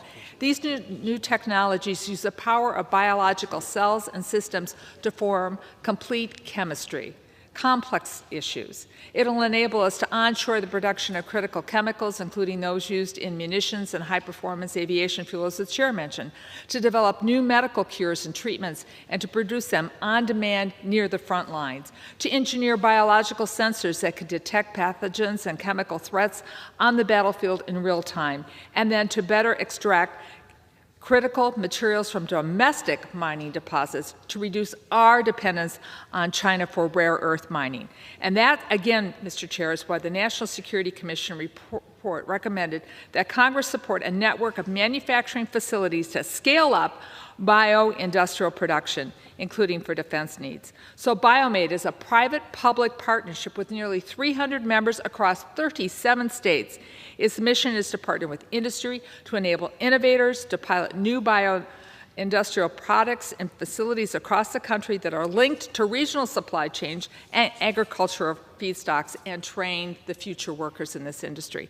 To be clear, we should be accelerating BioMade's efforts, not senselessly blocking them. Last year, the Chinese government invested over $4 billion in biomanufacturing. We must take action now. We must not cede to China, and we must win the biotech competition. And for that reason, I urge my colleagues on both sides of the aisle to join me in strongly opposing this amendment. I yield back. Gentlelady yields. Gentleman from California is recognized. How much time do I have remaining? Gentleman has 30 seconds remaining. I yield to the gentleman for a quick question. I'll reserve. Gentleman reserves. Gentleman from Arizona is recognized. Yes, I'm a little bit confused here. So I want to ask a question. If we're doing good faith advertising to the American people, because that's what our job is, tell me why we would actually say potential benefit of super brewed foods, sustainable postbiotic protein, and warfighter health. That's awfully not what you're talking about. And then we're talking about the sustainable low-cost oil process for heart-healthy DoD rations. And then the other side's moniker to go low carbon, getting rid of cattle. Now you wonder why the cattle industry has problems in understanding why you're doing this. So I accept what the gentleman said in regards to what Biomade is, but your truth in advertising fails dismally to the American public, because that's what it says here. I yield to the gentleman from Very quickly, our interests are energetics that goes into explosion devices, which is primarily a big part of that is the Biomade industry. Well, I'd love to see that all the money go to that aspect, but not to these substitutes for meat. Okay? I'm not interested in the substitute for meat. Yeah, I am interested in substitute because I don't think our warfighters should have to have that. And I would like people to make that distinction, even if it costs me the amendment. I yield back. Gentleman yields back. Gentleman from California. Yield back. Gentleman yields. It is on the amendment offered by the gentleman from Arizona. Those in favor say aye. Those opposed say no. In the opinion of the chair, the noes have it. The amendment is not agreed to.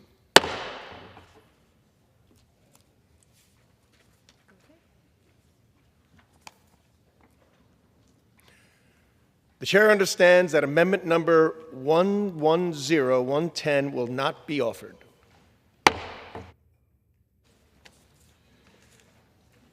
It is now in order to consider amendment number 111, printed in Part A of House Report 119-199. For what purpose does the gentlewoman from Georgia seek recognition? Mr. Speaker, I have an amendment at the desk. The clerk will designate the amendment. Amendment number 111, printed in Part A of House Report number 119-199, offered by Ms. Green of Georgia. Pursuant to House Resolution 580, the gentlewoman from Georgia, Ms. Green, and a member opposed will control 5 minutes each. The chair recognizes the gentlewoman from Georgia. Thank you, Mr. Speaker. We support our great men and women in our military, and we want to fund them to have the best equipment, be afforded the best housing, the best pay, and to be treated the best among the world. But I have an amendment today that would strike $118 million of funding to overseas humanitarian disaster and civic aid programs of the Department of Defense. These accounts fund programs for humanitarian assistance in foreign countries, in other nations, for foreign peoples, humanitarian mine action programs, foreign disaster relief, for foreign countries and foreign peoples that the American people are having to pay for. And I want to remind everyone, the American people are $37 trillion in debt because of this institution and the way Congress has spent their money. Think about our own national disasters and problems that we face here at home, the American taxpayer faces. Hurricane Helene, Hurricane Milton, the Lahaina wildfires, the LA wildfires, the Texas flooding, where there are still over 100 missing people, the opioid epidemic, the fentanyl epidemic, and all over the country, people are suffering. The American people voted to put America first. And Mr. Speaker, the American people are still being put last. Right now, the average health insurance premium for a family has risen by 22% since 2018. Fentanyl still kills hundreds of people every single day in America. And more than 32,000 veterans, people who served in our military, were homeless in 2024. And there were 6,407 suicides among Americans in 2022. This is unacceptable. In our Department of Defense appropriations funding, we should be funding for our military and not paying for funding for humanitarian aid in crisis in foreign countries. America simply cannot afford it anymore. Mr. Speaker, I reserve. Gentlelady reserves. For what purpose does the gentlelady from Minnesota seek recognition? Mr. Speaker, I rise in opposition to this amendment. Gentlewoman is recognized for 5 minutes. This program is designed to assure that our allies and partners of the U.S. are supported in times of trouble. This funding provides basic humanitarian aid and essential services to the populations in need. Let's talk about what it does for America's national security. This program is an important tool for our combatant commanders who use this to assist our allies, and it builds and cements our relationships. Let me just give you a few examples. When we help our allies improve their capacity to prepare and to respond for a crisis that will take place, when we help implement the Humanitarian Mine Action Program, this provides significant training, readiness, and enhanced benefits even to our United States military. It contributes to alleviating the worldwide problem of explosive remnants of war, which includes landmines, unexploded ordnance, and small arms munitions.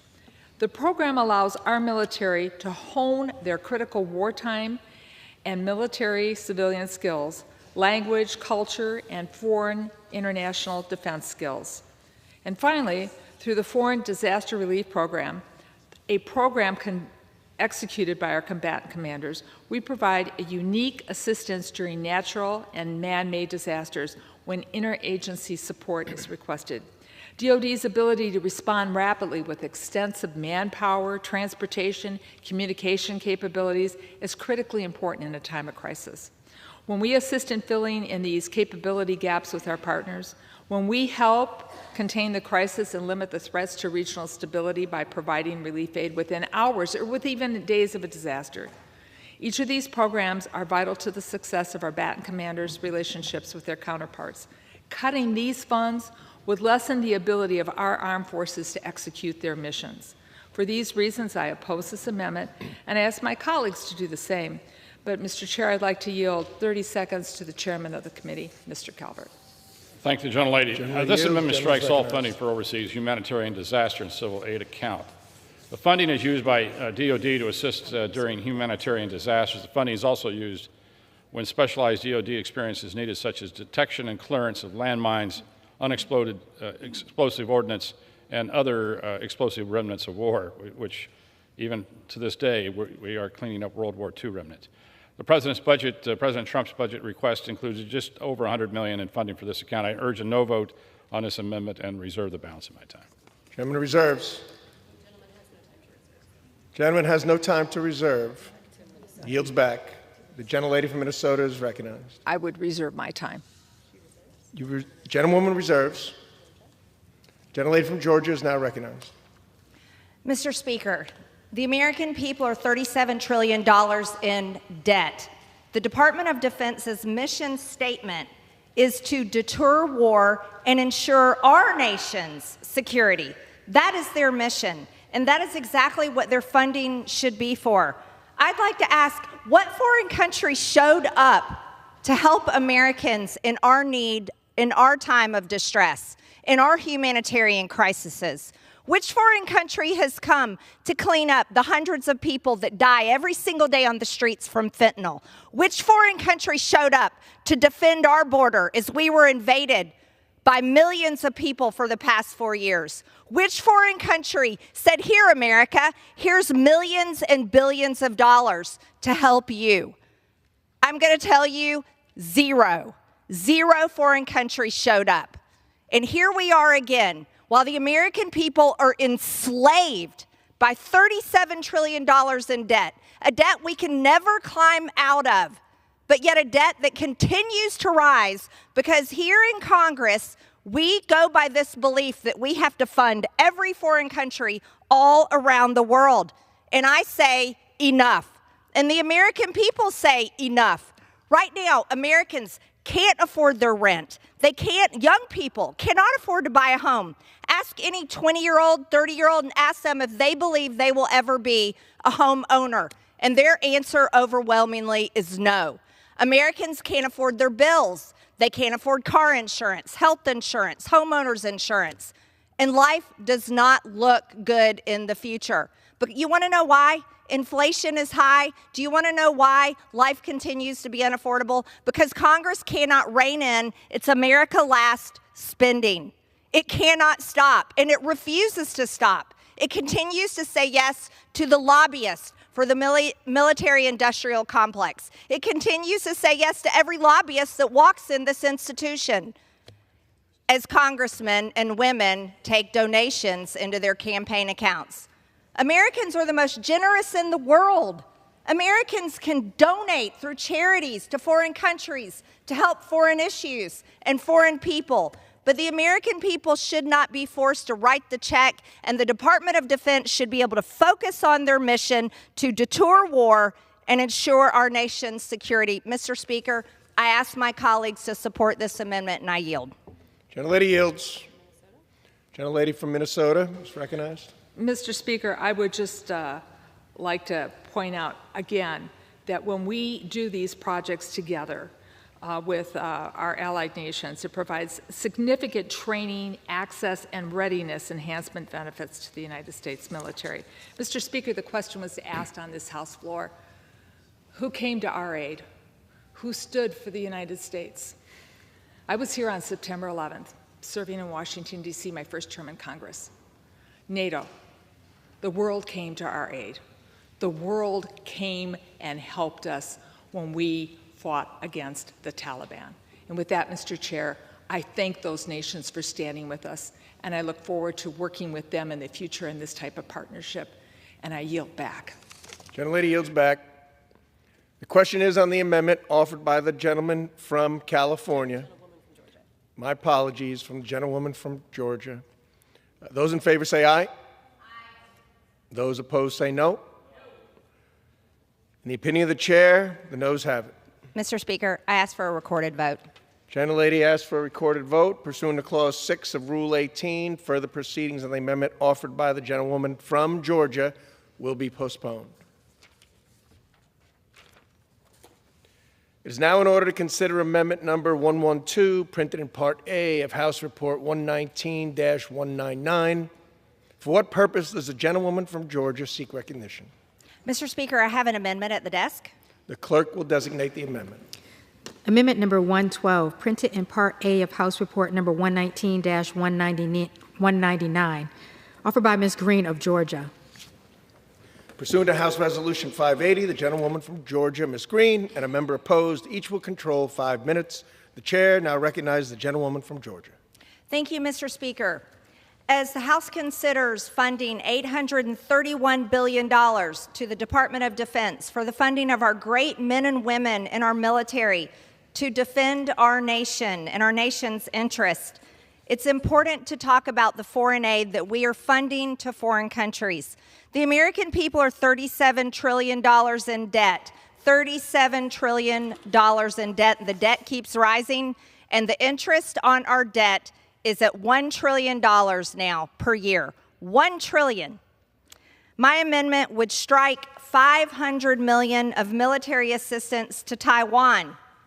This is an increase of $100 million from fiscal year 2025 and will be used to provide a wide variety of assistance, including planes, drones, missile defense, munitions, and more. Listen to this, as we're giving an extra $100 million, making it $500 million in this Department of Defense Appropriations bill, the entire defense budget of Taiwan is less than $20 billion. Our defense budget is $831 billion. It wouldn't be so high if we weren't giving foreign aid. We've given Taiwan over $2 billion in funding and munitions over the past 2 years. We've already given them $2 billion, but now we're giving them another $500 billion. Increasing foreign aid to Taiwan will only increase their reliance on the United States.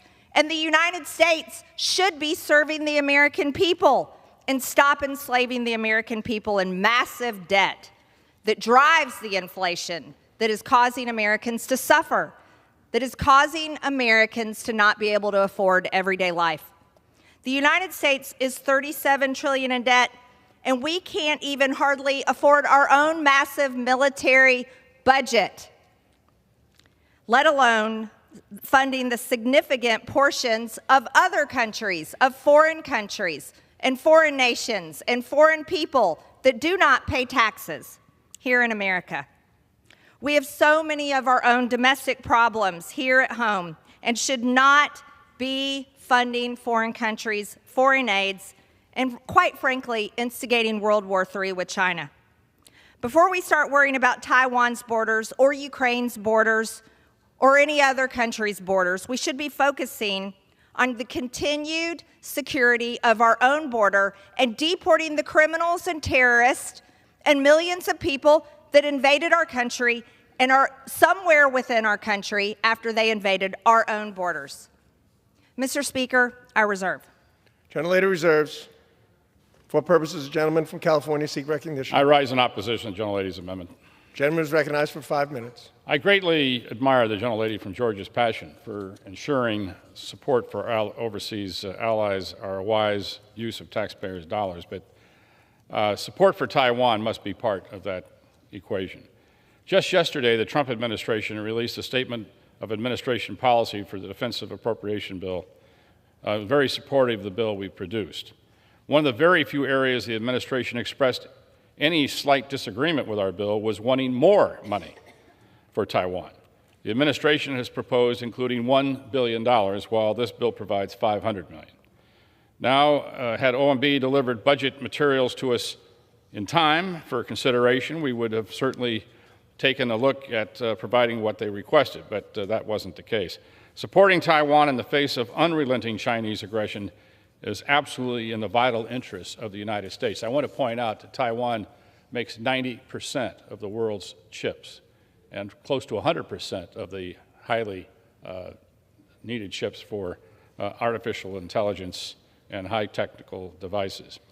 The funding will go a long way to make sure that Taiwan has the resources necessary to help prevent a Chinese invasion. That's the position of the Trump administration, and that's the position of this bill. With that, I urge a no vote on the amendment and reserve the balance of my time. And I yield 2 minutes to the ranking member, the gentlelady from Minnesota.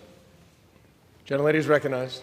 Thank you, Mr. Chair. Mr. Chair, I am very, very proud of my vote to vote against the President's big tax package, which added $3.4 trillion debt to our national debt over the next 10 years. But right now I'm rising in opposition to this amendment. America's strength around the world does not only stem from our military power, but our network of alliances in Europe and the Pacific that allow us to project power. Our allies support us and we support them. That means when our allies are threatened, the United States needs to be with them. That's exactly what we're doing in Ukraine, helping a sovereign nation defend itself against, defend its democracy from Russian aggression. A similar situation could easily occur in the Pacific, where Taiwan is threatened by the People's Republic of China. China has a recent history of seizing territory. Look at the invasion of Tibet in the 1950s. They've suppressed democracy in Hong Kong. And when the Chinese president speaks of reunification of Taiwan, we should believe that he will attempt it. We cannot allow that to happen. China may not stop with Taiwan. If Taiwan falls, other Pacific island nations like the Philippines would be threatened. And America is not alone in these concerns. Japan, South Korea, Australia, New Zealand are deeply concerned about the future of Taiwan's democracy. And that's why they're working with us to deter China and to prevent an invasion of Taiwan from happening.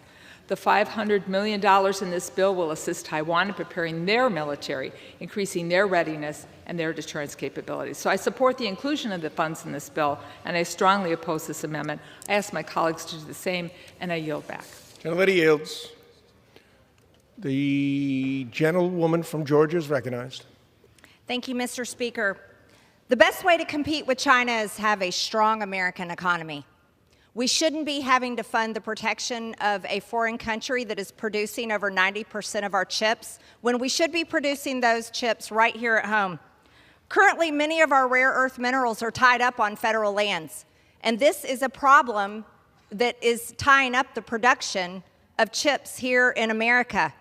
You see, America should be building our strength and resilience. Instead of an additional $500 million being given to Taiwan for their defense budget, we should be investing that $500 million into America's ability to produce chips, so that we don't have to be the world's police that go defend all these other foreign countries from China's aggression.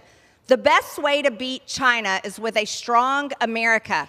But decades of America-last policies where our manufacturing jobs were sent overseas and sent to China is what made China strong. America created that problem. And America is continuing to create that problem by dependence on foreign countries for our own manufacturing. This is why rural America has been crumbling for decades, because of the economic loss of their own small towns. In America today, the cost of college tuition has increased by over 180%. That means it's unaffordable for many students, and they're laden with student loan debt. According to American Compass, in 1985, 40 weeks of a typical worker's income could provide the middle-class essentials for a family of 4. But now, this requires over 62 weeks of income, exceeding the 52 weeks in a year. Life is unaffordable for Americans, Mr. Speaker. We're $37 trillion in debt. I urge my colleagues to vote for my amendment, and I yield. Gentlelady yields. Gentleman from California? Yield. Gentleman yields. Question is on the amendment offered by the gentlewoman from Georgia. Those in favor say aye. Aye. Those opposed say no. In the opinion of the chair, Mr. the noes Speaker, have it. I ask for the recorded vote. The gentlelady asks for a recorded vote. Pursuant to Clause 6 of Rule 18, further proceedings on the amendment offered by the gentlewoman from Georgia will be postponed.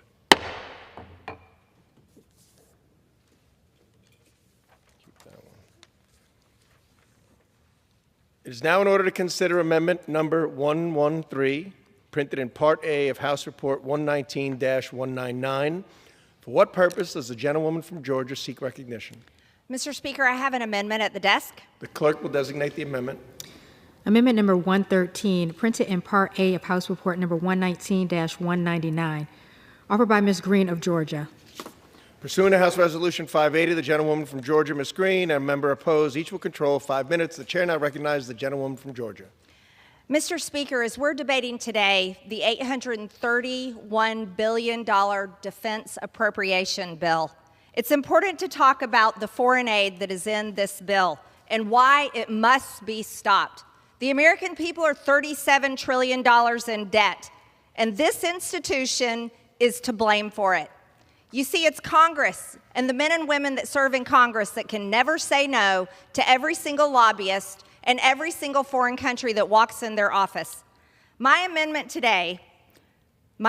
would strike the funding for HIV prevention education activities in foreign countries.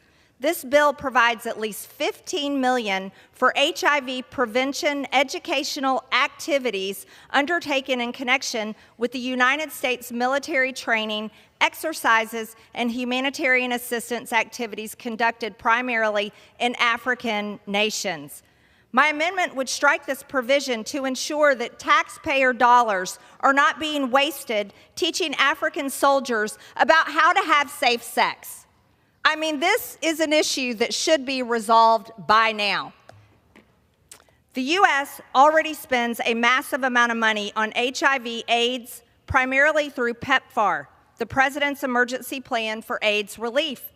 To date, U.S. funding for PEPFAR has totaled over $120 billion. That's $120 billion that the American people do not have, that never helped them solve any of their problems.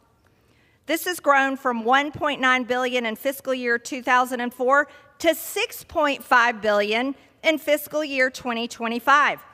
Additionally, the National Security Department of State and related programs appropriations bill released this week would provide $5.8 billion to prevent and treat HIV/AIDS globally. When the American people are $37 trillion in debt, their credit cards are maxed out. Young people in America have no hope for the future. Why are we continually paying for HIV prevention activities and education in Africa and other foreign countries? And how does this provide for the defense of our nation? It doesn't. Again, the American people are some of the most generous people in the world. They donate to charities, causes, and all types of organizations and foundations to help people. This should be a private donation out of the generousness of their heart. It shouldn't be part of our defense appropriation bill that's already $831 billion. When do we ever look at the balance sheet? When do the American people's empty pockets ever matter to Congress, Mr. Speaker? I reserve. Gentlelady reserves. Gentlewoman from Minnesota is recognized.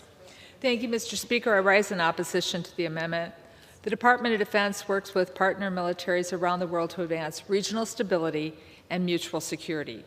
These foreign military forces must be healthy and functional to effectively engage with our forces and support these missions. But the HIV/AIDS epidemic has a devastating impact on many countries, including on their militaries. It reduces readiness, units deployments become limited, it saps the morale and capabilities of the infected individuals and in their communities. DoD's HIV/AIDS prevention program pairs health and security assistance to provide care and treatment in concert with military training, exercises, and humanitarian activities. This amendment would eliminate a successful military-to-military HIV/AIDS prevention, care, and treatment efforts in more than 55 countries. In doing so, it would increase the burden, the risk for American forces, weaken global security by reducing the capacity of our partners' forces. And for these reasons, I will urge defeat of this amendment. And, Mr. Chair, I would like to yield Mr. Calvert 30 seconds. The gentleman is recognized. Thank you, the gentlelady. The amendment strikes $15 million for HIV prevention education activities undertaken in connection with the United States military training, exercises, and humanitarian assistance activities conducted primarily in African nations. This funding supports the Defense Health Program, and those funds are credited with scaling back AIDS epidemic in Africa. This program has long enjoyed support across party lines, and with that, I yield back. Gentleman yields back. Mr. Chair, I reserve. Gentlelady from Minnesota reserves. The gentlewoman from Georgia is now recognized. How much time do I have remaining, Mr. Speaker? Gentlelady has 2 minutes remaining. Thank you, Mr. Speaker. While the Defense Appropriations Bill funds $15 million for HIV prevention educational activities undertaken in connection with the United States military training exercises and humanitarian assistance activities conducted primarily in Africa, I want to talk about something that is plaguing Black Americans today. According to the Department of Education, 85% of Black students lack proficiency in mathematics and reading skills. That's appalling. That is a failure of our education system to Black Americans. But in the Department of Defense Appropriations Act, we're supposed to send $15 million to teach soldiers and teach them how to avoid getting AIDS? Isn't this already known? This has been going on for years and years and years, and we're having to pay for that? Why are the American people that are $37 trillion in debt having to pay for people in Africa, soldiers in Africa, to tell them how to avoid getting AIDS? When our own Black students here in America, 85% of them lack proficiency in mathematics and reading skills, which is extremely important for their success in their adult life. Furthermore, there are entire high schools in our cities where not a single student scores proficiently on a standardized test. But the most important thing we can do is send $15 million to teach adult soldiers in Africa how to not get AIDS? This is insanity. And this is the exact America Last spending that the American people are fed up with. Mr. Speaker, at what point does sanity enter the halls of Congress? Because it hasn't been here for a very long time. Mr. Speaker, I urge my colleagues to vote for this amendment to at least save the American people $15 million or help students in America. I yield. Gentlelady yields. Gentlewoman from Minnesota is recognized. Well, Mr. Chair, I agree with the gentlewoman from Georgia. We need to do more for our children here at home. I fail to see how cutting the Department of Education, canceling grants, some of them in my district for special education teachers, ending the AmeriCorps help that our schools were getting with many students having someone to sit with them and help them with extra one-on-one for reading and for math to help them succeed. The cuts to SNAP. I used to teach. The last thing you want is a child with a hungry stomach in your classroom because they're more focused on what they didn't eat than learning. So, Mr. Chair, there's more we can do, and that's another reason why I'm so glad I didn't vote for the president's tax cut. But I just want to reiterate again that this mill-to-mill training builds resilience, support, and respect between the militaries. It keeps their militaries healthy, and with that, I continue to oppose this amendment, and I yield back. Gentlelady yields back. The question is on the amendment offered by the gentlewoman from Georgia. Those in favor say aye. Aye. Those opposed say no. In the opinion of the chair, the noes have it. I ask for the recorded vote. Gentlelady calls for a recorded vote. Pursuant to Clause 6 of Rule 18, further proceedings on the amendment offered by the gentlewoman from Georgia will be postponed.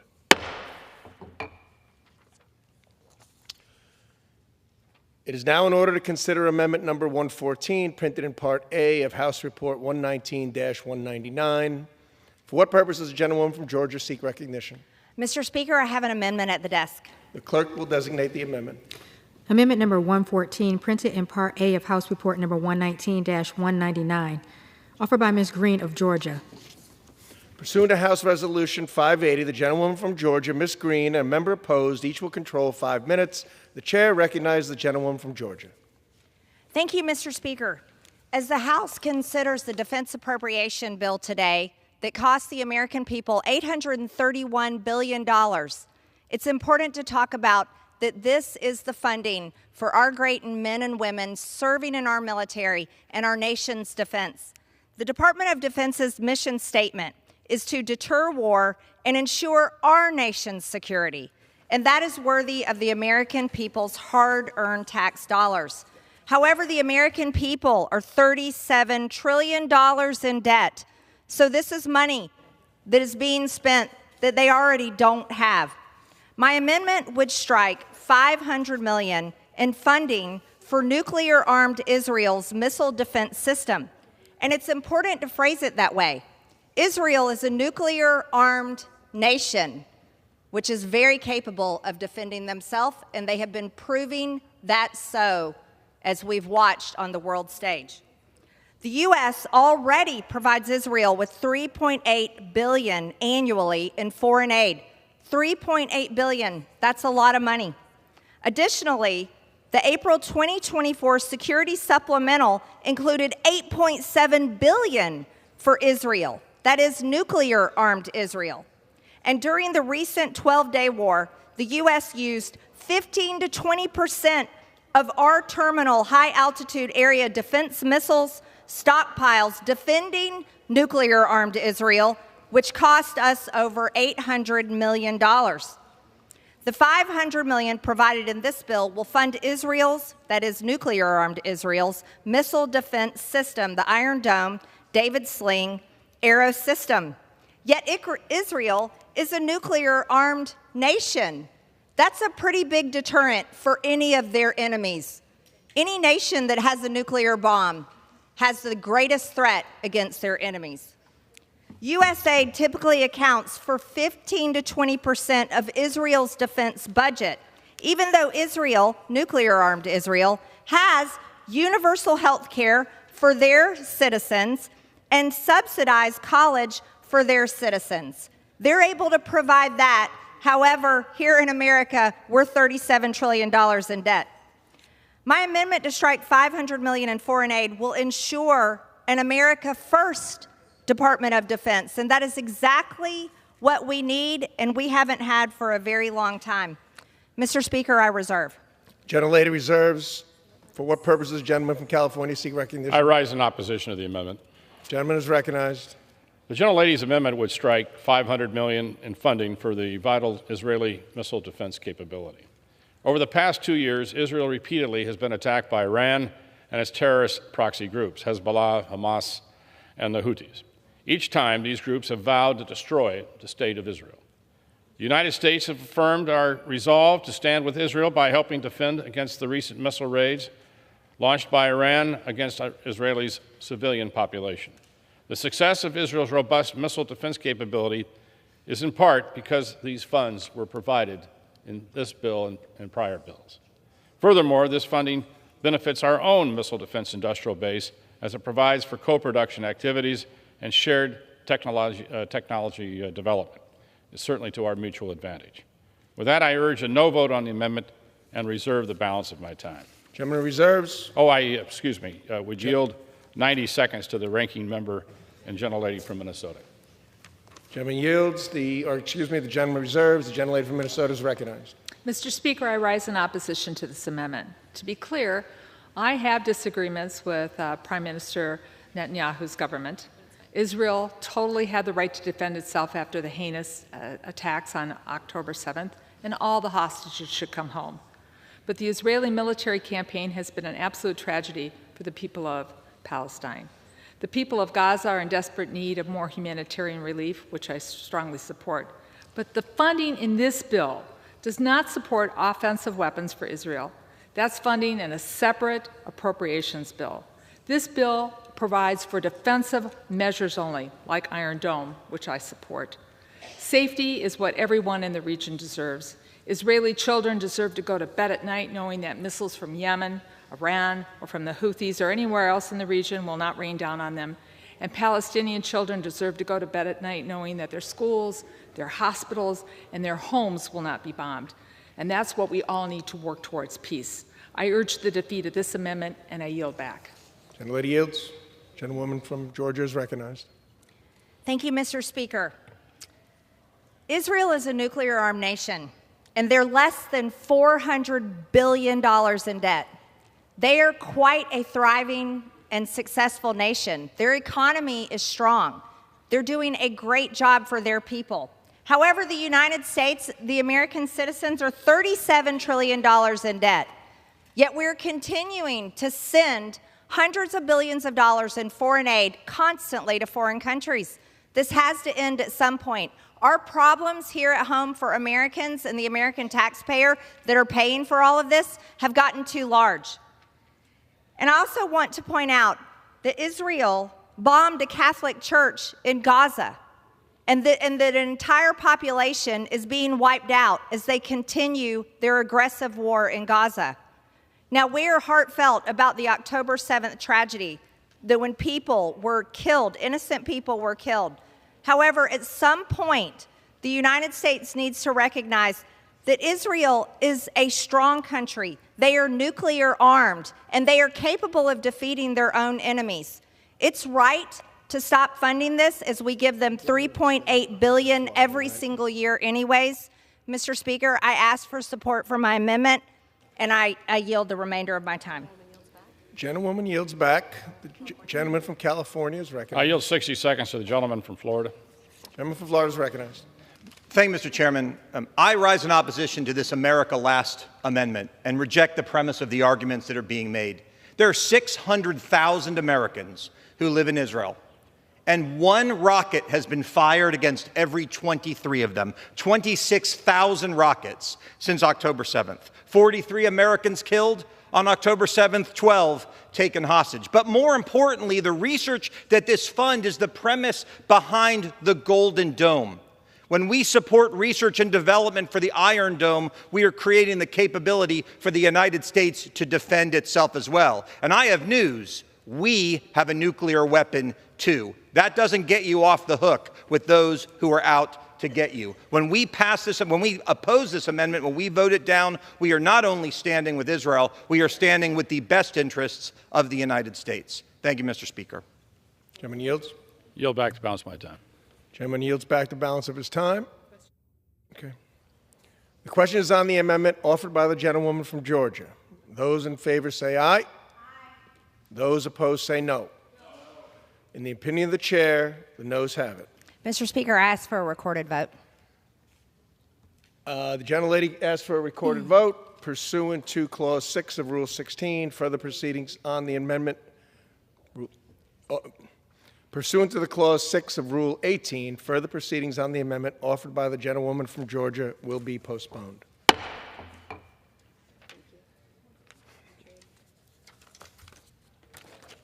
Thank you. It is now in order to consider amendment number 115, printed in Part A of House Report 119-199. For what purpose does the gentlewoman from Georgia seek recognition? Mr. Speaker, I have an amendment at the desk. The clerk will designate the amendment. Amendment number 115, printed in Part A of House Report number 119-199, offered by Ms. Green of Georgia. Pursuant to House Resolution 580, the gentlewoman from Georgia, Ms. Green, and a member opposed, each will control 5 minutes. The chair now recognizes the gentlewoman from Georgia. Thank you, Mr. Speaker. Mr. Speaker, as we are considering the defense appropriations bill that cost the American people $831 billion, it is important to consider the amount of foreign funding that we are spending every single year. The American people are $37 trillion in debt. Life in America has become unaffordable, especially for our youngest generations.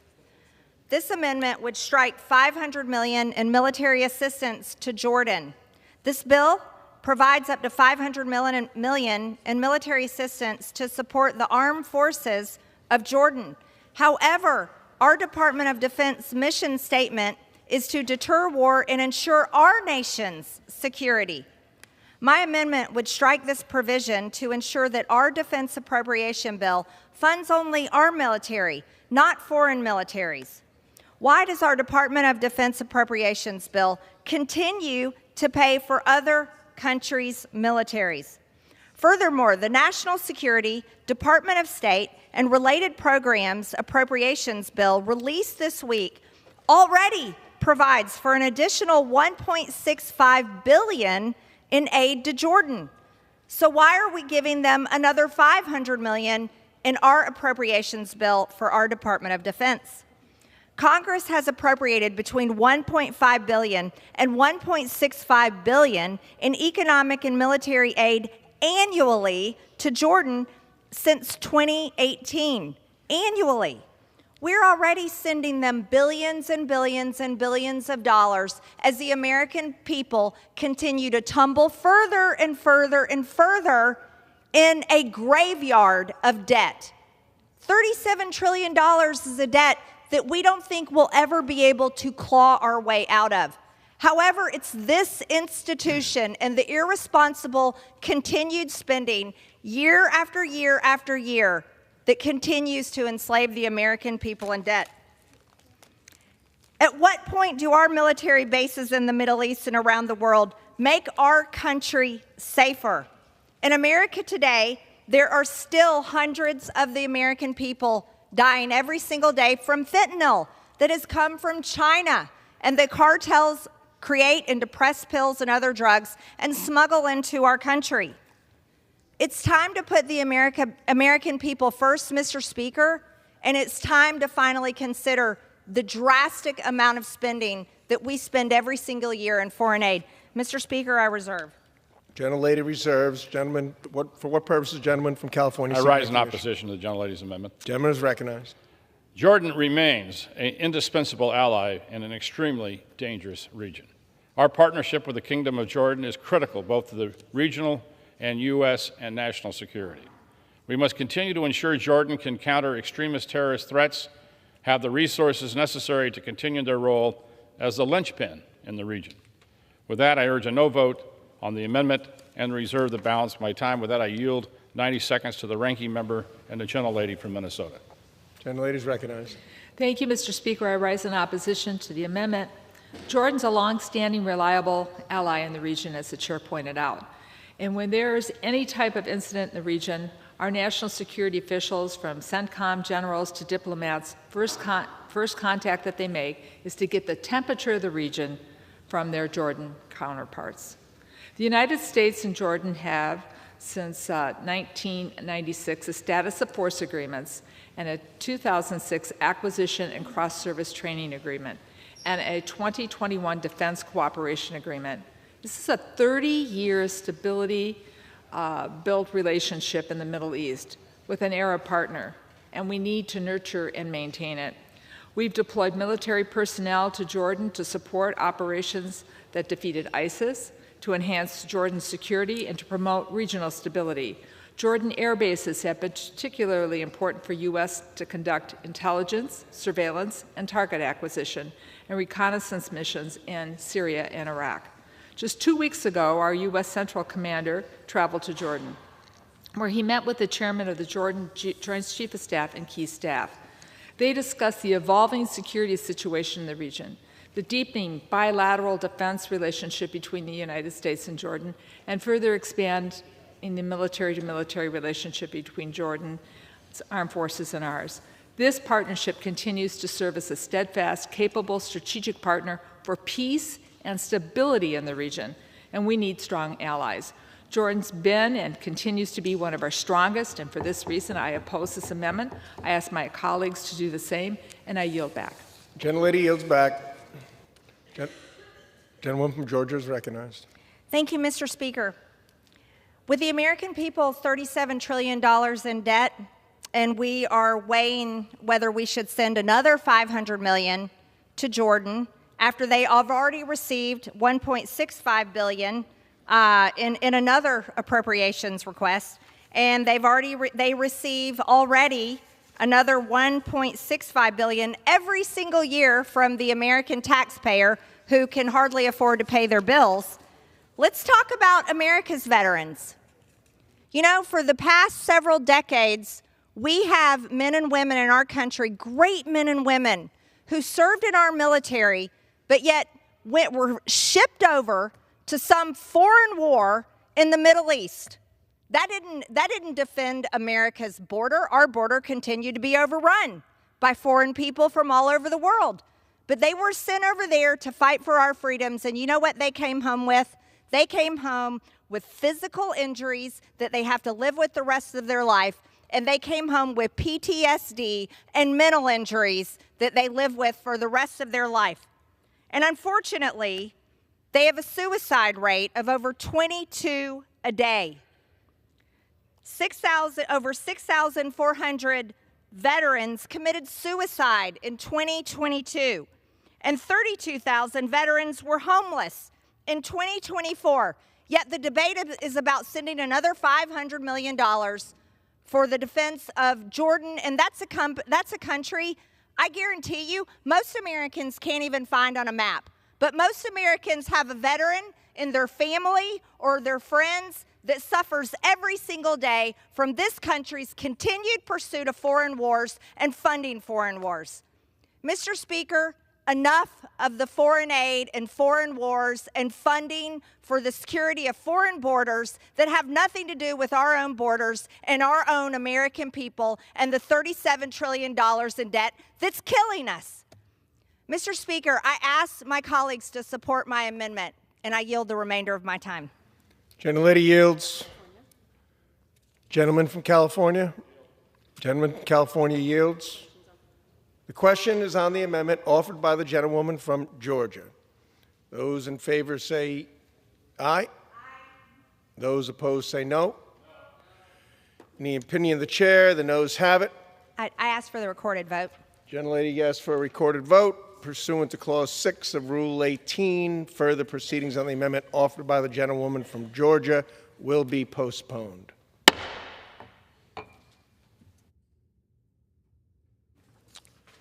It is now in order to consider amendment number 116, printed in Part A of House Report 119-199. For what purpose does the gentlewoman from Georgia seek recognition? Mr. Speaker, I have an amendment at the desk. The clerk will designate the amendment. Amendment number 116, printed in Part A of House Report number 119-199, offered by Ms. Green of Georgia. Pursuant to House Resolution 580, the gentlewoman from Georgia, Ms. Green, and a member opposed, each will control 5 minutes. The chair recognizes the gentlewoman from Georgia.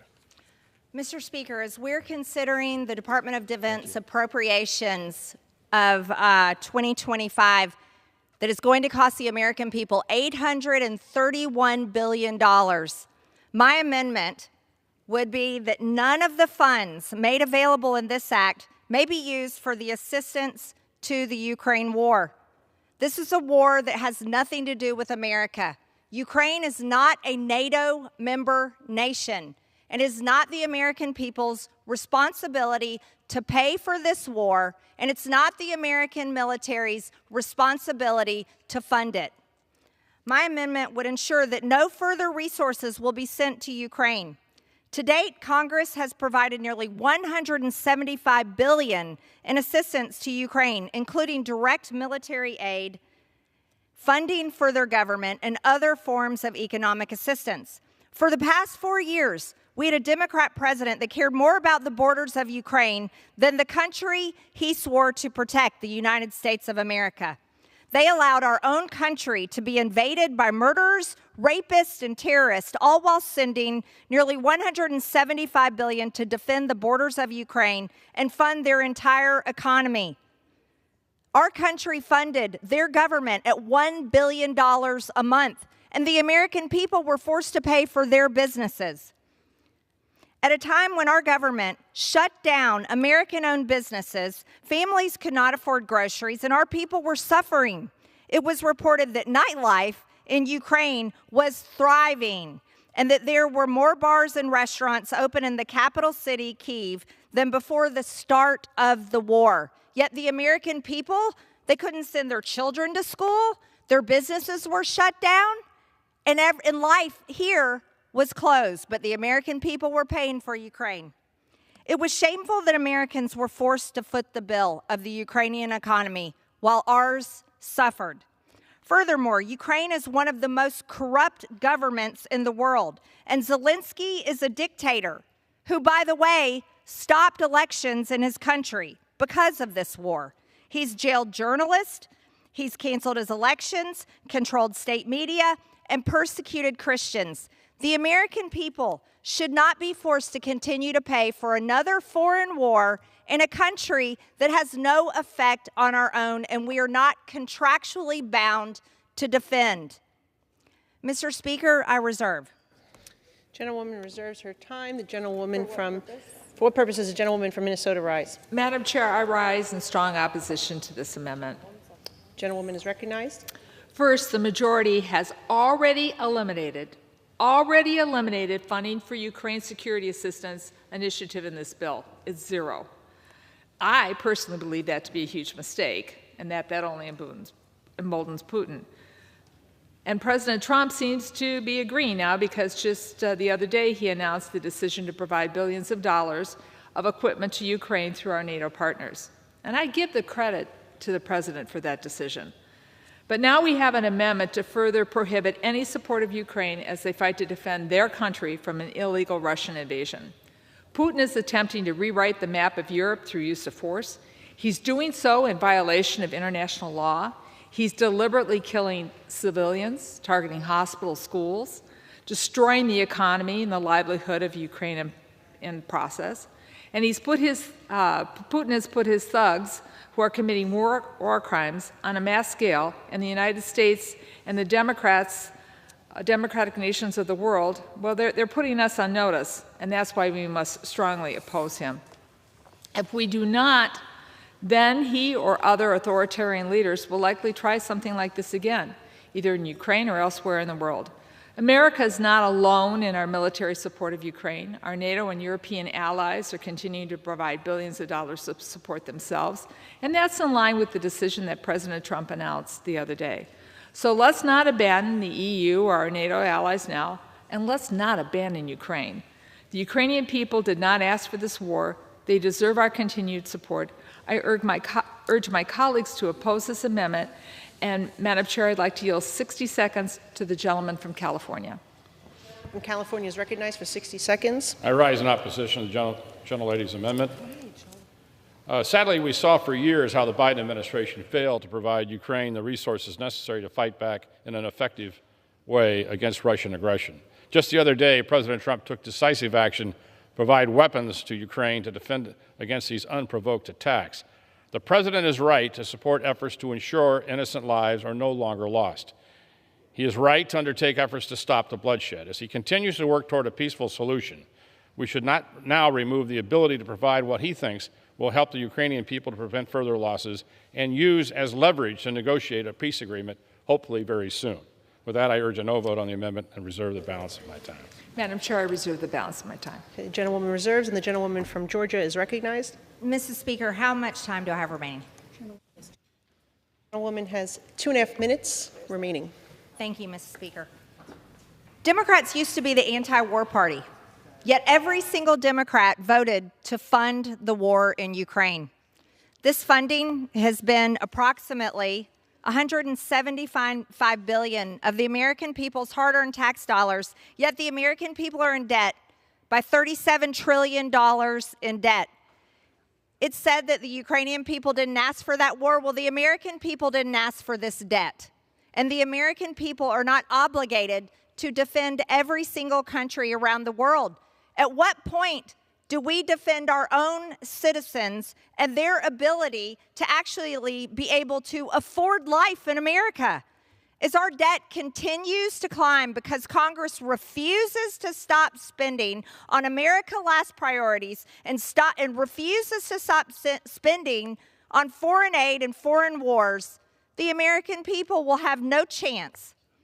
Now that our border is closed, thank God to Tom Homan and ICE and President Trump and his administration, we are conducting the largest deportation operations our country has ever seen. And we must continue to put America first and continue to address the needs of our own people within our own homeland. This means no more assistance to Ukraine. The only assistance that America should be providing is a pathway to peace, not furthering a war. That is not what the American people want. That is not what the American people voted for. Americans deserve to not have their hard-earned tax dollars fund a bloody and deadly war in Ukraine. We need peace, and we need peace all over the world. This is an unwinnable war in which Americans are footing the bill, and it's resulted in mass casualties in both nations. Americans don't want to pay for murder. Rough estimates show that over 1.5 million people have been killed and injured since the start of this war. A Ukrainian assessment earlier in 2024 placed Ukrainian troop losses at 80,000 killed and 400,000 wounded. Estimates from June of this year show that approximately 1 million Russian soldiers have been killed or wounded.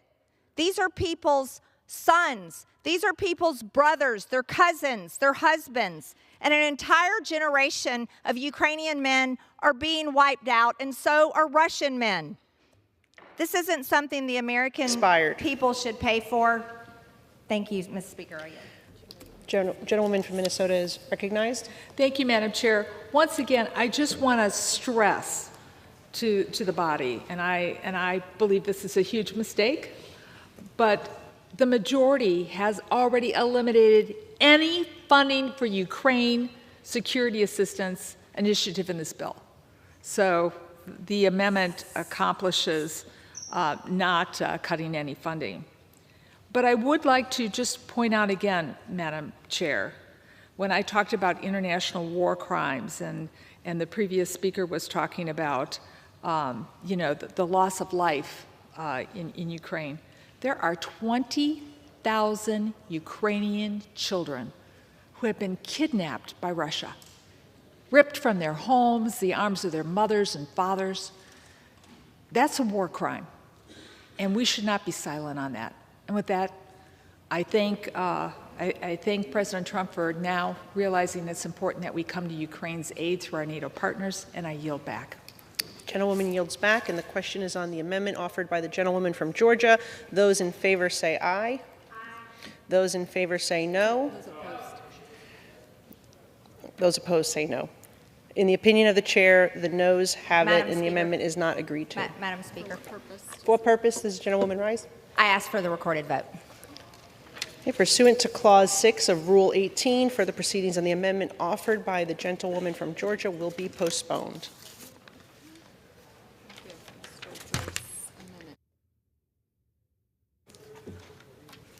Whose amendment is it?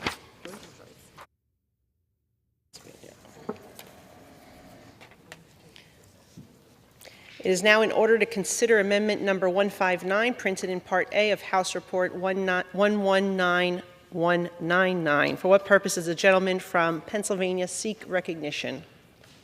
Madam Chair, I have an amendment at the desk. The clerk will designate the amendment.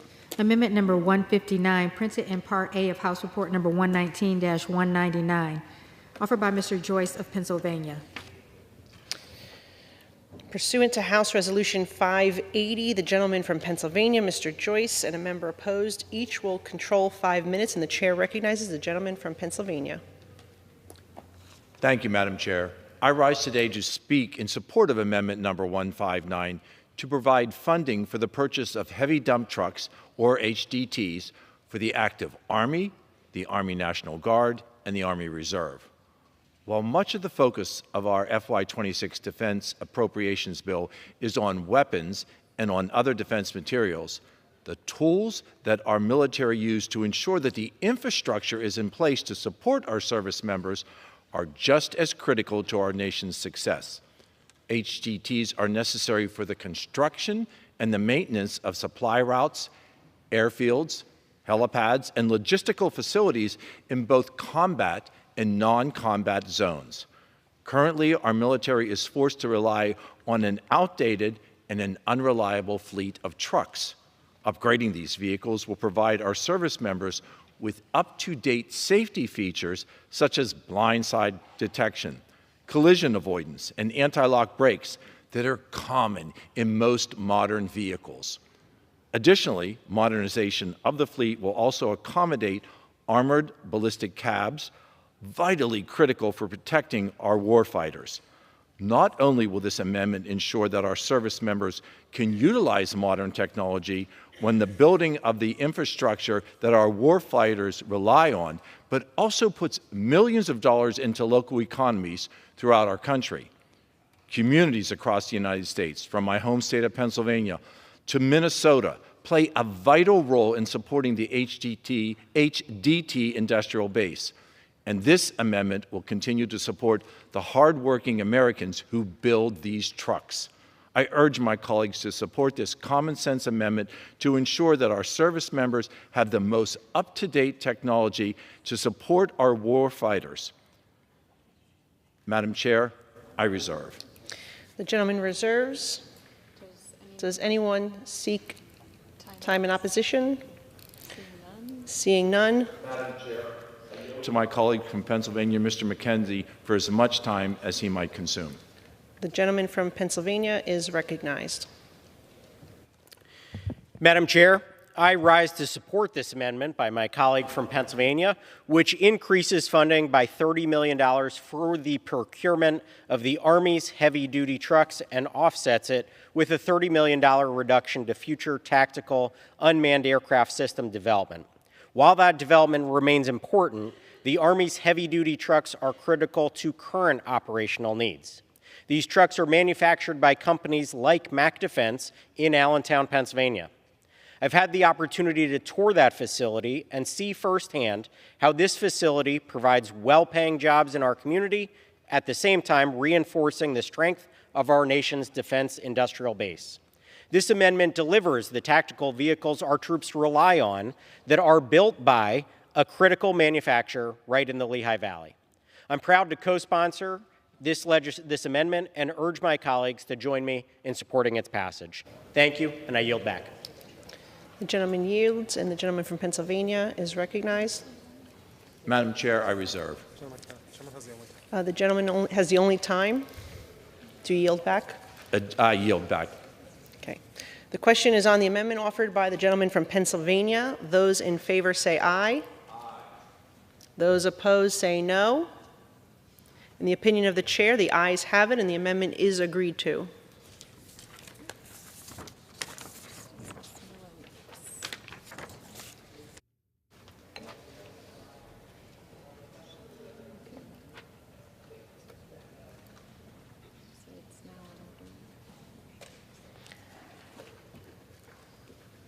It is now in order to consider amendment number 221, printed in Part A of House Report 119-199. For what purpose does the gentleman from Iowa seek recognition?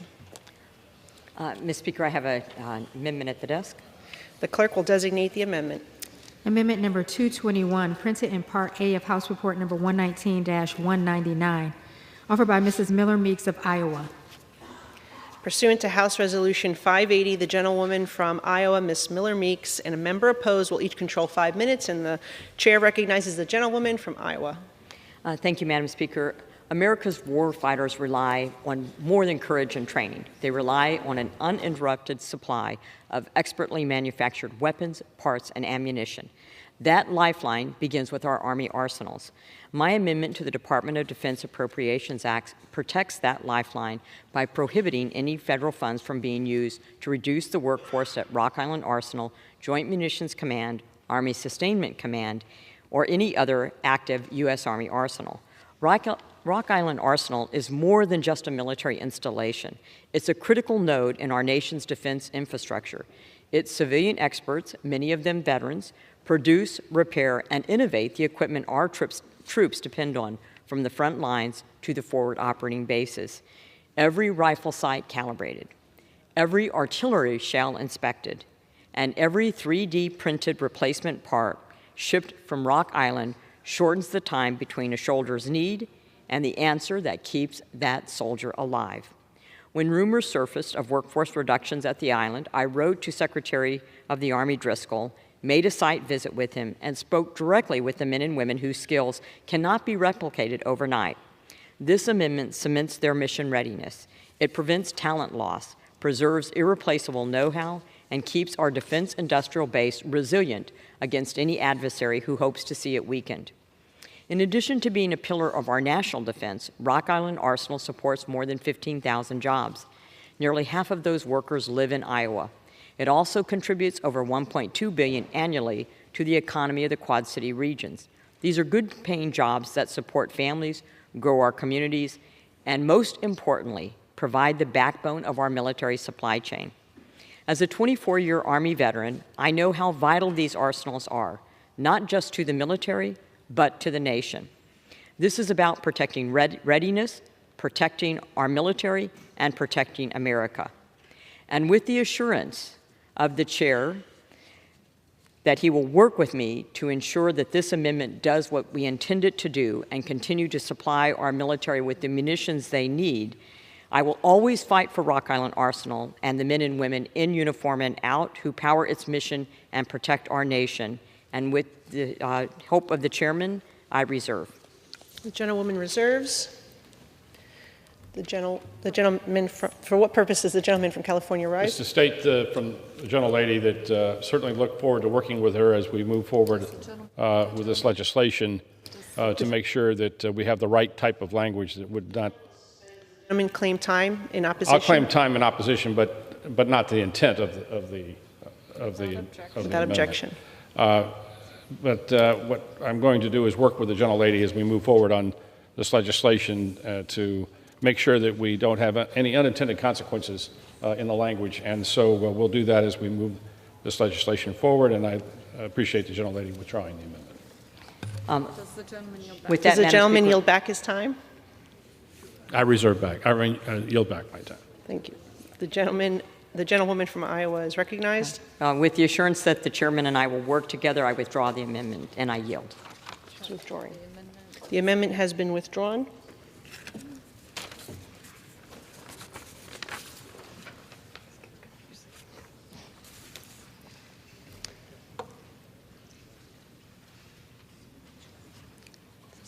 Tennessee.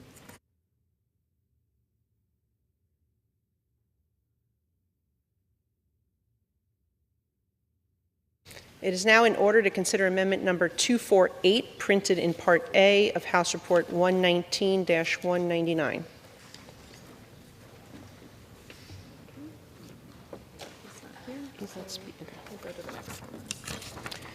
It is now in order to consider amendment number 277, printed in Part A of House Report 119-199. For what purpose does the gentleman from Florida seek recognition? I have an amendment at the desk. The clerk will designate the amendment. Amendment number 277, printed in Part A of House Report number 119-199, offered by Mr. Stubbe of Florida. Pursuant to House Resolution 580, the gentleman from Florida, Mr. Stubbe, and a member opposed, each will control 5 minutes, and the chair recognizes the gentleman from Florida. Thank you, Madam Speaker. It is our duty to afford the American people the assurance that their tax dollars are spent fulfilling the needs of the American people, not funneled to terrorist proxies who threaten our very existence. My amendment would ensure not a single taxpayer dollar would be sent to the Lebanese armed forces, a military force riddled with Hezbollah sympathizers, and acts as yet another proxy of the Iranian terror regime. To say that Hezbollah and its allies do not have any control over the Lebanese state is just categorically false. Hezbollah and other terror groups that operate freely throughout the country have launched countless attacks upon our ally Israel. In the past year alone, Hezbollah has indiscriminately launched nearly 2,000 missiles into Israeli territory, attempting to replicate the horrific atrocities that occurred on October 7th. Yet the Lebanese military has consistently failed to take any substantive action to eliminate Hezbollah from its control over the Lebanese state. Not only does Hezbollah and its allies control dozens of seats in Lebanon's parliament, but they literally sit at the helm of the military force that the American taxpayer has been propping up since 2006. As a matter of fact, Nabi Berri, the Speaker of the Lebanese parliament, is a Hezbollah sympathizer himself. As the head of the Amal movement, his group joined Hezbollah in their war against Israel and launched attacks upon the IDF. Like Hezbollah, Amal is just another proxy of the Iranian terror regime. Why should we trust the Lebanese government that our assistance to their military won't be funneled to terrorism when their own Speaker of Parliament is a terrorist supporter himself? While the Lebanese military alleges willingness to disband and disarm Hezbollah, their actions prove otherwise. The Lebanese military is conveniently absent in Hezbollah strongholds and is far too reluctant to take any meaningful action to eliminate Hezbollah once and for all. That's why I introduced legislation provided for an 8-point plan to condition aid to the Lebanese military, including provisions that would disband Hezbollah, eliminate all coordination with and support from the Iranian regime, and end persecution of American citizens who've advocated against Hezbollah's influence over the government of Lebanon. This bill, the Pager Act, offers a clear roadmap to strategically realign the Lebanese government to no longer threaten the United States or allies and interests in the Middle East. In fact, a significant portion of Lebanon's military expenditures don't even go towards its defense.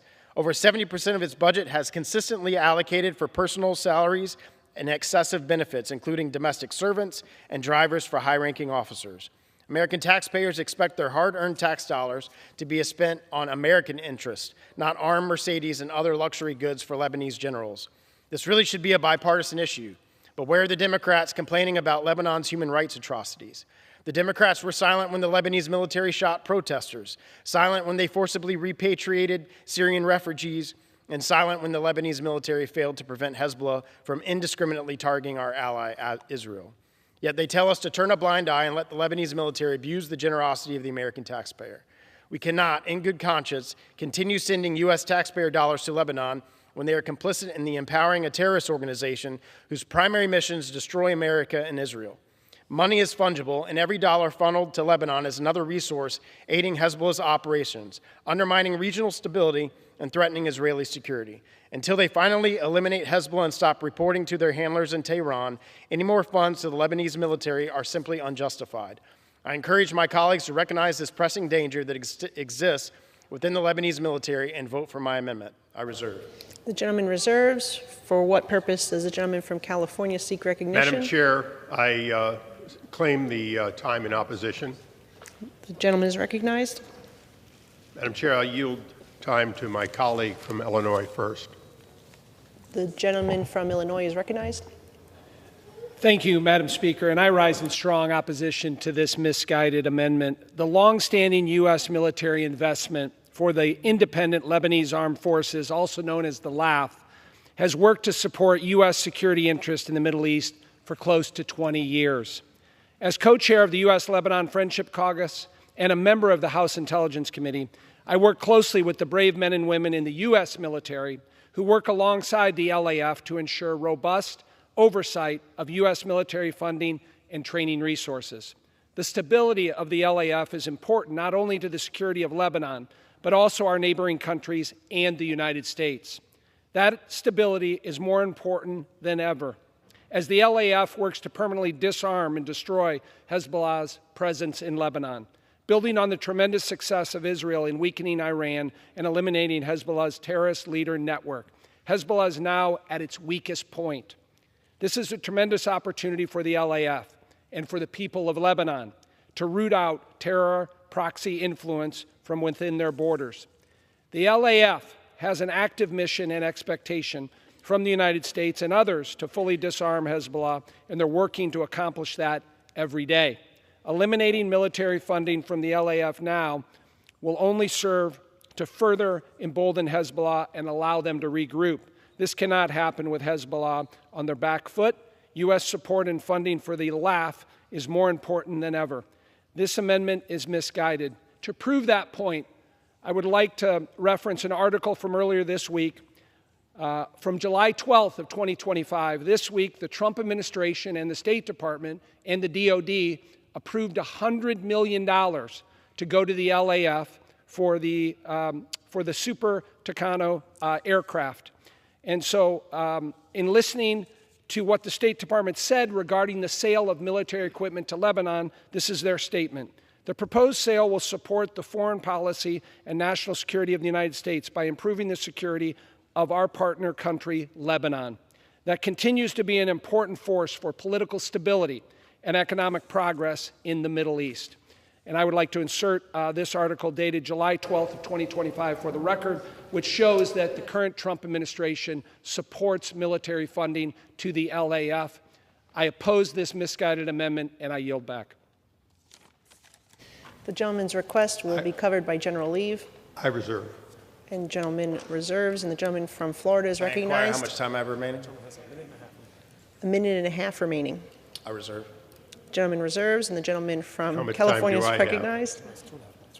2.5 minutes remaining. I'm prepared to close.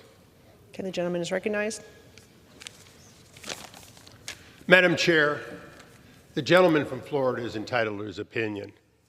It's an opinion he's brought to us not once, but multiple times.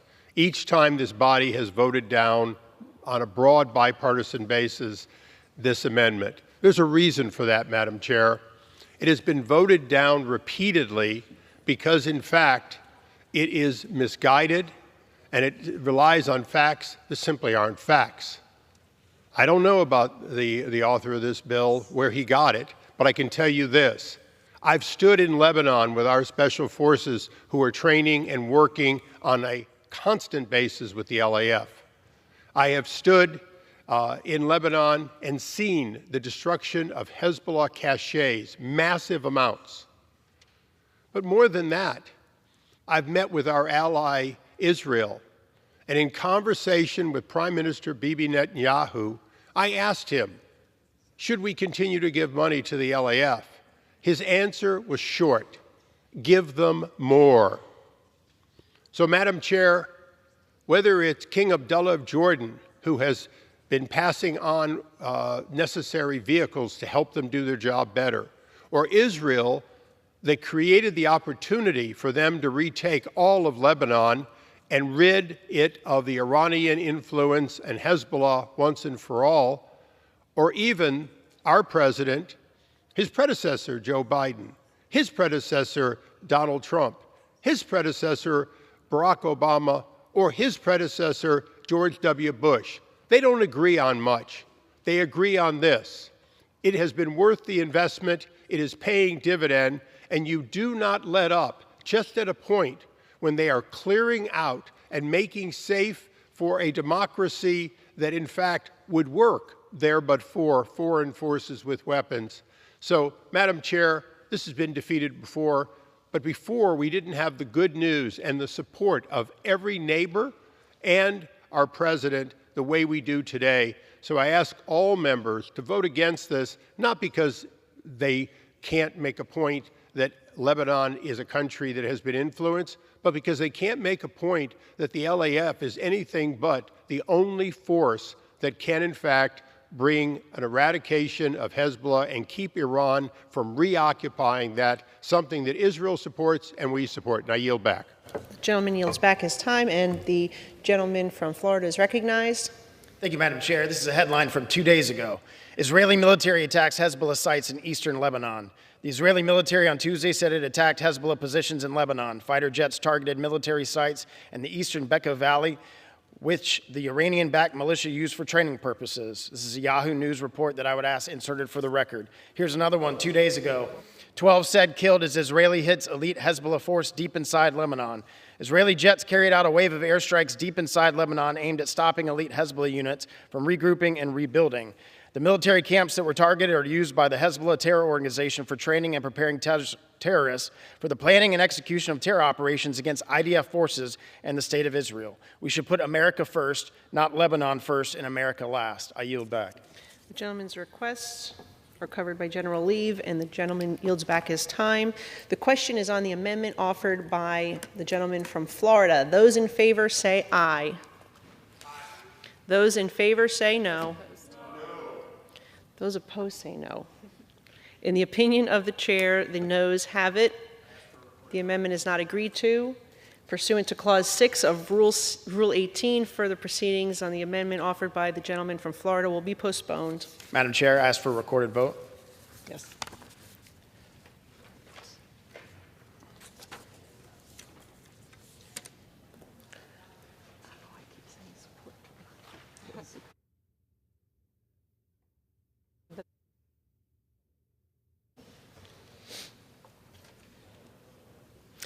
It is now in order to consider amendment number 287, printed in Part A of House Report 119-199. For what purpose does the gentlewoman from New York seek recognition? I have an amendment at the desk. The clerk will designate the amendment. Amendment number 287, printed in Part A of House Report number 119-199, offered by Ms. Tenney of New York. Pursuant to House Resolution 580, the gentlewoman from New York, Ms. Tenney, and a member opposed will each control 5 minutes. The chair recognizes the gentlewoman from New York.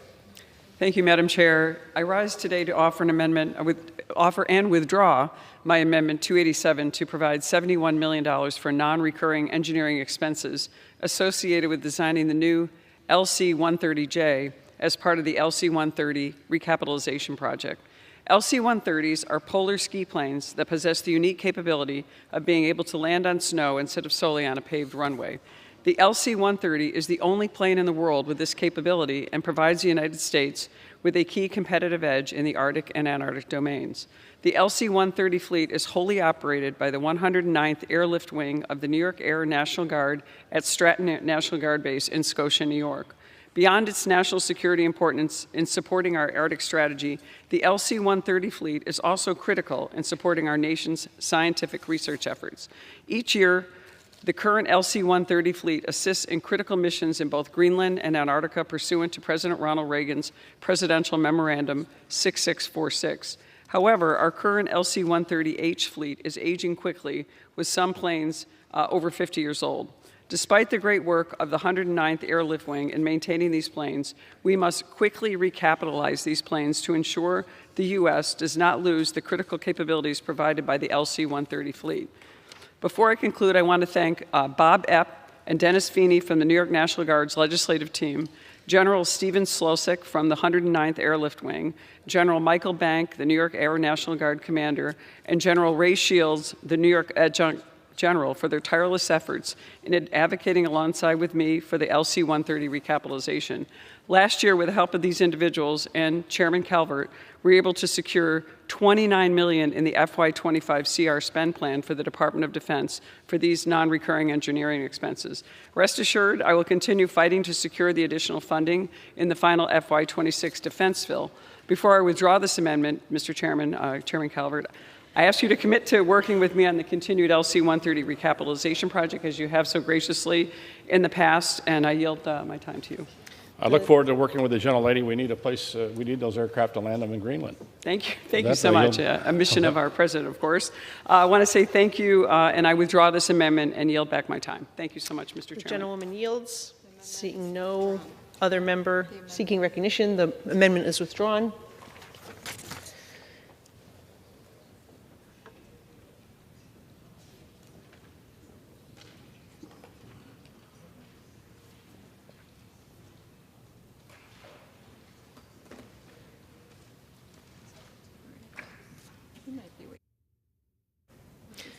It is now in order to consider amendment number 293, printed in Part A of House Report 119-199. For what purpose does the gentleman from Wisconsin seek recognition?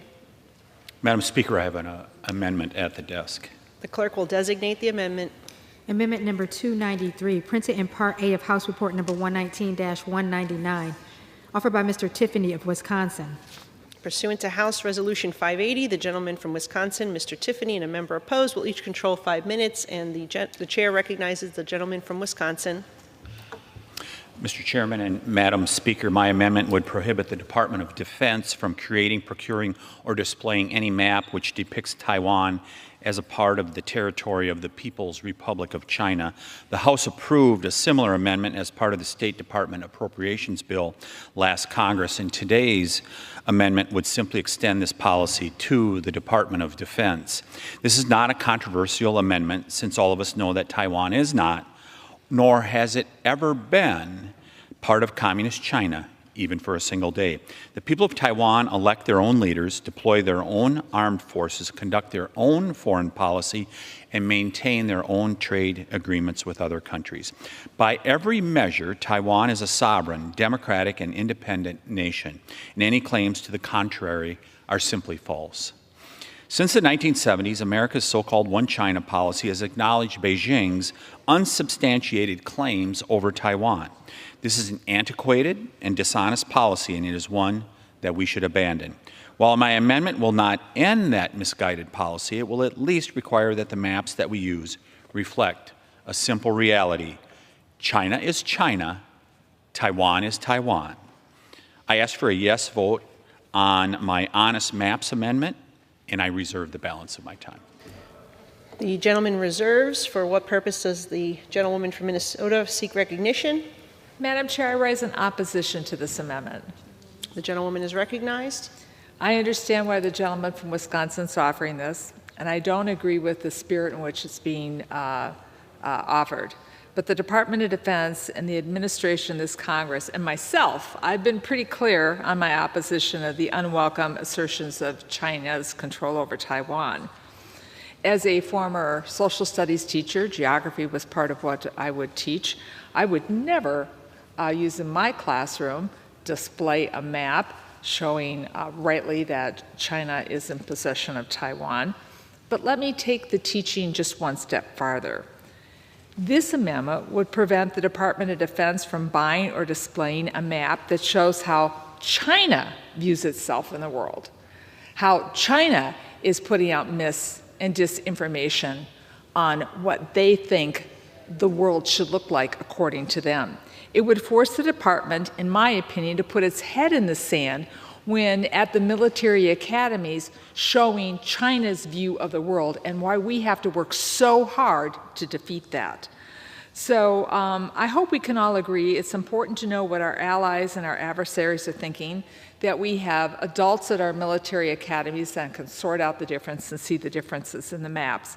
And as a geography teacher and a person who used to use maps, that is my only opposition to the gentleman's amendment. I know what he's getting at. I don't disagree with it, but sometimes you have to have what your enemy and how they view the world and what they're showing the world in juxtaposition for how we view the world and how Taiwan needs to remain independent.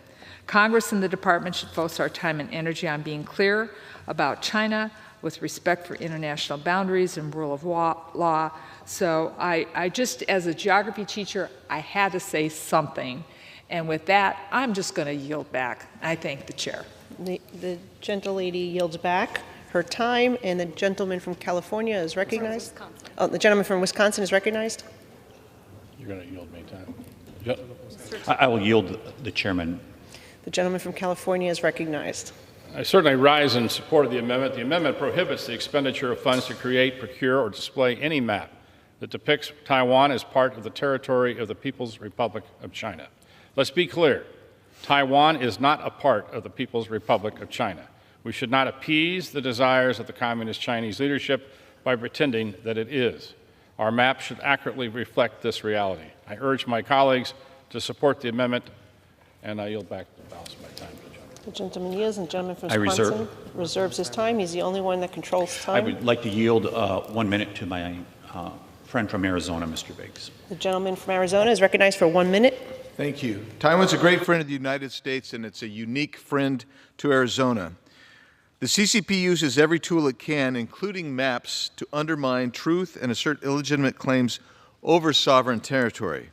Congress should not fund anything that supports the CCP's disinformation efforts, and now is the time for strategic clarity with rising bellicosity coming from the CCP. We cannot allow for authoritarian regimes to dictate how our government communicates facts, and if we truly stand for freedom, sovereignty, and truth, then we must also stand with Taiwan, and this is one way to do so, and I yield back. The gentleman yields back his time, and the gentleman from Wisconsin is recognized. I'll just close by saying I appreciate the consistency by the gentle lady from Minnesota, because she said the same thing a couple years ago. But this body was excluded back in 1979 when the One China policy was implemented by President Carter, and it's up to this body to make sure it claims its rightful place in foreign policy when we have an issue like this before us. And she talks about the spirit of this amendment. I would say this amendment is issued in the spirit of freedom. And that is all that Taiwan is looking for, is to defend its freedom, and it should be able to do it. With that, I yield back. Gentleman yields back. The question is on the amendment offered by the gentleman from Wisconsin. Those in favor say aye. Those opposed say no. In the opinion of the chair, the ayes have it, and the amendment is agreed to. That underlining really helps. Thanks. The chair understands that amendment number 303 will not be offered.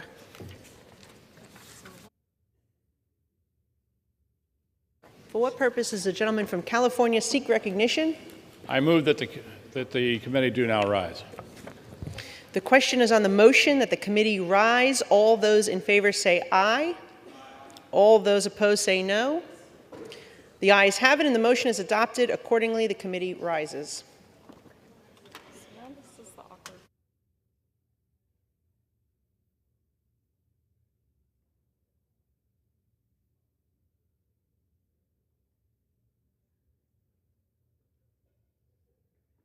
Right now. Madam Chairwoman. Madam Speaker, the Committee on the Whole House on the State of the Union, having had under consideration H.R. 4016, directs me to report that it has come to no resolution thereon. The Chair of the Committee of the Whole House on the State of the Union reports that the committee has had under consideration H.R. 4016 and has come to no resolution thereon.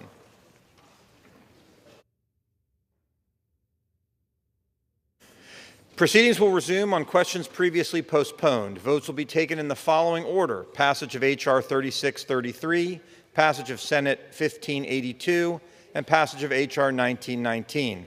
The first electronic vote will be conducted as a 15-minute vote. Pursuant to Clause 9 of Rule 20, remaining electronic votes will be conducted as 5-minute votes. Pursuant to Clause 8 of Rule 20, the unfinished business is the vote on passage of H.R. 3633, on which the yeas and nays are ordered. The clerk will report the title of the bill. Union Calendar Number 134, H.R. 3633, a bill to provide for a system of regulation of the offer and sale of digital commodities by the Securities and Exchange Commission and the Commodity Futures Trading Commission and for other purposes. The question is on the passage of the bill. Members will record their votes by electronic device. This is a 15-minute vote.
The ayes are 294 and the nays are 134. The bill is passed. Without objection, a motion to reconsider is laid on the table.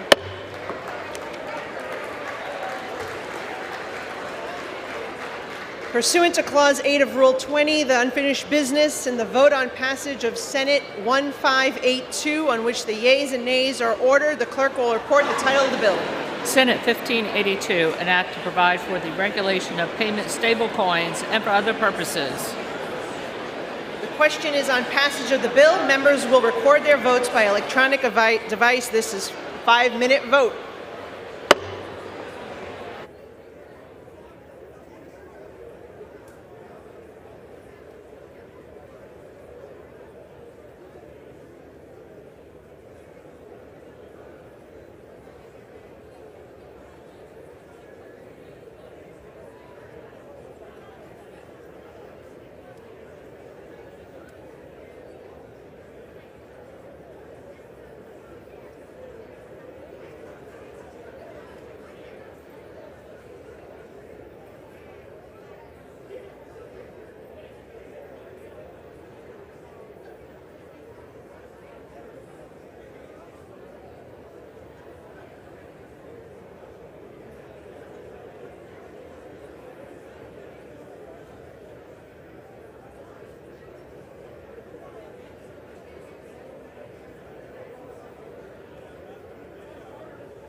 The ayes are 308 and the nays are 122. The bill is passed without objection. A motion to reconsider is laid to the table. Pursuant to Clause 8 of Rule 20, the unfinished business is the vote on passage of H.R. 1919, on which the yeas and nays are ordered. The clerk will report the title of the bill. Union Calendar number 66, H.R. 1919, a bill to amend the Federal Reserve Act to prohibit the Federal Reserve banks from offering certain products or services directly to an individual, to prohibit the use of central bank digital currency for monetary policy and for other purposes. The question is on passage of the bill. Members will record their votes by electronic device. This is a 5-minute vote.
On this vote, the ayes are 219 and the nays are 210. The bill is passed. Without objection, a motion to reconsider is laid on the table.